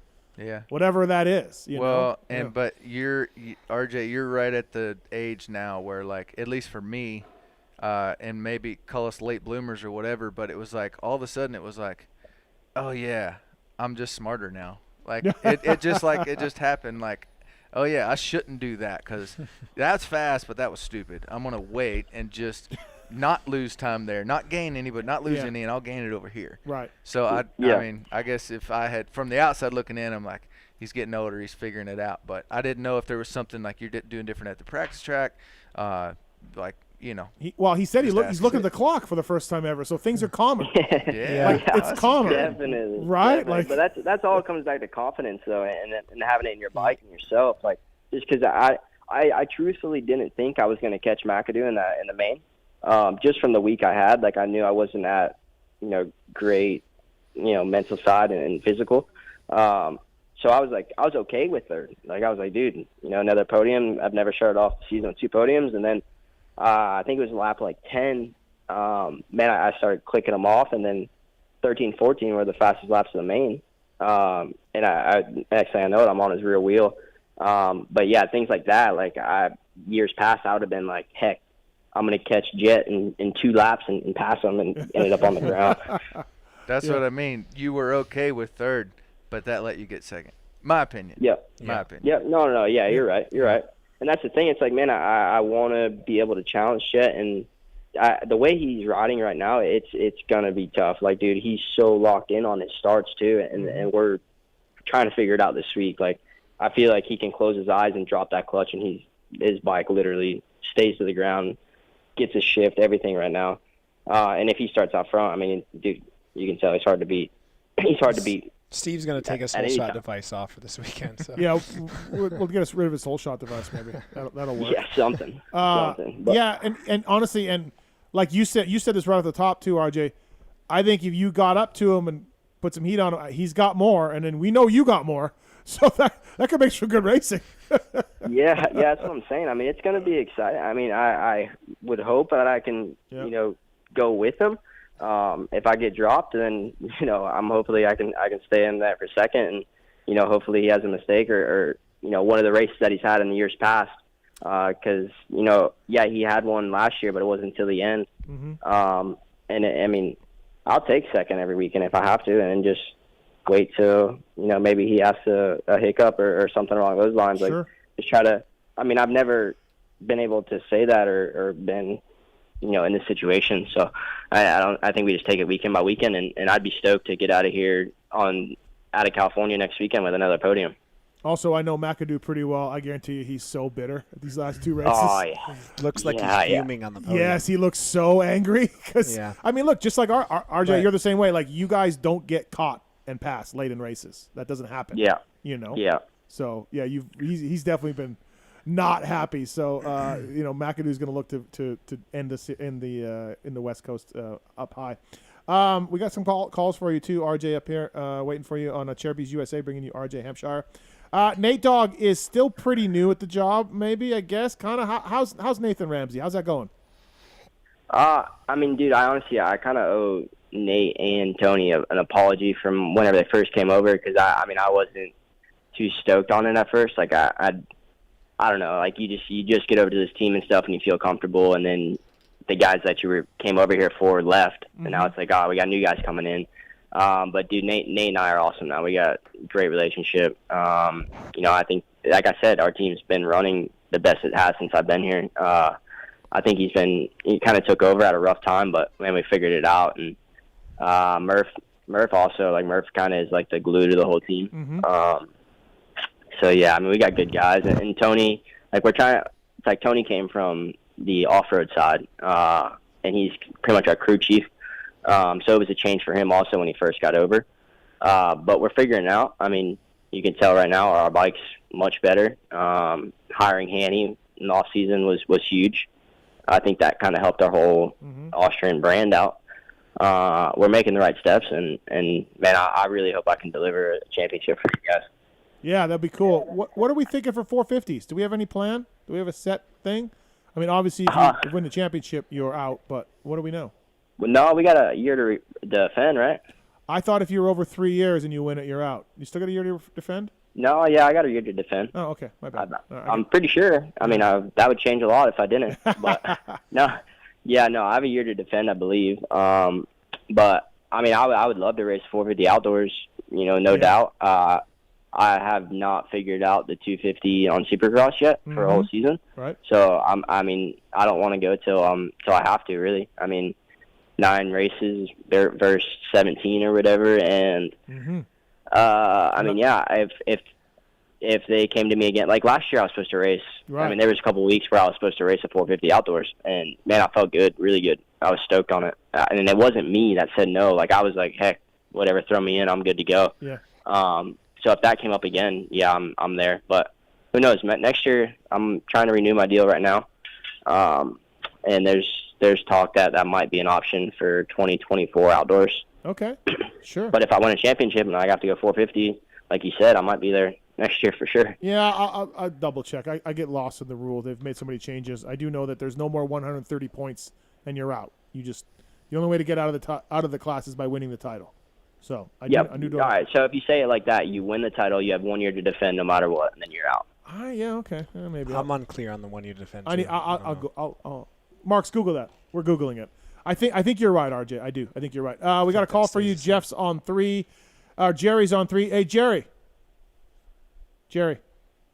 Yes, sir. Have you ever heard of Fabio Quartararo? I have never heard of him. Okay, I'll put you down. All right. What's your question for RJ? Well, I just wanted to know if RJ remembered a guy named Carl Rutledge that had a company called Ruthless in Florida back when he was an amateur that kind of helped him come up. Oh, yeah. No, I remember. My amateur, yeah, I mean, very vague, but I do remember that kind of whole company and the dude pretty well. Oh, there you go. Yeah, that's awesome. He was he introduced me to you, and I've been a fan ever since. And I thought that's really cool. Awesome. I appreciate that. Cool. Thanks, Jerry. Thanks for calling. Cherubies USA bringing you RJ Hamshshire on the show. RJ, I feel like we never see you do any overseas stuff or anything. Is that something you want to do, I guess, coming up down the road? Yeah, I would love to. I mean, I did it back in 18, I believe, and it was more like death wish. Like, dude, I was getting thrown into dang a bike that cut out, and it was rough. But then my daughters, like, we just had my our second daughter this off season, so of course they were kind of all out of it. And yeah, I mean, if like I do a 2-year deal, I would love to maybe next year and kind of make a trip out of it. Like, dude, I think I did go to Australia in 18. Oh, did you? Okay. I believe it was. Yeah. Or maybe 17. And, dude, it was, like, best time of my life. So, yeah, I mean, I'd love to go do some more. You have 2 kids now? I missed one somewhere along the way. Oh. Yep, yeah, I've got 2 little girls. Oh, I didn't know that. It's honestly, it's like to see RJ, who I know back in the Red Dog days when he first was doing that, and now he's a father of 2. It's depressing a little bit, RJ, but I'll get over it a little bit, so I'll be fine. Nah, they're awesome. Yeah, no, dad life is good, and we were just talking in one of our group texts, like everyone's a dad now, but Sexton, like everyone's a dad. There just seems that way, doesn't it? Pretty much. Yeah, like it used to be like only Dowd had a kid. You know what I mean? Everybody else was like a SoCal, going to the clubs on the weekend type of riders, and now they're all dads. It's very, very weird to see. All right. Anything else for RJ? Any other questions? I'll see him in the morning. Yeah? You're back on the first flight, Seth. So, yeah. I'll go to the track tomorrow. Right. Yeah. What's it like with Seth around, RJ? Is it just pain in the ass now because it's a new role for him, or what's he been like? No, it's good. Like I said, it's kind of it's different seeing Seth around there now because he's not necessarily the trainer side. Right. It's more like he's ready to kill a practice mechanic or something like that. He's pissed off about something. Like, dude, he hates all the mechanics. It's pretty funny. Oh, Rarick hates the mechanics. Oh, come on. No, I don't. No, he doesn't hate them, but it's cool. I mean, it's cool to see him in the role, and I think he's taking over pretty well. Yeah, it's something different for him, but it's nice to have him around again. All right, we have confirmation you have 1 year to defend. We have confirmation, so yeah. Yeah, perfect. All right. See, now that I can sleep well tonight. Otherwise, you're going to be doing the J-Mart from the airport press conferences. Remember when J-Mart was Salt Lake. Yeah, Salt Lake. All right. Well, actually, hold on here. We have a call. Is this Phil Nicoleti? What are you doing? We got RJ. Oh, there he is. We got RJ on the line. He feels bad, Philip. Yeah, he should feel bad. He owes me a front wheel. And he fucking tried screaming like it was okay. Oh, I can't with my phone. I'm at a blackjack table. Oh, you're at the blackjack table. Oh, are you off the runway, Phil? I got to video you strutting down the runway with Brownie. I do. I look good. I had to leave the blackjack table. Okay. All right. Well, listen, RJ's sending you a Husqvarna front wheel. So, hold on 1 second. Let me play the stand real quick. Wait a second. Okay. Hold on. Wait a second. I'll call back. Okay. Bye. All right. Phil's gonna call. I was screaming from the time I left the face of that last double because I knew I was coming way too hot. And I said, like, as soon as I did it, I'm like, oh, I'm an idiot. He's gonna kill me. literally off the face. Dude, I'm like, oh, I'm done. How is he going to kill you? He can't catch you. He's not jumping anything. Like, he's not going to be able to.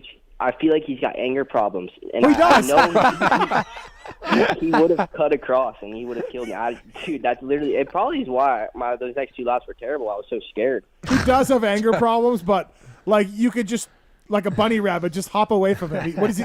You know, he's not – I mean, he had good whoop speed. That's what saved him this weekend. It's the tortoise and the hare. Dude, his start was unreal.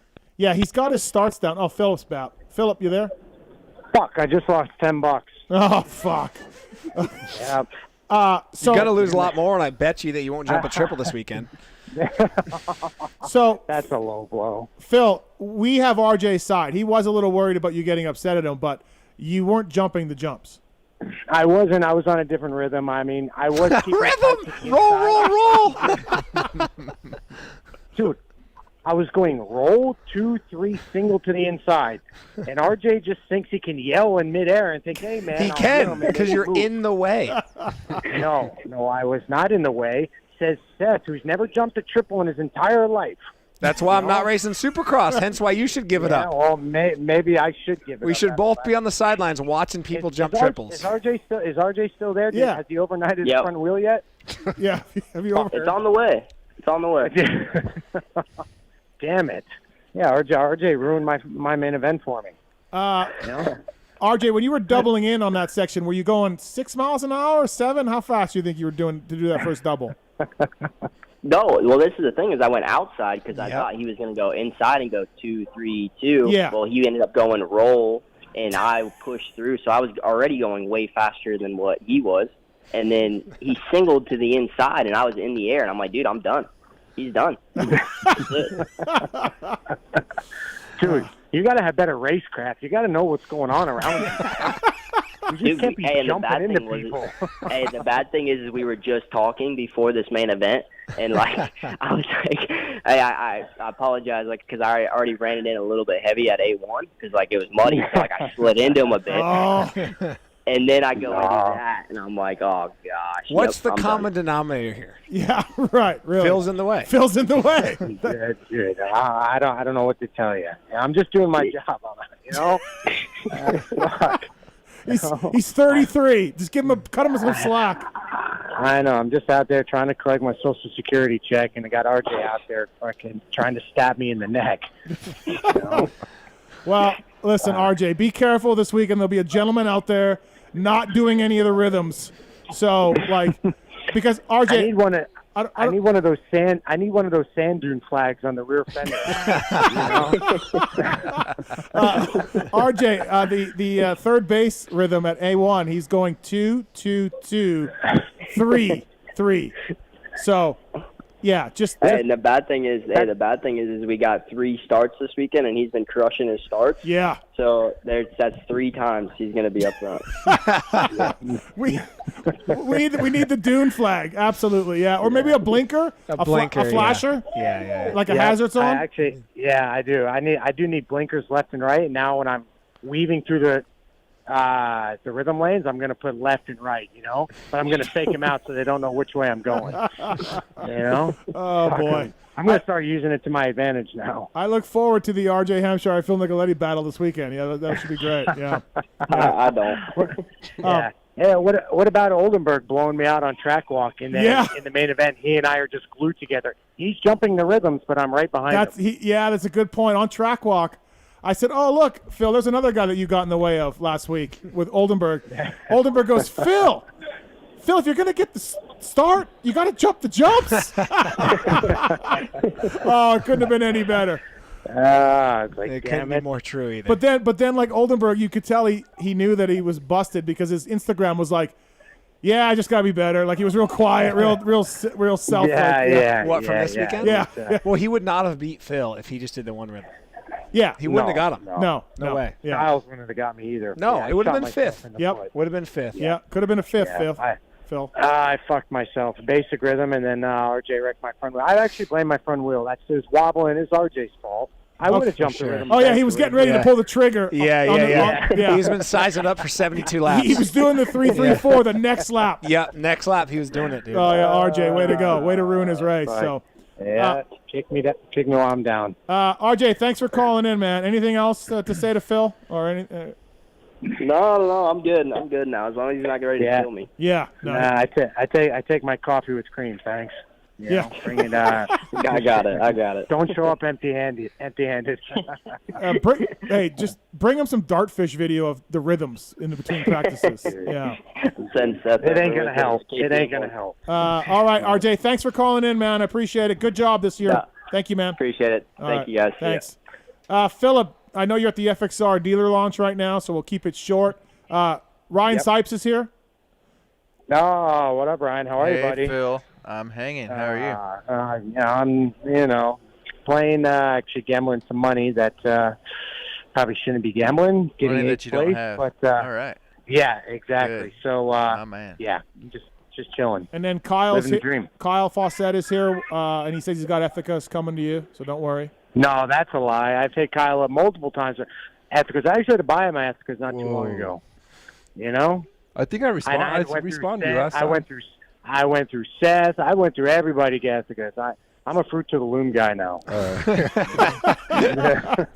to the loom? Is that different from fruit of the loom? After seeing you walk the catwalk, I want you now. I think we need to make a deal. Yeah. The catwalk was pretty cool. We got the catwalk video, Phil. So can we post that? You guys are making it happen out there. Yeah, we can post it. It's already out. It's already out there. Okay. Phil, so just don't listen to this show because it's been rough for you. Nah, he knows I'm not happy with him. I'm not happy. That's all right. It's all right. I blew a fifth. I shouldn't have finished where I finished. And don't worry, Frankie Latham lit me up. I've been lit up by a lot of people. You know. Starts and whoops are good. Yeah, dialed. Yeah, it's ass backwards, to be honest with you. I don't understand how the whoops are good but can't jump a basic triple. I don't know. I get tunnel vision, man. Like, if I don't get it in practice, I do what I do for 15 plus 1, and then that's it. Dude, he's like Seabiscuit out there with the blinders on. Sypes, you work with you're doing the Mental Edge podcast. What do we got mental-wise? I mean, can you give him a call? Yeah. Well, he's in town. He's here. No, he's in Minnesota. I see. No, yeah, well, yeah. No, it's got to be one-on-one. One-on-one. Can't Okay. do it over All the right. phone. Okay. Yeah. Sorry, Phil. Yeah. Ooh. All right. I'll try anything. You know, at 33, I don't know. Maybe you can teach an old dog new tricks. But I don't know. Enzo said the 3-3-4 wasn't hard either. But I mean, I don't expect you to do that. No, but to be honest with you, if it's a club on practice day, I would do it. You know, but just in the race, like, I don't know. I have no excuse. I just turn down and I double in and then go 3. I mean, that's it. I should have done 3 in, but if I don't do it in practice, then I don't risk it for the main because I don't want to lose the time, even though I'm losing time because I'm not doing the rhythm. But if I do the rhythm and I really lose the time, then I'm fucked. You know what I mean? Right. It's like lose a half a second or lose 3 seconds trying to pull in the main and then screw myself. You know? I'm like, I saw Red Dog pull a lot of stuff out in the heat races or main, and I'm like, you're doing that now? Like, yeah. Yeah. Like, I mean, no, I'm not. And I'm not saying that to be like, oh, like I was surprised at times where I'm like, really? In the heat now you're going to do that? Like, pretty ballsy. Yeah. I don't know. I did the one after the finish line, stuff like that. But the big ones in the main, like, I'm not doing the quad. No, I'm not wrecking my main event trying to pull it out 8 minutes into that fucking thing. We were noticing that after the finish, the 3 there. Hardest one there. Yeah, which I don't even know. It just just jumped it. I figured out it's because there's not a jump after. Yeah. Phil's scared of clipping and going into the next jump or OJing into the next jump. Yeah, If it's a that's straight, my if it's a flat, anything flat after, he'll jump it. Yeah. Yeah. So, I don't know. A2, it's another weekend. Live and learn, year 17. Let's go. All right, we got a call for you actually from Mike. Mike has a question for you. Mike, go ahead. First of all, Mike, have you ever heard of Fabio Quartararo? Yeah, I have, but only because I listened to the review pod. Oh, but before, so can I mark you down and not heard of? No, I'm in the negative category. No, I got nothing against MotoGP. I think it's cool. I don't follow it. I don't watch it. I follow enough sports. Like, I'm good. I know I know who Rossi is, but I don't know who. Okay. Whatever that guy's name is, you just said. Fantastic. What's your question for Phil? my question for Phil is he's got an ally here in this like problem he's got. Doesn't he just need to jump behind Enzo in a practice run and just get the rhythms down, and then he's all set? You would think so. I wish it was that easy, but it's not like doing an outdoor jump where you just follow the dude third gear up and you follow their pace. Dude, there's a lot that goes into it right out of a corner. I don't hit the corners as good as these guys, so if I'm not going a half a mile an hour as fast as them, I'm fucked. You know? I ain't coming up short. Fuck that. I'll stick with my double. Sypes is really enjoying this, by the way. He's getting older. Yeah. He's getting smarter. Right. He just ain't going to chance it now. Well, they do say self-preservation increases with age, so maybe that's what you got going on. He wasn't jumping triples in a weight. I don't know. I think Phil is definitely to go 8-8 in 2 rounds or 7-8. What 7-8? 8-8, I think. 8-8. What have you done, Phil? 8-8. 8-8. Yeah. Yeah, to go 8-8 and not jump all the jumps has been pretty remarkable. That's impressive. Maybe we should be praising it. Yeah, that's true. Maybe I'm just being negative. Yeah. Thanks for the call, Mike. Thank you, man. Thanks, buddy. Thanks. I mean, there are dudes that are jumping it that I'm waxing, you know what I mean? But I don't really compare myself to them. I'm comparing myself to, should be around Enzo, not so much Pierce. I'd like to be a tick off of them, but I should be closer to them, not compare myself to the latter part of the field. You know what I mean? All right. I don't know. Levi's on one. He's got a Phil question. Levi, have you ever heard of Fabio Quartararo? I feel like at this point I should know him personally, but no. Okay, I'll put you that down. All right, what's your question for Phil? Do we see Phil getting on the podium? I want to see it happen. I hope it happens, but do we see it happening? Well, a Triple Crown this weekend. He got a podium at one last year at a Triple Crown. What are you laughing at, Rarick? Do we see him on the podium? Well, let's see what the track layout's like. That's your answer. Seth, I'm going to fucking headbutt you. You keep this up, all right? You're going to go from the prettiest dude in the pit to the ugliest dude in the pit to keep up this fucking show. I'm being a realist right now.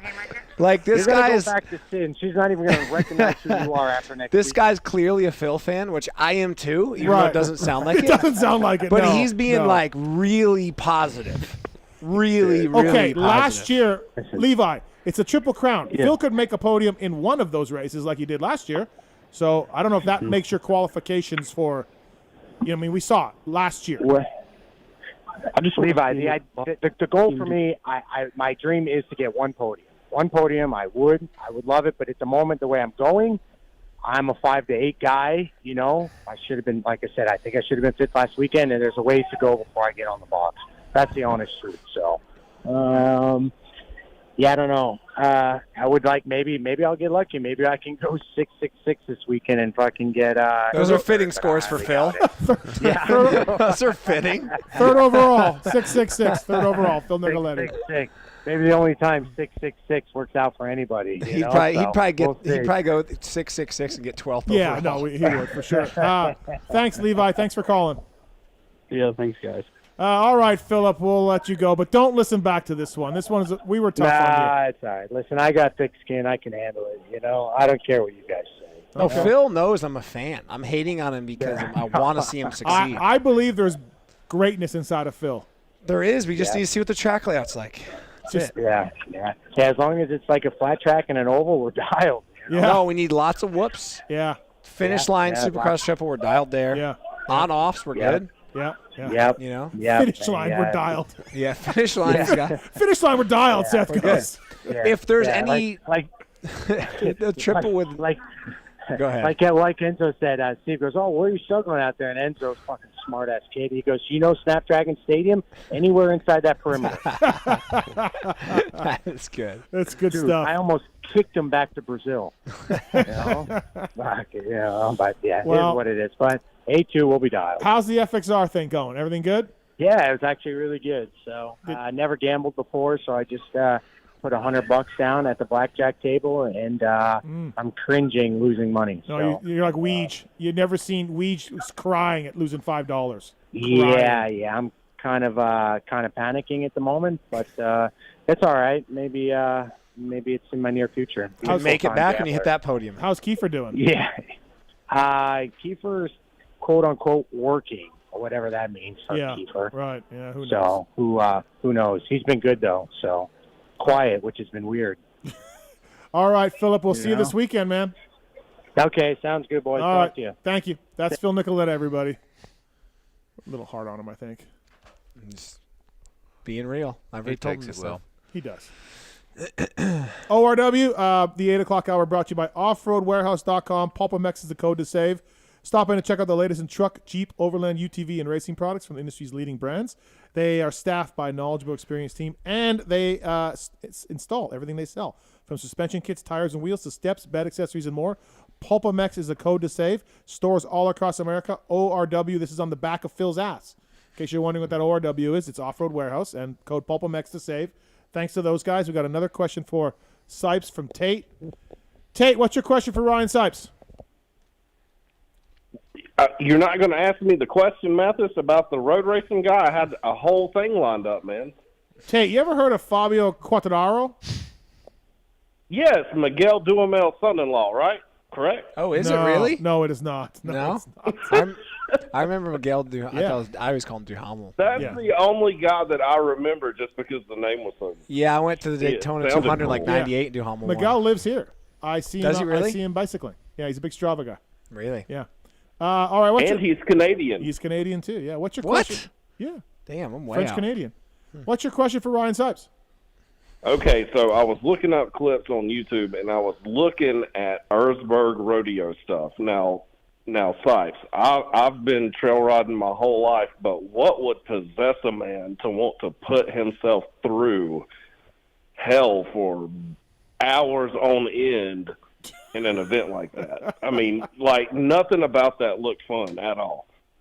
And that's the funny thing about it is during the race, that's what you said is exactly what I'm thinking. Like, why did I sign up? What am I doing here?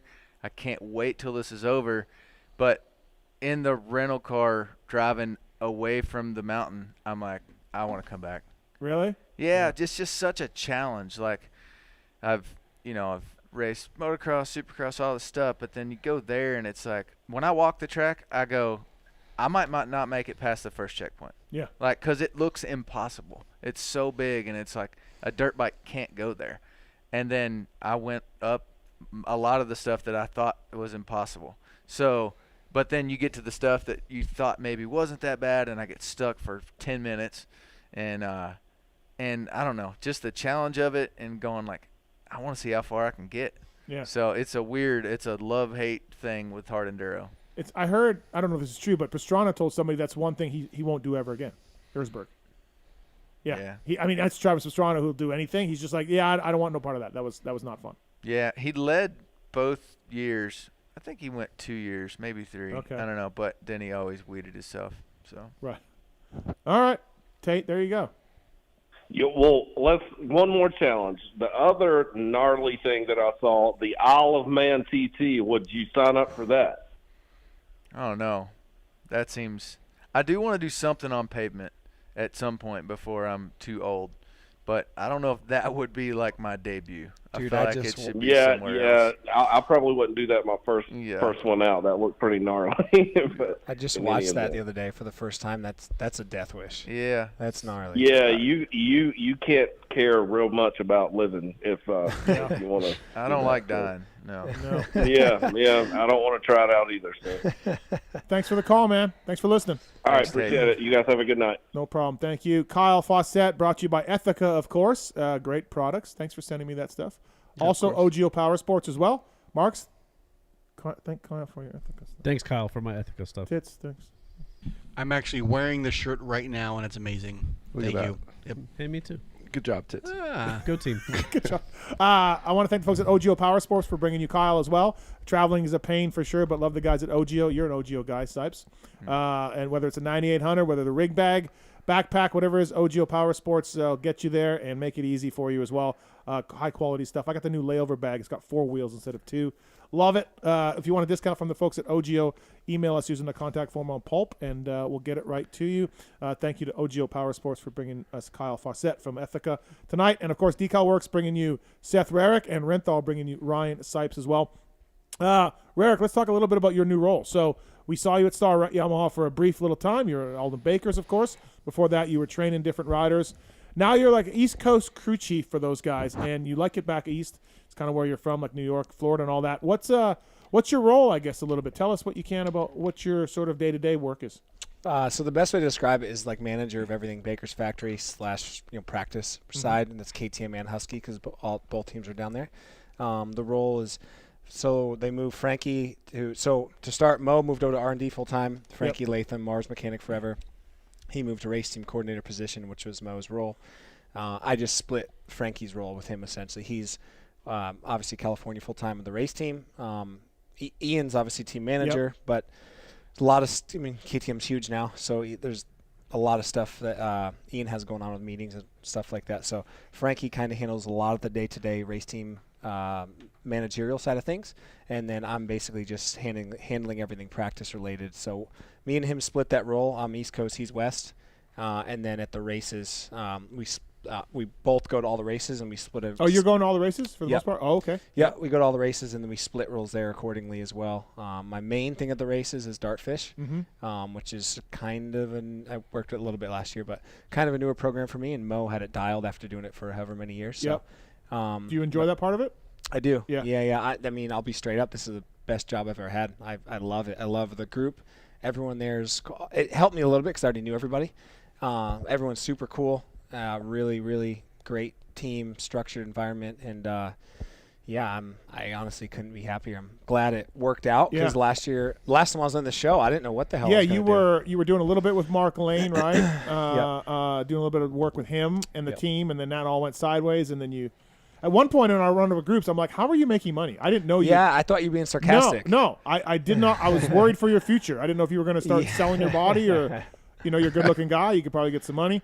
OnlyFans. Yeah, OnlyFans or whatever. But, I didn't know. Yeah, I thought you were being a smart ass. I was not. I did not know this job. So that's cool for you. Yeah, no, honestly, you got benefits and everything. It's a whole deal, right? The whole deal with Mark actually opened the door for this. Okay. Because as you had alluded to that he was going to do a team. Yeah. That obviously didn't happen, but that team was going to be on KTM's, and he wanted me to manage it. So I knew Ian a little bit, not much, just to talk to. Yep.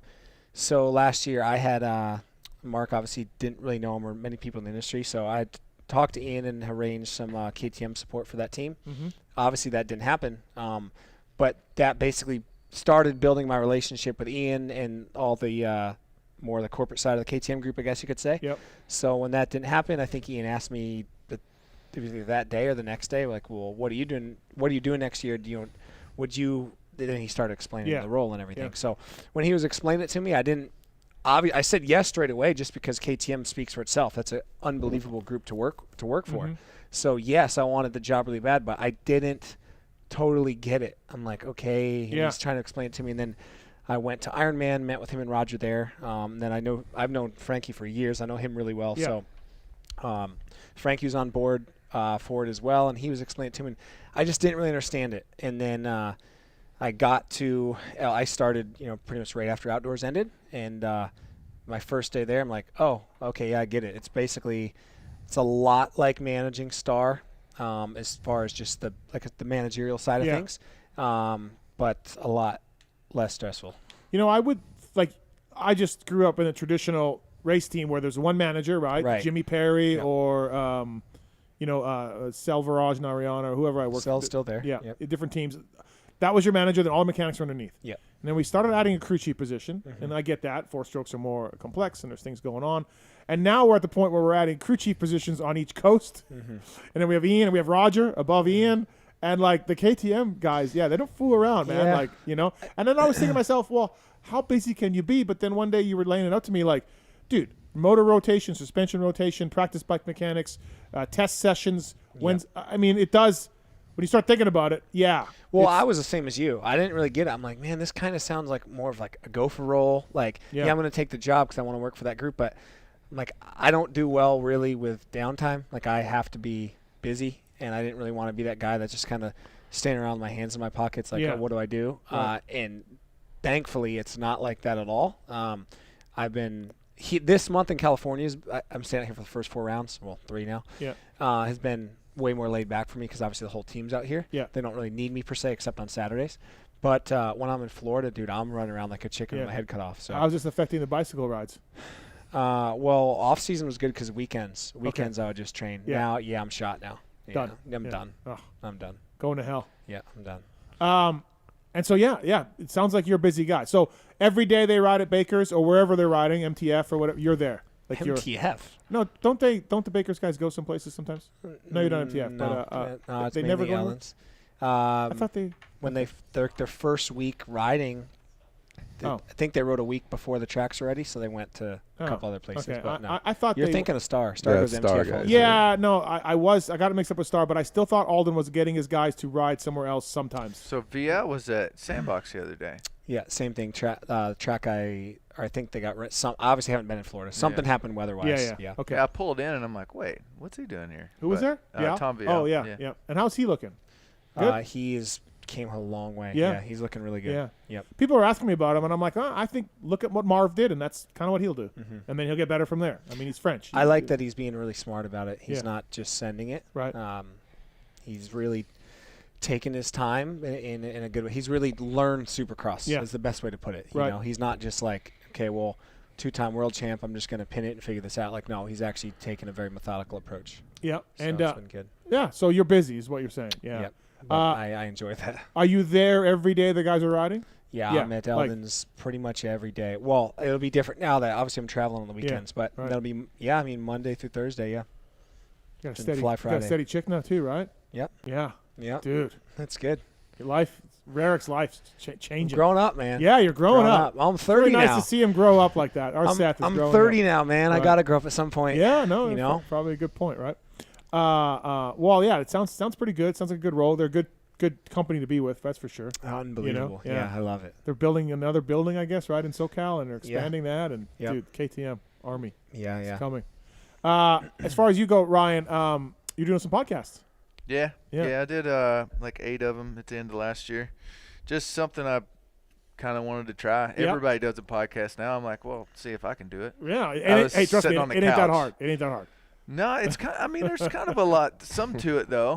Look, just if talking. I can do it, you can do it. You've been doing it forever. You're good at it. Yeah. But it's not easy either. I mean, I was doing like quite a bit of. I'm sure you guys do the same thing, like research and do all the stuff. But then like making it all flow. Yeah. It was fun. It was a lot of fun. Yeah. Oh, so all those ones you're releasing, they're in the can already. They're done.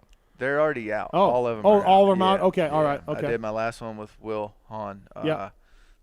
And are you gonna do more, or was that? I don't know. I kind of put a halt to it just because I was thinking I was going to get back on the bike a little bit sooner, and I was going to be able to train by now, like actually ride my bicycle. Yep. I still can only ride a spin bike, so I still got some time. Yeah. And you're doing those with Ping on Ping's website? Yeah, I mean, I kind of do them, and he just runs them for me. Yeah. Okay. Yeah, but he's been huge. He helped me out to get going with it. Right. You making any money on them, or? Yeah, a little bit. A little bit. Yeah. Yeah. I think. You know, there are a ton of moto podcasts. They're everywhere, right? But I think someone like you who's very relevant, and wasn't it long ago that you were racing? Like, like you should do some with Ping where you review the races or something. I don't know. Yeah. I mean, have you thought about that? Or it'd be fun. Right. Yeah. Just don't tell Ping you were here. But yeah. Just don't tell him about the Pulp Show. But everything else is fine. But I should do them with him, not you. Well, because you're already associated with him. No, we can do them. No, I'm just. I don't want to start a civil war with Ping if I said, "Hey, everybody, Ryan Sypes is on the Pulp Show Network." I don't get it. I thought you guys were buddies. We were. We had a falling out, and he's not a fan. Really? Yeah. He was a co-host here forever for the longest time. That's right. I never understood that. And then I felt like he wasn't keeping up on the races, which is he was going to fire college, so he's balls deep in fire stuff. Like he was busy. Yeah, it's gnarly. And then he wanted a lot of money to co-host, and I at the time didn't have that kind of money. Mm-hmm. And I'm like, I can't really bring you up because I don't think you're following that closely, and I don't have that kind of money to pay for you every time. And then it kind of went south from there. And boy shorts. Hello. Politics got involved.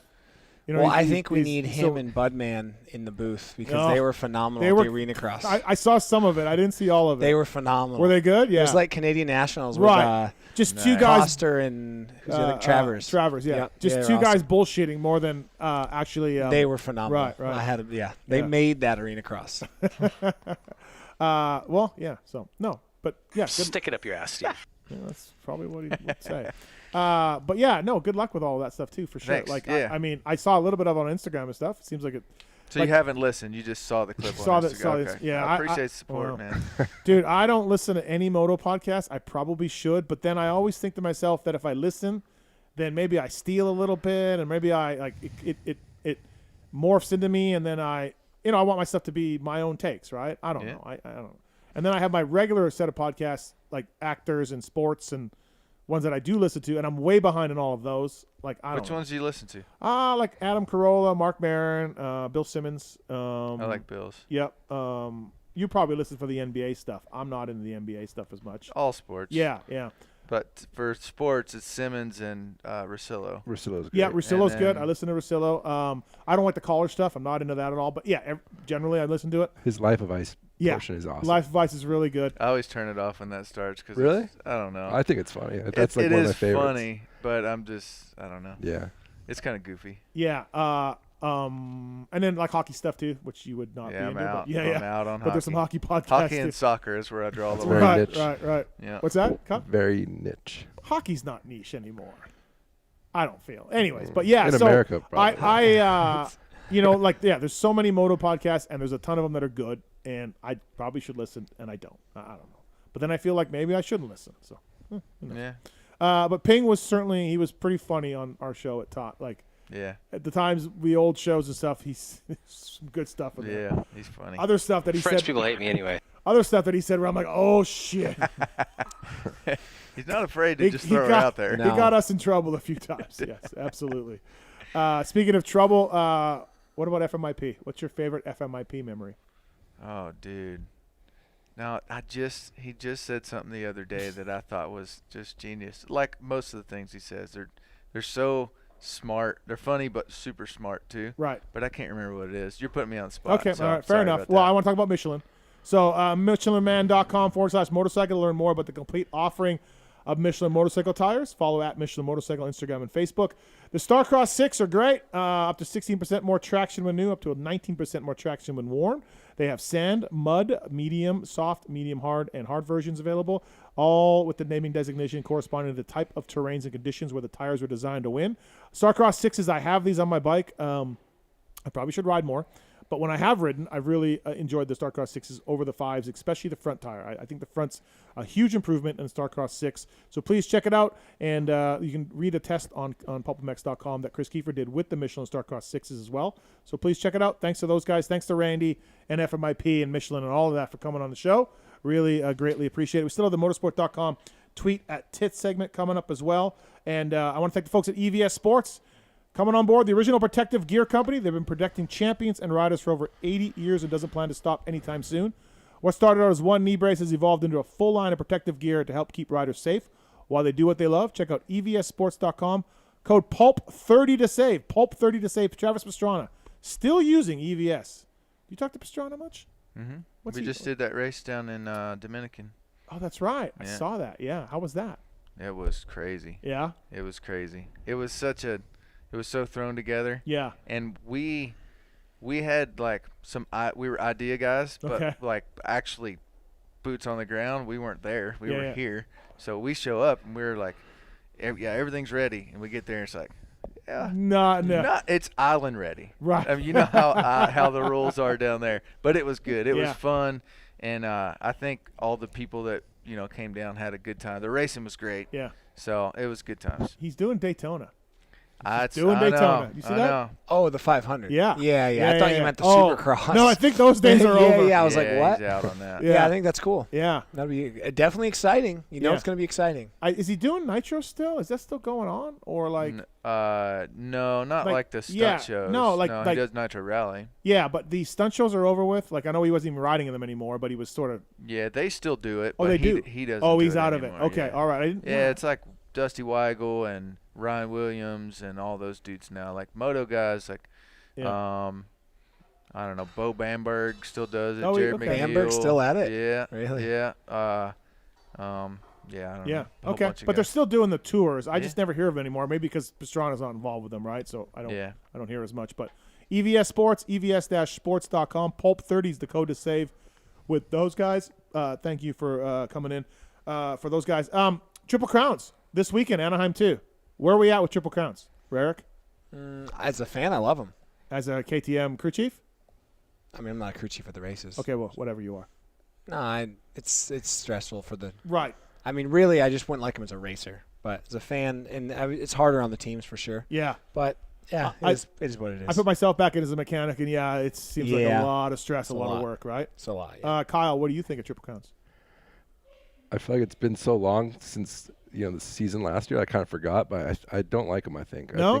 I think there's too much downtime, right? Like, I don't know. No, they've got it down pretty not good. Not downtime is. I just think some of the races are not as good, and I don't know. I just think what they try to achieve with these races, I haven't seen out of it, personally. I don't know. I think it could be better. At one time, we had 3 different lengths of mains. Yeah. They stopped doing that. Now they're all the same, which I think is better. Because remember that first year they were 5 minutes? Yeah, 5 minutes is pointless. Yeah. But I don't know. I think I just like the regular way. Okay. I just think, I don't know. It's nothing really too exciting for me as a casual fan. Yeah. I mean? Sypes? Where are you at, Triple Crown? I think it's awesome. Did you ever do any, or were you done? No, I was done. Just checking. Well, I mean, I kind of went back to Supercross, but I never did. Yeah. No. But I like watching them. Yeah. I think it would be cool to race one. I think you would have been good at them in your prime. I think so too. Yeah. But I guess it's just 3 chances, because once a long main starts, the 33 lap mains or whatever they do now, it's like sometimes they're exciting at the end, but a lot of times it's like by lap 8 you kind of know what's going to happen. Yeah. This year's been better, seems like, but just having 3 different chances at it, right, it's kind of cool. Yeah, I think again, from the outside watching in, I'm down with it, but I feel for these teams and riders that have problems, and I think they're doing, they do 2 or they do 3? 3. Yeah. What Triple Crowns? Yeah. Oh, you mean during the night or during the year? No, for the year. How many rounds? I think there's 3. 3. Yeah, I think there's 3. Yeah. I wouldn't go no more. They can't do any more. Would you guys? No. So one thing that they've talked about, and I don't believe it'll happen, and I don't think it should, but they were talking about going, 25 points for each Triple Crown. No. Ooh, so no, 75 points. I don't like that. Well, 26. Supercross is 26. Yeah. But you know what I mean? I don't like that. No, yeah, way too much of a swing. I think so too. And then I think if you tweak an ankle, you lose 55 points in the title chase. You know, and you're gone. Yeah, you're done. So I don't. But some people are like, that's not what you should do. But I don't know. I like the Olympic scoring and then just give points after. Sypes, what about this SMX thing? This 3-race playoff series? They're double points. Each one is worth more points. And yeah, I don't know. Seems a little gimmicky to me. Yeah. But I guess if it's for TV, then cool. Right. If riders make more money. Yeah, there is more money up for grabs. Have you seen the 250 purse? It's pretty good now. Mm-hmm. It's much better. 250 purse is like doubled. Yeah. Yeah. So that's good. Yeah. I mean, can't wait. The track map, though, I saw one of the track maps, and it looked super gimmicky. Oh, I don't know if I've seen that. Oh, dude, it's like there's like 3 times the lane split. Yeah. And they like cross each other and back, and I don't know. It seems a little bit like video game-ish. Right. Which doesn't. I don't know if that's going to transfer to, like, gets real built. Life. Yeah, we'll see when it actually gets. You know how these things get once they get built, right? Yeah. But also, like, they've tried to make the Monster Cup a hybrid track. Yeah, the hybrid never works. It doesn't work. Doesn't and work. Especially like Monster Cup, they're making jumps that 80s can clear, and then you're trying to make a jump at 450 Pro can clear. It never works. Never a very good track. Never exciting. No whoops or whatever. So I'm skeptical on the hybrid track thing. Yeah. But we'll see. I don't know. They've tried it before, and it's never been great. So I'm not exactly sure if that's the way to go. So, all right. And what else? We talked about Barsha already. Talked about Kenny. I got that on my list to talk about. Anderson is already a lot of points down, so he needs to stop crashing if he wants to get in this thing. Remember, he ripped off last 4 or 5 wins last year, right? And really looked great. So it's interesting to see Anderson make some mistakes here a little bit. So. All right. We have the motorsport.com tweet at Tits segment coming up as well. Voicemails, of course. Let's play some voicemails. Did you see them on that? I forgot to tell you before the show. Negative. Let me look at that really quick. No. Oh, wow. It's on the second sound studio thing. The second row of things. 123 voicemails. Star employee over there. Yeah. Look at We that. got him yet?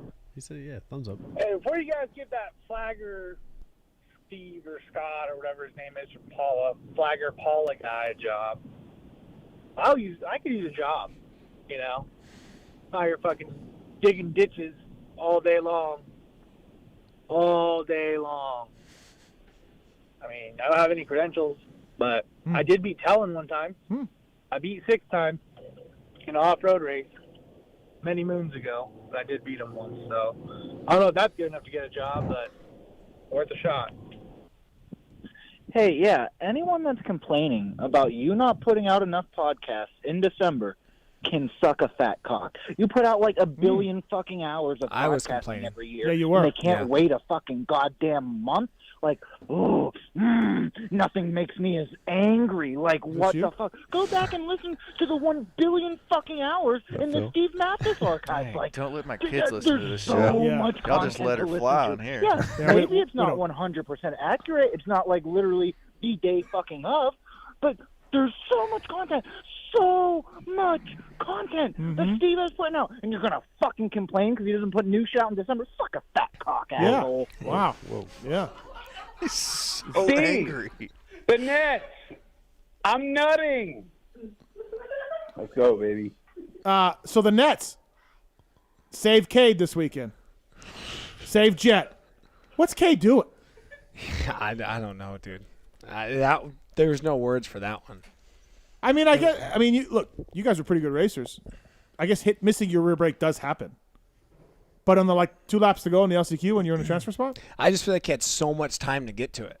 Right. Like there was a lot of room there, you know? Yeah. I don't know what he was doing. Oh, yeah, I guess you didn't see it, Sypes. But yeah, Cade missed his brake at the end of the whoops, sent it into the nets. At the end of the whoops? Yeah. Oh, man. I thought you were going to say, like, maybe he clipped the end of a rhythm or something. No. No, right. Yeah, that'd be, excusable. Yeah, that's what I mean. End of the whoops. I didn't see it, but end of the whoops seems less excusable. No, dude, he, clearly wasn't on the brake, but he, wasn't on the gas either. He, finished the whoops and just rode. Rode into it. Yeah. Yeah. It was a little bit like B-Ray when Anaheim won. When yeah, but he clipped, though. He did. Yeah. But he just slowly went off the track. That one I get, though, more. Yeah. Maybe Cade thought he had flashbacks of Stank at the inside Yeah, or yeah. something. He's like, no, I'm going straight. Yeah. Yeah. I don't know. I don't know either, but my Nets saved him. It did. Yeah. It did. And Jett, too. Yep. Not so much Jett, but yeah. Practice. Practice. Yeah. Yeah. I remember that one. Yeah. Good job, Cade. Way to go. Steve, it's Hammy. Just wanted to say I really appreciate you playing my last voicemail, and I think we all appreciate your hard work. You always put out enough content, but we always just want more. No, you don't. Now that said, Supercross is finally here, but what the fuck is going on with the video guys? Like, something will happen, and they'll be in the middle of a big battle, and 5 seconds later, they just want to show us the replay, and then we miss the good battle that's going on. I don't know. Happened a shit ton. Kind of over it. What do we think about Faulkner? He's over it. What's his hiatus status? Hiatus. He's not on a hiatus. He's hurt. This guy's all over the Faulkner place. fucked me again. Yeah. Should have went with the Jet. I just the TV broadcast complaints. I can't. It's not perfect. They miss stuff, and the announcers miss. And now they got this stupid down arrow pointing to the rod. It's really tough to do a TV broadcast that makes anybody happy. Apparently, I'm with you. I think people care too much about the broadcast. Yeah. But I have one. It's not really a complaint. Race Tech rant? No. Oh. It's nothing. I agree with. Was it Pookie? Does Pookie miss Ralph? Yeah, Pookie's Team Ralph. She dropped that on me. I'm Team Ralph. Yeah, I'm Team Ralph. She says that Lee is just too monotone, too basic. She likes Ralph. I can't put my finger on what it is, to be honest with you. With Lee, Ralph's definitely more passionate, way more passionate, for sure. I think Ralph's been with us for 25 years. Yes. It seems like so. Exactly. It's like I miss him. Yeah. Yeah, I miss Ralph. Lee to me just doesn't do it. But without a doubt, okay, that's fine. Like styles are styles, but Lee is more knowledgeable about the sport. Really? Yes, I'm telling you. Yes. I don't know. Okay. Yeah, I'd argue that. Okay. I would not. Maybe it's because maybe it's because he talks very knowledgeable. I like someone that's like, ooh, you know what I mean? That's my wife's thing. Is like Ralph got into it, right? Yeah, He's Lee yelling talks and like an screaming. encyclopedia a little bit, Right, Which right. I don't really, right. I don't know. He sounds too smart for you. Yeah, he's got to dumb it Too down. many big for me. words. Smart for Yeah. Seth. He's got to dumb it down for me. I just like the TV. Like no one is like TV broadcast is like politics. Like no one is happy. Everyone's angry about the TV.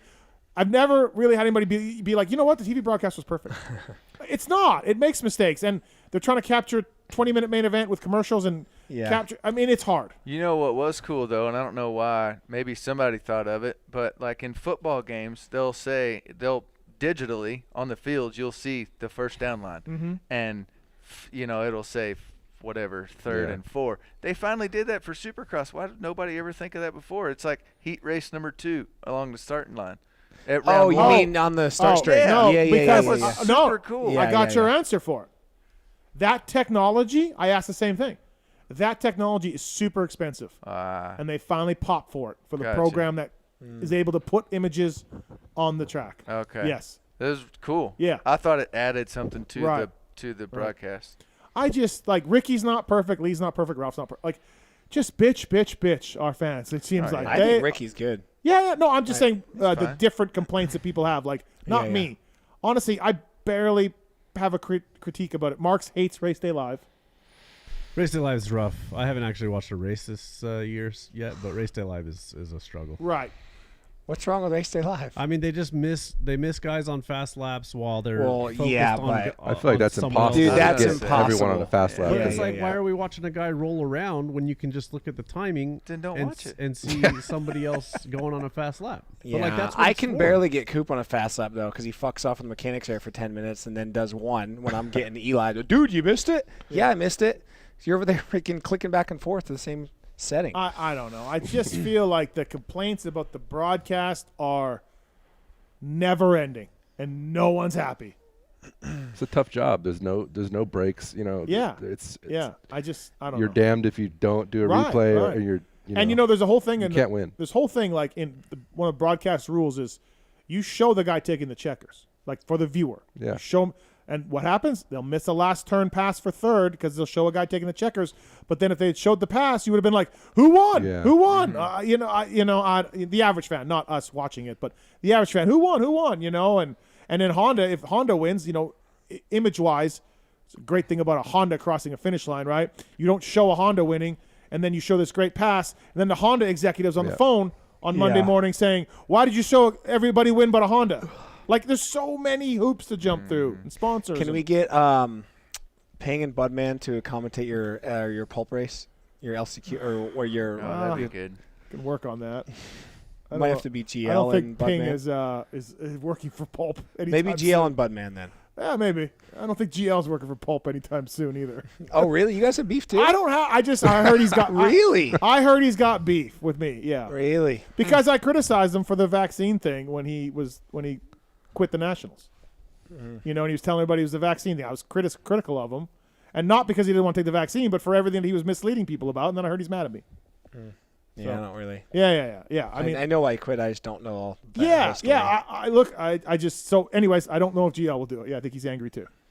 So there we go. Maybe it's a me thing. What about Costa and Travers? Okay, I think they're good. Yeah, I let's get get Costa them and down there. Travers. And Galdi right. trackside. Yeah, Galdi and Noof I could get for sure. Let's do that. You saw Galdi at Pit Bike of Nations. He's ready.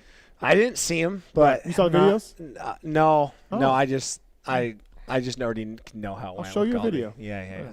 So I did Canadian Nationals in 03. Are they the same guys still doing? No. Because those guys were awesome. Right, they were awesome. That's Travers and Costa. That's the what he's Royal talking Distributing about. whole shit. Oh, they're great. Yeah. They're the best. That's what he's talking about. That's the guys you're talking Yes. about. He wants those guys back. Yeah. They were awesome. Right. He thinks that was like your 7th year pro, though. Yeah. I don't know, was still man. an A-rider. Yeah. Fuck me, man. This is, what year are we, 23? Yeah. So 20 years ago. 27 years I've been going to these damn races.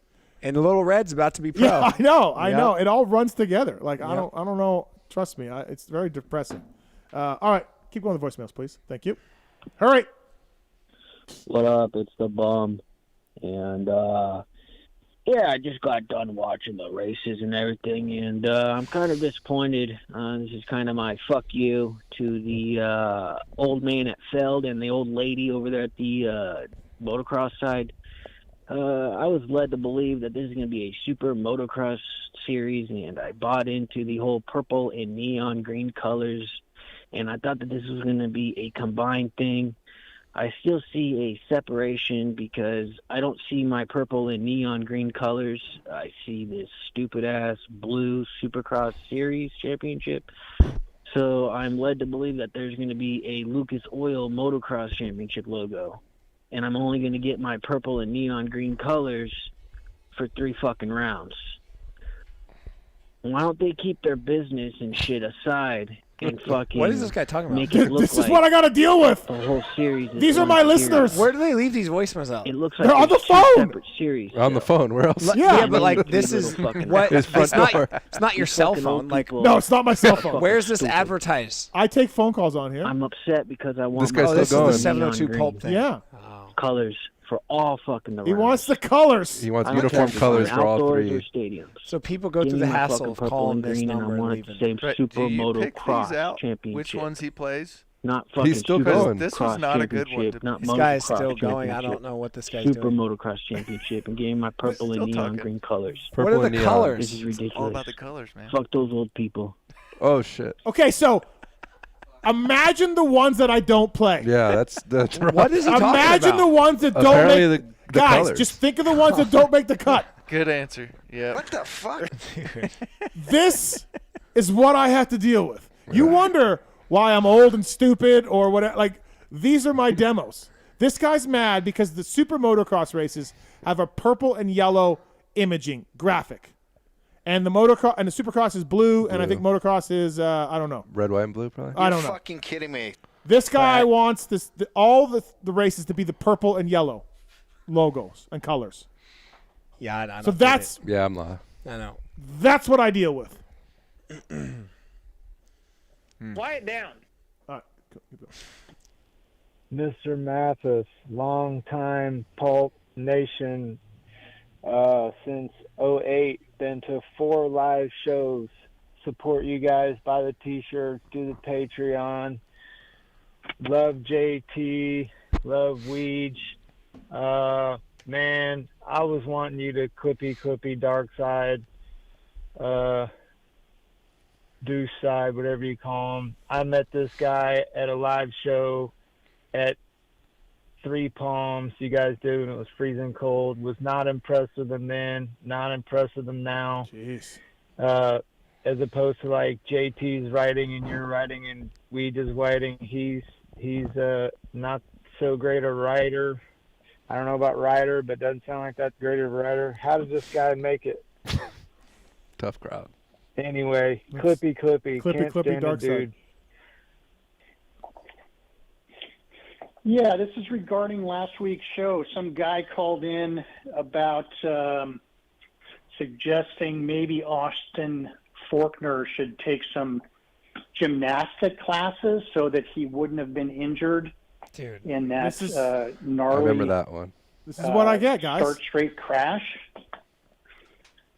Dude, are you living in the Matrix or are you some frickin' ninja warrior? I mean, really? You you think some dude's going to take gymnastics class to keep him from getting hurt, from getting thrown on the ground?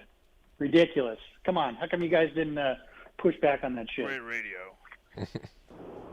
Steven, I'm on your side. I don't know who this fucking Fabio guy is. Thank you. Guy. I have heard of the Valentino Rossi or Nicky Hayden, but I don't follow it at all. I've just heard of their names, but I have no idea who this Fabio guy or any of those guys are. Right. Hey, Steve, JJ from Ohio calling in here.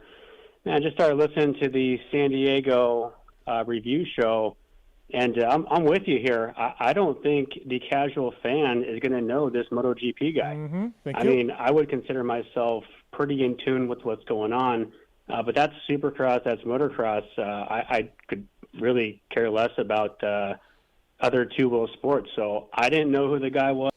Thank you, Tits. Thanks. Appreciate that. TJ. Yes. Do you know who Fabio Quartararo is? I did not know, but here's the problem you have. This is what I called real quick during this voicemail deal. You use your listeners to argue with JT about, and then you go on the show going, your listeners are kind of a bunch of idiots at times. So you either are saying that you're also one of those people because you agree with your listeners, or JT's right.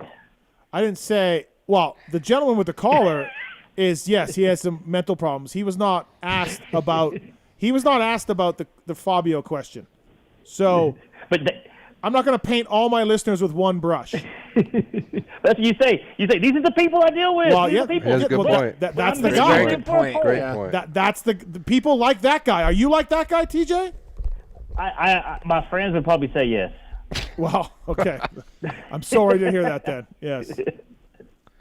Anyway, that's all I got. All right, thanks, buddy. Appreciate it. Thank you. All right. Philip, have you heard of Fabio Quartararo?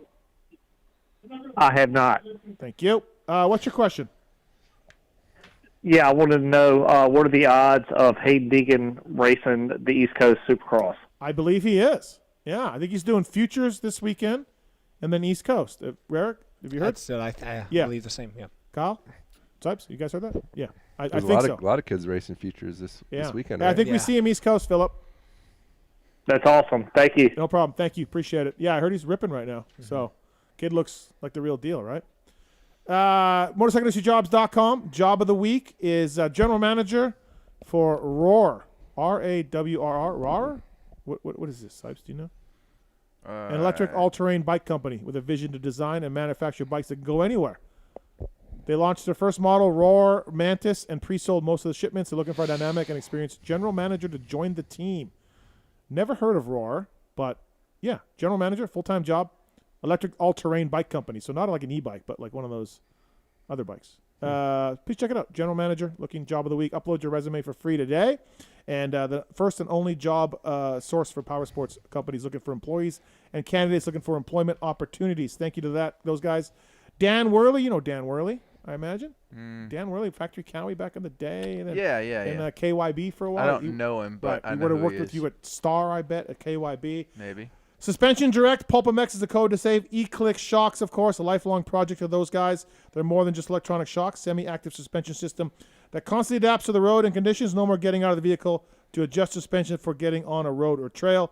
E-Click available for UTVs, Jeep models, Ford Raptors, F-150s. Marks, you have E-Clicks. You're loving it. I do love going mobbing in your Raptor. Yeah, I can't imagine not having them now. My employees drive Raptors. I just want you guys to know that. Definitely that's how well we pay. Definitely because of the employment here. That's how well we pay.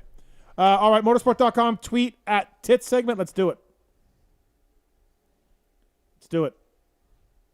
We interrupt this broadcast to bring you this important bulletin from motorsport.com. It's the Tweets at Tits Q&A segment where your twatted questions find answers.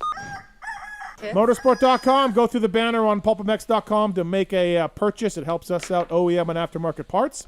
And great return policy as well. Motorsport.com. They've got all you need. And, of course, sponsored Phil Nicoleti. Personal sponsor of Phil Nicoleti. I feel bad for them. He's gonna headbutt you. He's gonna headbutt you. I've heard that so much. Yeah. All right. These questions are submitted at PulpMX Show. I think there's some for Sypes in there too, Tits. So let's do this.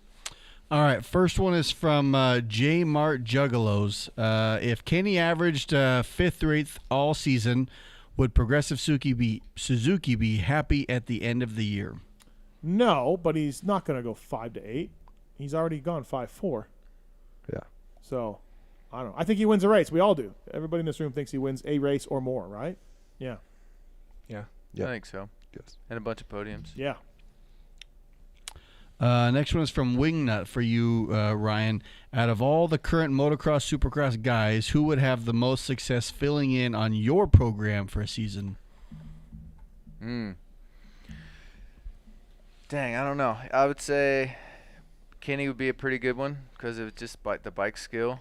Jett would probably be. Sexton would be good. Jason Anderson would probably be good. Just like guys that have like that extra little skill, like you were talking earlier. Like, how did he do that? Yeah. All those guys kind of do that, and I think Not that I have that, but I'm just saying, like, if you're only good at I know what you're saying. moto, like I feel like those guys could kind of do other stuff. Hanny would be good. Yeah. Hanny would be good. From Canadian Motocross Unfiltered for you, Steve, which brings you more joy when you reflect on your racing career? Beating Blair Morgan on a way too small motorcycle in Saskatoon, or beating Darkside badly at the World Vets? No, beating Darkside was, I mean, I never saw the dude. I was just that much better than him. Well, okay, so there's a video on YouTube of me beating Blair on 80s at a mini stage. I mean, I can answer that for you. It has to be Blair. Blair was my guy when I was a kid. He was? Blair, oh, yeah.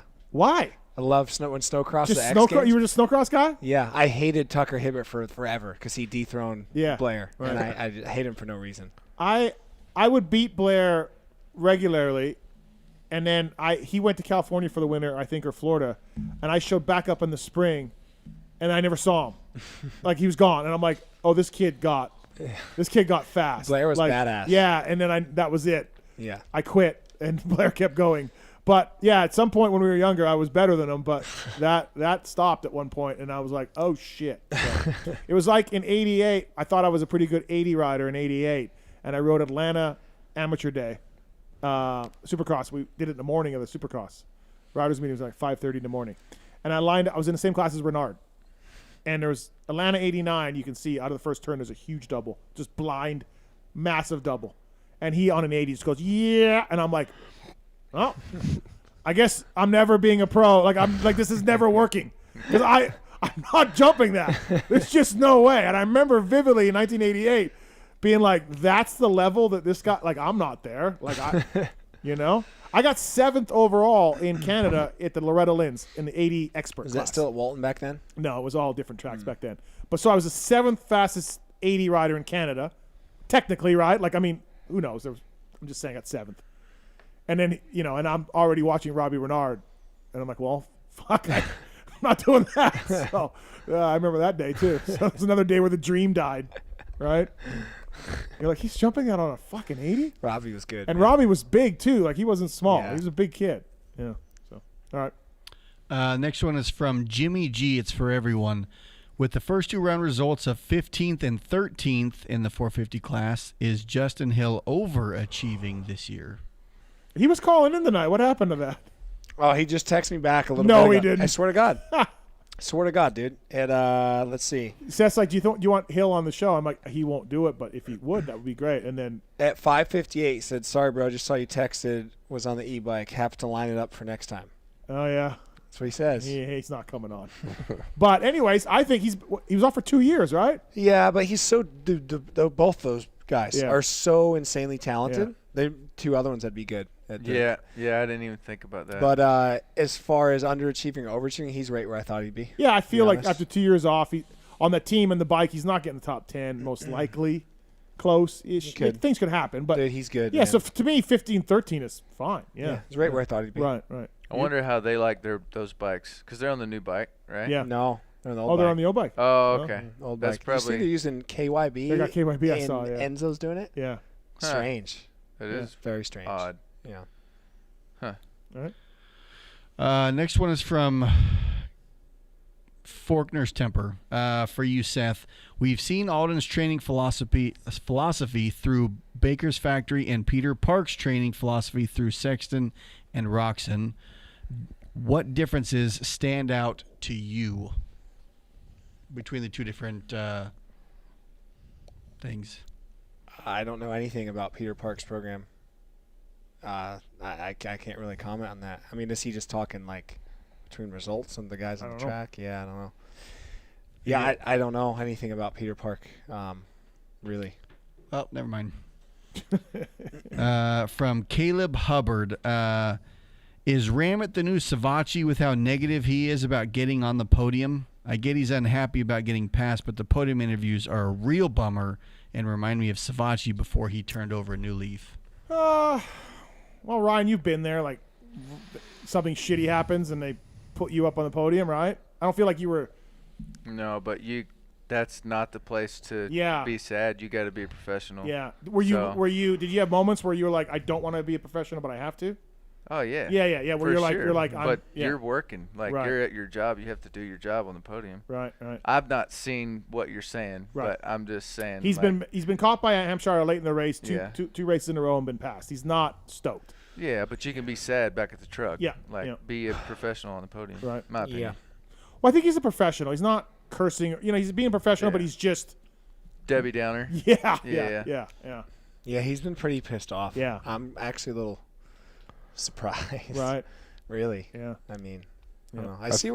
I see where he's coming from though, because last year, didn't he pass Jett a couple races? Yeah, at Indy anyways, I think last year. Yeah. I totally get where he's coming from. It's just been a little much, I thought, as far as like how. Yeah.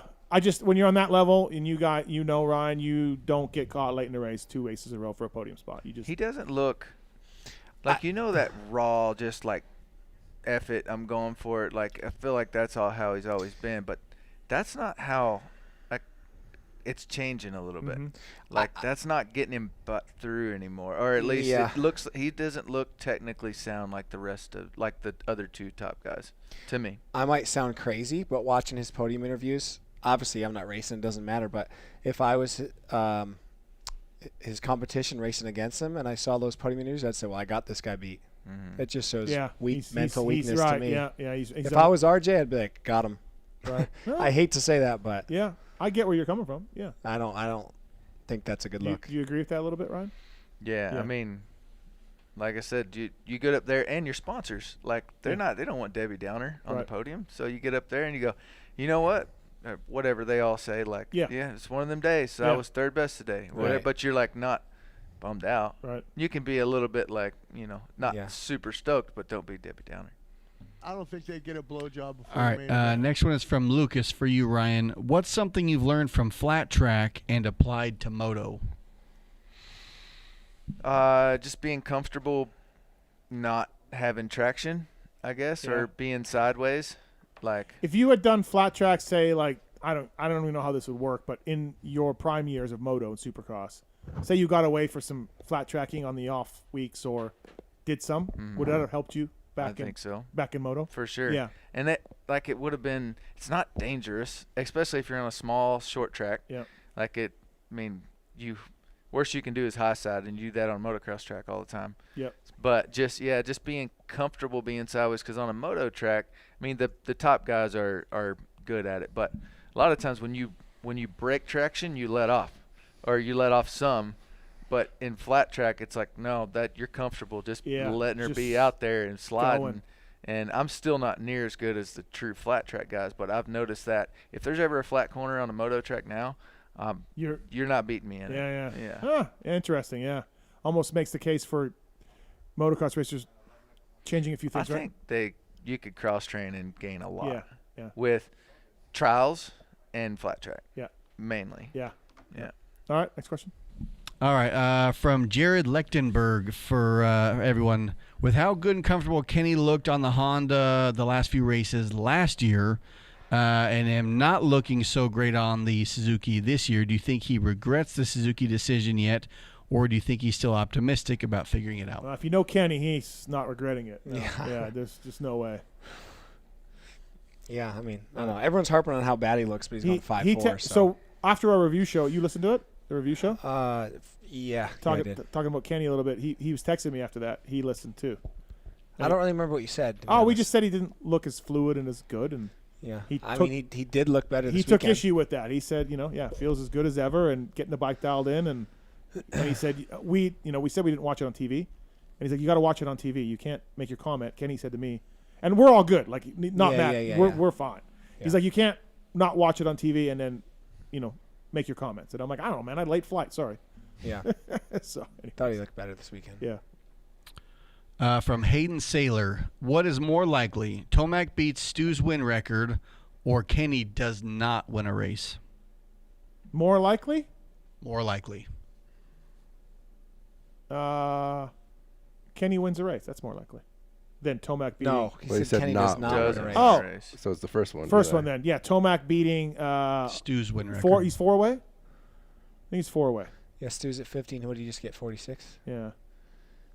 I mean, the way it looks. Yeah, they're both good.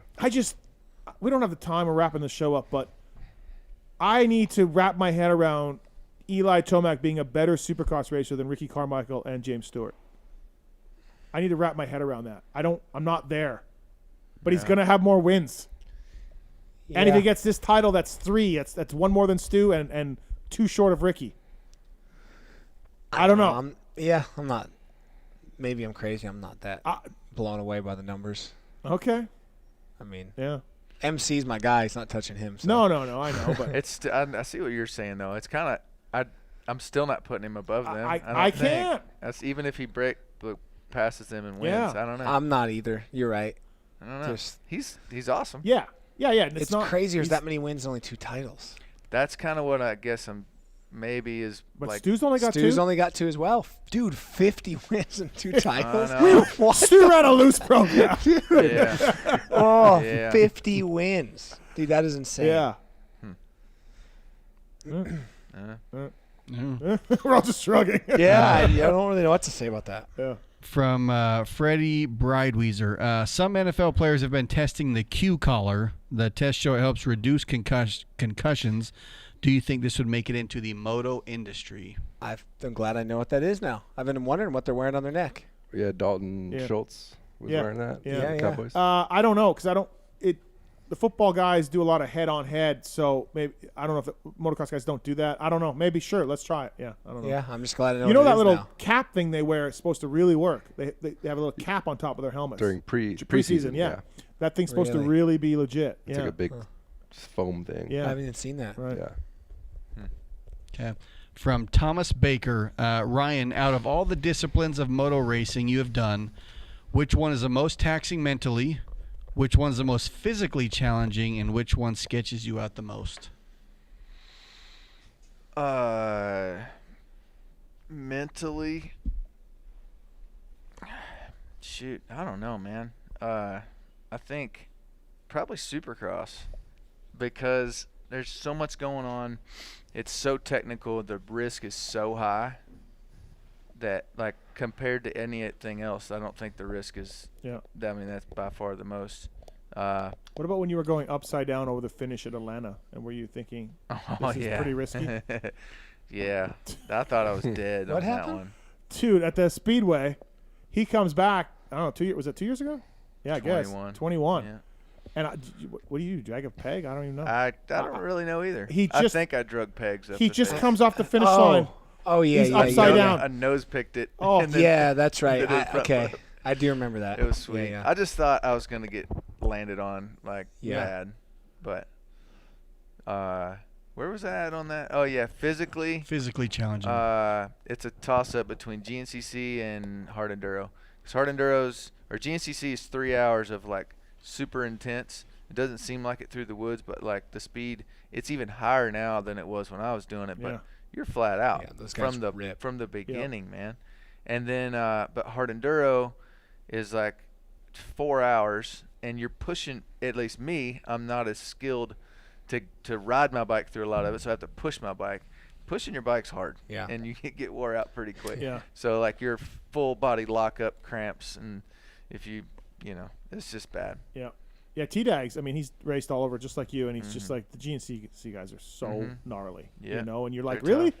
You're like, Tyler, you've podiumed won Canadian Nationals and podiumed 6 days, he's just like, GNCC is just so gnarly. They are gnarly. Next one is from Rising Moto. Why is it that Feld will let Jett sell his donuts and merch, but won't let any privateer sell their merch to help them get to the next round while Jett is making millions? Well, because they get a slice of Jett's merch and donut sales. I saw Carnell complaining about this. Feld shut him down from selling merch in the pits. No, he said displaying his merch. Just displaying it is all he said he was doing. I say that's BS. Oh, he was just displaying it? That's what he That's said. what the tweet said, displaying. I'm sure he was selling it. Yeah. Maybe. Anyways, that's never been allowed. And Feld, if you want to get in business with Feld, then do business with them, and they'll sell your T-shirts and give you a cut of them. Did he race this weekend? Yeah. Carnell was at San Diego? Yeah. Never saw him. But yeah, Jett, they cut a deal with Jett. They cut a deal with all the riders, all the big guys. They sell their merch and they pay the riders a little bit of money. That's a whole other story. I'm not sure that's on the up and up. And then they did the donuts. Yeah, the donuts are in every stadium. Mertz. #Mertz. All right. Last one is from Midnight Pop Tart. This is a future headline, so choose one or the other. Okay. PulpMX bankrupt after former listener steals audience and show secrets, or Vital Jamie back to digging ditches after learning about the dark side of Moto Media. Oh, I like it. Back to digging ditches. Yeah, Vital Jamie. Yeah, for sure. Back to digging ditches. Yeah. Yeah. Kyle. Yeah. Back to dig. Are you aware of this, Jamie, aka Dark Side Gentleman? Yeah, I was on his thing one time. Oh, you were? Yeah, he Okay. interviewed me or something. All right. Yeah. Pony Pod. He's just going to all the pods. Dude. Yeah, it's Sypes. Yeah. I don't He's care. got time on his hands. Yeah. He's good. Exactly. He's Where free. is Dark Side tonight? He's not calling in? He doesn't do the wrap-up show anymore, so yeah, I guess he's too busy. Okay.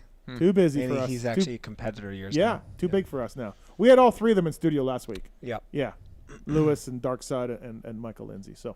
Oh shit!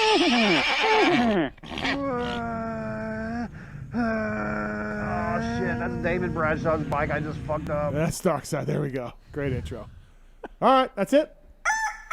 That's old news, right? Motorsport.com, tweet at Tit Segment. Thanks to the guys at Motorsport. Great company, great return policy, everything else. Kyle, if you don't mind, can I get Nick to slide on your headset for a second here? Yeah, if you don't. of course. And we'll bring in Nick from Down Under Media. Oh, wait. I thought that was your headset. I don't know. Say something, Seth. Hello. Okay. All right. By the way, Ride Engineering, ride-engineering.com to design the low-profile compression adjustment dials so riders on the new 2023 Husqvarna FX TC FX models can leave the cover off while riding. They are a 1/4 inch closer to the shock body with rounded off edges to prevent your riding pants from snagging. They'll fit the 2023 KTMs as well, $44.95. And if you want to save it, ride-engineering.com, PulpFan20. So please check it out. Free shipping, over $99 as well. So check out these low-profile compression adjustment dials. What's up, Nick? What's happening? Thanks for coming in. Thank you. Where's your Christian Craig shirt? I thought I'd take it off. You'll give it to me. I got in trouble. I didn't know that you couldn't wear Riders merch in the press box. You can wear Riders merch in the press box. We'll just all make fun of you. Oh, okay. Yeah. That's Yeah, okay. fine. I'm okay with that. So last time you were here, you've been here before. You were for the Moto Limited guys. Yeah. You were limiting yourself on the Moto. We couldn't figure that out. Yeah, we know. You got to limit these things or it blows up. You've broken away from them. Yep. Working for Gobert now. Yep. Moto Online. Moto Online. Really, really excited to be doing that and work alongside him. Alex is a great guy and he's helping out and teaching me some things. So it's all new, but still going to do a heap of podcast stuff. Yeah, you're going to do podcasts and all that? Yeah, for him as well. Right. And then trying to learn the whole riding thing, which is pretty cool as well. So very exciting. That's good. Yeah. So are you staying? How long are you staying here for? Still working at the moment. So I'll go home at one point this week, but it's just, the closer you get to A2, you're like, wow, let's just do another one. Just the whole Oakland thing, man. That's what right. It sucks. It's like another 2 weeks. You got to be sort of. Yeah. Me and Alex just sat there and looked at each other for 2 weeks. We actually went played pool with Vital Jamie. Oh, you did? NML. It was kind of weird, but it was cool. What about our guy Vital Jamie moving on up in the world? He's killing it. No wrap up show anymore. Just Vital MX. I missed the wrap up. Yeah. It's good. You did it a couple times. It was good times. Yeah. Did you not want to do it again, or? I want to do it. Yeah. Let's keep it going. Let's get it going again. Can you keep it running? Yeah, let's do it. Well, we'll see. Maybe we'll do a poll. Oh, see the okay. wrap-up show. Okay. Yeah, see the wrap-up show does. We can do this. So you cover Aussie stuff and the World Supercross guys. You did a little bit of work for them. Yeah. Adam Bailey there as well. So what's your thoughts on that? Or will you get buzzed if you say the wrong thing? Yeah, no, it's, okay, so today it's going to look a lot different because the dates obviously changed for SMX. Yeah. I don't think it's a real good idea going up against that. You had dates like with Redbud. Yep. And then you obviously had the final as well. I don't know how it's going to look, what Feld's done over here with, aligning with Feld and MX Sports coming together. Yeah. It's going to make it hard. Right. And these privateers and these riders that World Supercross are going to rely on, they're going to make more money in one night than they're going to make all year.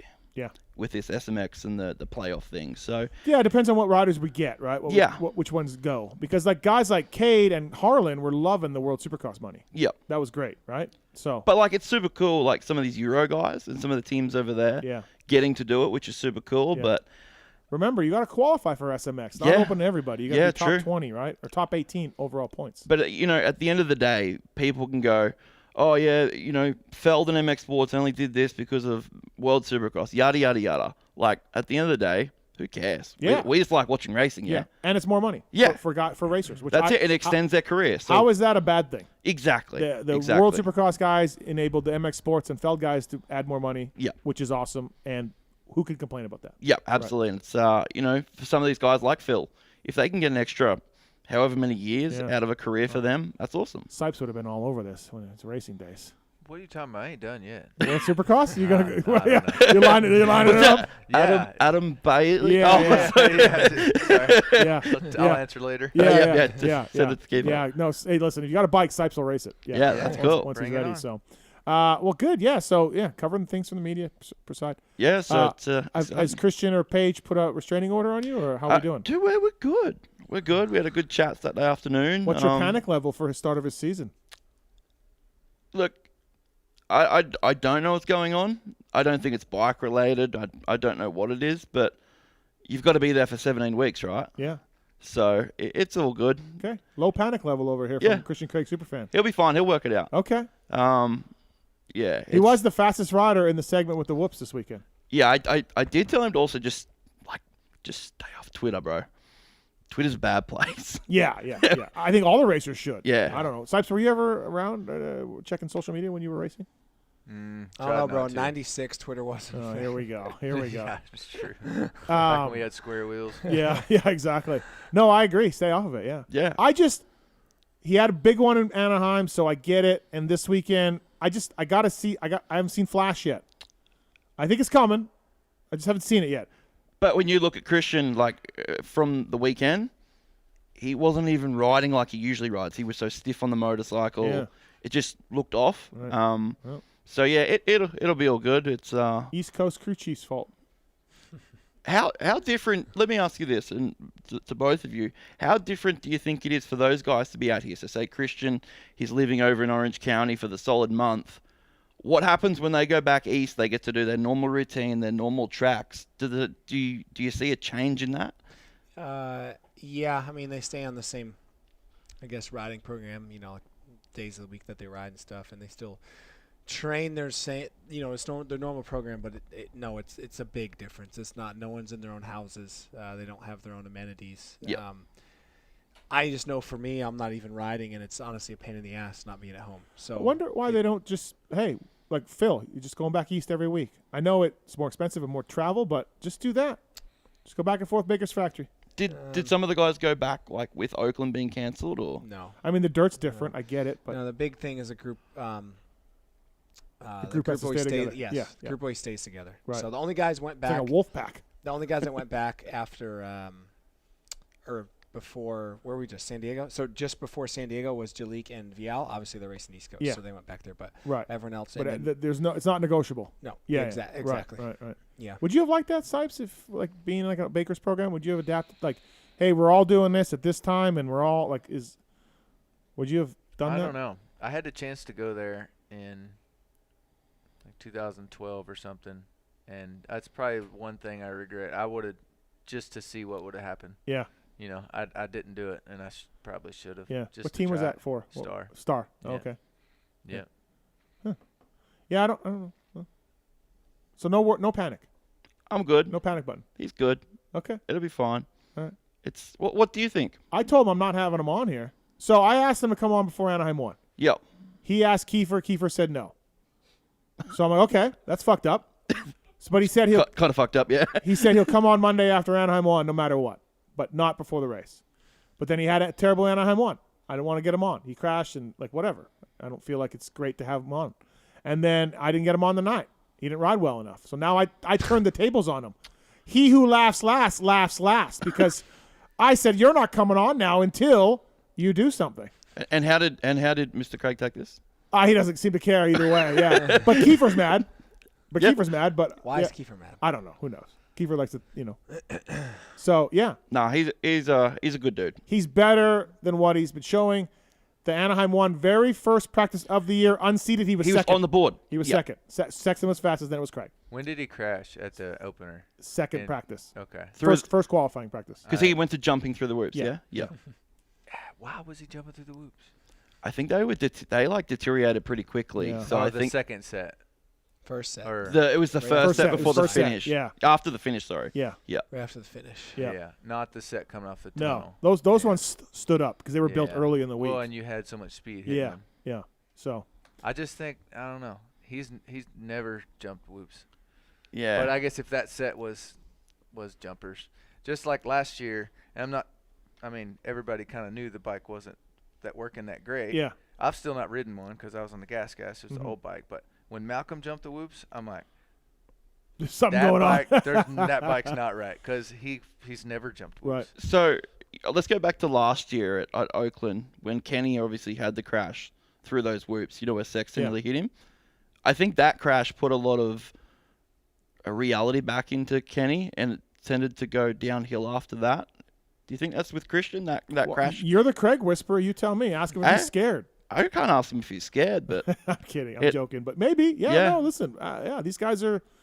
There's a lot of mental stuff going on at the highest level. Yeah. So it could be. What did he do when he crashed? How did he crash? I only saw the end of it. He got up slow. Yeah. Real slow. Well, but did he? Like, how did the crash actually happen? I guess. I just saw it by cartwell. Yeah. I think he same as AC did the same thing, just off the left-hand side of the track. Mm-hmm. It kicked him. Yeah, I think he went. It just a little sideways. I think the left rear wheel landed in a rut. He just got cross-rutted essentially when he came down. It just spit him over. I could see that messing up that night, but yeah, maybe not bleeding in 2 weeks later. I don't know. I'm with you. Yeah. 100%. You think the bike is fixed? Bike's ready? Bike's good? You guys found some things? They found some things? I can assure you the Christian struggles are not because of the bike. Yeah. I can assure you. Yeah. No, you're not a big even before you got this job, your mentality is not like, hey, blame the bike. Like in some cases it's valid. But I'm not. It's valid. But you're not. Yeah, you're more of like, hey, man. Yeah, I think you're more on my side where I'm like, hey, the team can get you 95% there. You need to make up the 5% where the bike doesn't work because it's not going to work good everywhere. You know. I think the bike looks good this year. Yeah.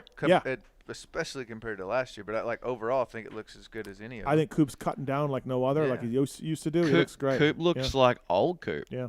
And it's and I think AP looks good. He hasn't quite had the results, but he's flash. He's been riding good. Yeah. And then you've got Mookie, who he's going to get a win. Mookie's getting a win. Just it's got to go his way. Yeah. That heat race was unbelievable. Yeah, it was good. Really good. Yeah, that was great. It's cool. So, that was something else. But yeah, all right, we got to run. I meant to keep you on longer, but sorry. All good. Thanks for coming in, though. Thank you. Good I luck, appreciate Good luck with everything. Yeah, should be good. I'm very, very keen. So you're going to be, we've discussed before the show, you're going to be the Pulp Down Under live show coordinator? Yes, that's right. We're going to take some live shows, Yeah, we'll take it on the road. Yeah, why not? And we finally need to get you to Australia. Because you got a lot of fans down there. I do. We have big numbers whenever I add them up from Australia. We're coming. Pookie and I are coming down. I'll put it together. I got to make sure I'm up front the whole way. On the plane, you mean? Yeah. Talk to one Lucas Myrtle about that. Okay. Yep. I got to get up front the whole way, and then we'll do some live shows down there. Yeah, for sure. So I think people will dig that. But let's bring back the wrap up. We can talk. Okay, we can talk. I mean, yeah. All right. I don't know. I got to figure out. I got to figure out if there's a demand for it. I don't know. I get pushed back. After that listener with Darkside, that could have. Yeah, that could have just been it. That could have gone bad real quickly. Well, thanks for coming in. Thanks for hanging out. Appreciate it. Always. Yep. And all right, let's get Kyle back on. Thank you. That's Nick Still. Nick Still. Yeah. Turn the wrong damn mic on again. All right. Well, hey Seth. We're done, man. Adam Cianciarulo, RJ Hamshshire, Enzo Lopes, Phil, best interview of the night. I'm gonna go Enzo because you just bagged on Phil the whole time. Yeah, you just took the words out. I thought I was gonna say Enzo too. Yeah. They're all good, honestly. All right, Kyle, best interview of the night. Enzo by far. Yeah. A Brazilian guy knows so many American cuss words. It's amazing. It's great, right? See. He learned them all from Phil. Yeah. And Sypes, best interview for you? What? I only caught the end of that one. Right. I liked RJ's. Yeah. I've never hung out with him, but I liked the way he was. Mm-hmm. I mean, Adams, I've heard a bunch of his. He's always super articulate. Yep. But RJ was saying, I liked it. Yeah. It's good. All right. Fair enough.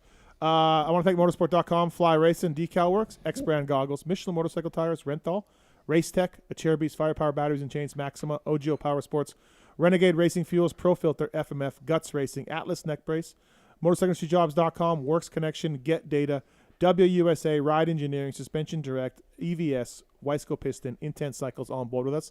Thanks for coming in, Ryan. Appreciate it, man. In town for school. I'm really stoked that you texted me to come by. That's great. Yeah, I'm glad I finally made it in. Yeah, I was going to fly you guys out at some point, and then I think you had another surgery lined up or whatever. Yeah, I wasn't coming out on crutches again. On 2. I made it on 1. Yeah. No, I'm glad we could get it done. I've always been an admirer me of your racing career and all the stuff you do after it. I think it's really, really cool how, you've made yourself into this, this do-it-all motorcycle racer. I think it's awesome. So, thanks, man. Yeah, thank you for coming in. Good luck with recovery and the podcasting and whatever else you decide to do, man. So thank you. Yeah. And we'll get Hammer on the phone and he'll get you checked. Yeah, I need you to do that tonight. Yeah, okay. I'll get Hammer on the phone. All right. Kyle, thanks, man. Thanks for coming in. Yeah, thanks for having me. You have a good time? Yeah. I mean, I guess it goes quicker than you thought. The show goes faster than you thought. Yeah, for sure. Right. Yeah. So everybody says that when they come in. They're like, oh shit. So yeah, the studio's nice. Great setup. Well, yeah, it's not bad. I'm not going to mention the ceilings, but it was great. We went 4 hours and 56 minutes, and you never mentioned the ceilings. Yeah. So, thanks. Thanks for coming in, Ethica. Of course, check it out, everybody. I think most people in the industry know about Ethica already. So, absolutely love to have you back in. So let's try to make that happen. Yeah, maybe we'll do a pulp pair. Oh, there we go. Yeah, pulp collab. See if your guys would want to buy it. I think they would. I don't know. I seem to sell out a lot of my merch. So, yeah. We'll check what the callers say. Yeah, exactly. We need to send them some pairs to test out or something because those guys seem like winners. Right. Rarick, thank you, man. Always good to have you. I think this is 6 or 7 times now. So yeah, I appreciate it, man. It's been fun. Good luck with the job and everything. Yeah, good luck with the job. I know you're going to do a good job with that. I'm glad you found out what I'm doing to make a living. Yeah, well, I was worried for you for a little bit. I thought you were going to go. I really thought you were joking. No, I thought you were going to go the Brandes route. I would love to. I would love to go the Brandes route. I would love to. I mean, that might be his first paid customer. He was very elusive on how he was making money, though. Very elusive. So I don't know if that really works. But yeah, I mean, I'll pay him for a tour in NorCal though. Yeah. Maybe before Oakland. I'll spend the whole week up there. We should do that. Yeah. Yeah. Let's do it. Well, I got to charge my batteries a lot because I'm not making it on. I don't think they make enough battery for what he does. I don't think so either. Holy shit. Brandes' Strava Sypes is unreal. Really? Oh, he would have raced against Brandes. Oh yeah. He lived on Brandes 100 years ago. I remember the guy. Yeah. But he's like a cyclist. Dude, next level. Really? He trains more than a pro tour guy. Wow. I'm not exaggerating. They're insane. Yeah. Was it 23,000 miles last year? I don't know, man. Over 2 million feet climbed? I swear, dude. Gnarly. Dang. He's up in San Fran, up in NorCal. It's just making money off Strava times. We can't figure it out. We don't know that part. There's got to be something shady. Has to be, dude. Thanks all three of you for coming in. Really great show. And Trent and Andrea from Aussie, thanks for coming in, guys. Thanks for watching. Appreciate that. Marks? Yes, sir. Great work tonight. Hey, thank you. Really one of your best. You know what? I'm just here to up the bar every week. Week in and week out. And speaking of the best. Yeah, buddy. It's legendary. Best. Performing once again. Yep. Thanks for coming in, guys. Appreciate it. Thank you. And I want to thank our guests. Thanks to our listeners. Thanks to our watchers. Thanks to our sponsors. Sponsor deals on PulpMXshow.com, of course. Thanks to Swisscore and Moser. Thanks to Pookie. Thanks to Roto for all his work. And, man, we'll be back next week. Daniel Blair in studio and maybe a special guest. We'll try to work that out. But thanks for listening, and we'll see you next week. What about anal bleaching? Love this guy right here. There's something I want to get off my chest, and it's about that summer when you went away to community college. I got an offer to do Playgirl magazine, and I did it. I did a full spread for Playgirl magazine. I mean spread, man. I pulled my butt apart and stuff, and I was totally nude, and it was weird. I mean, you probably didn't hear about it because I went under the name of Mike Honcho. But I just wanted you to know that. If you could hear me, if it got into your brain somehow, that I spread my butt cheeks as Mike Honcho.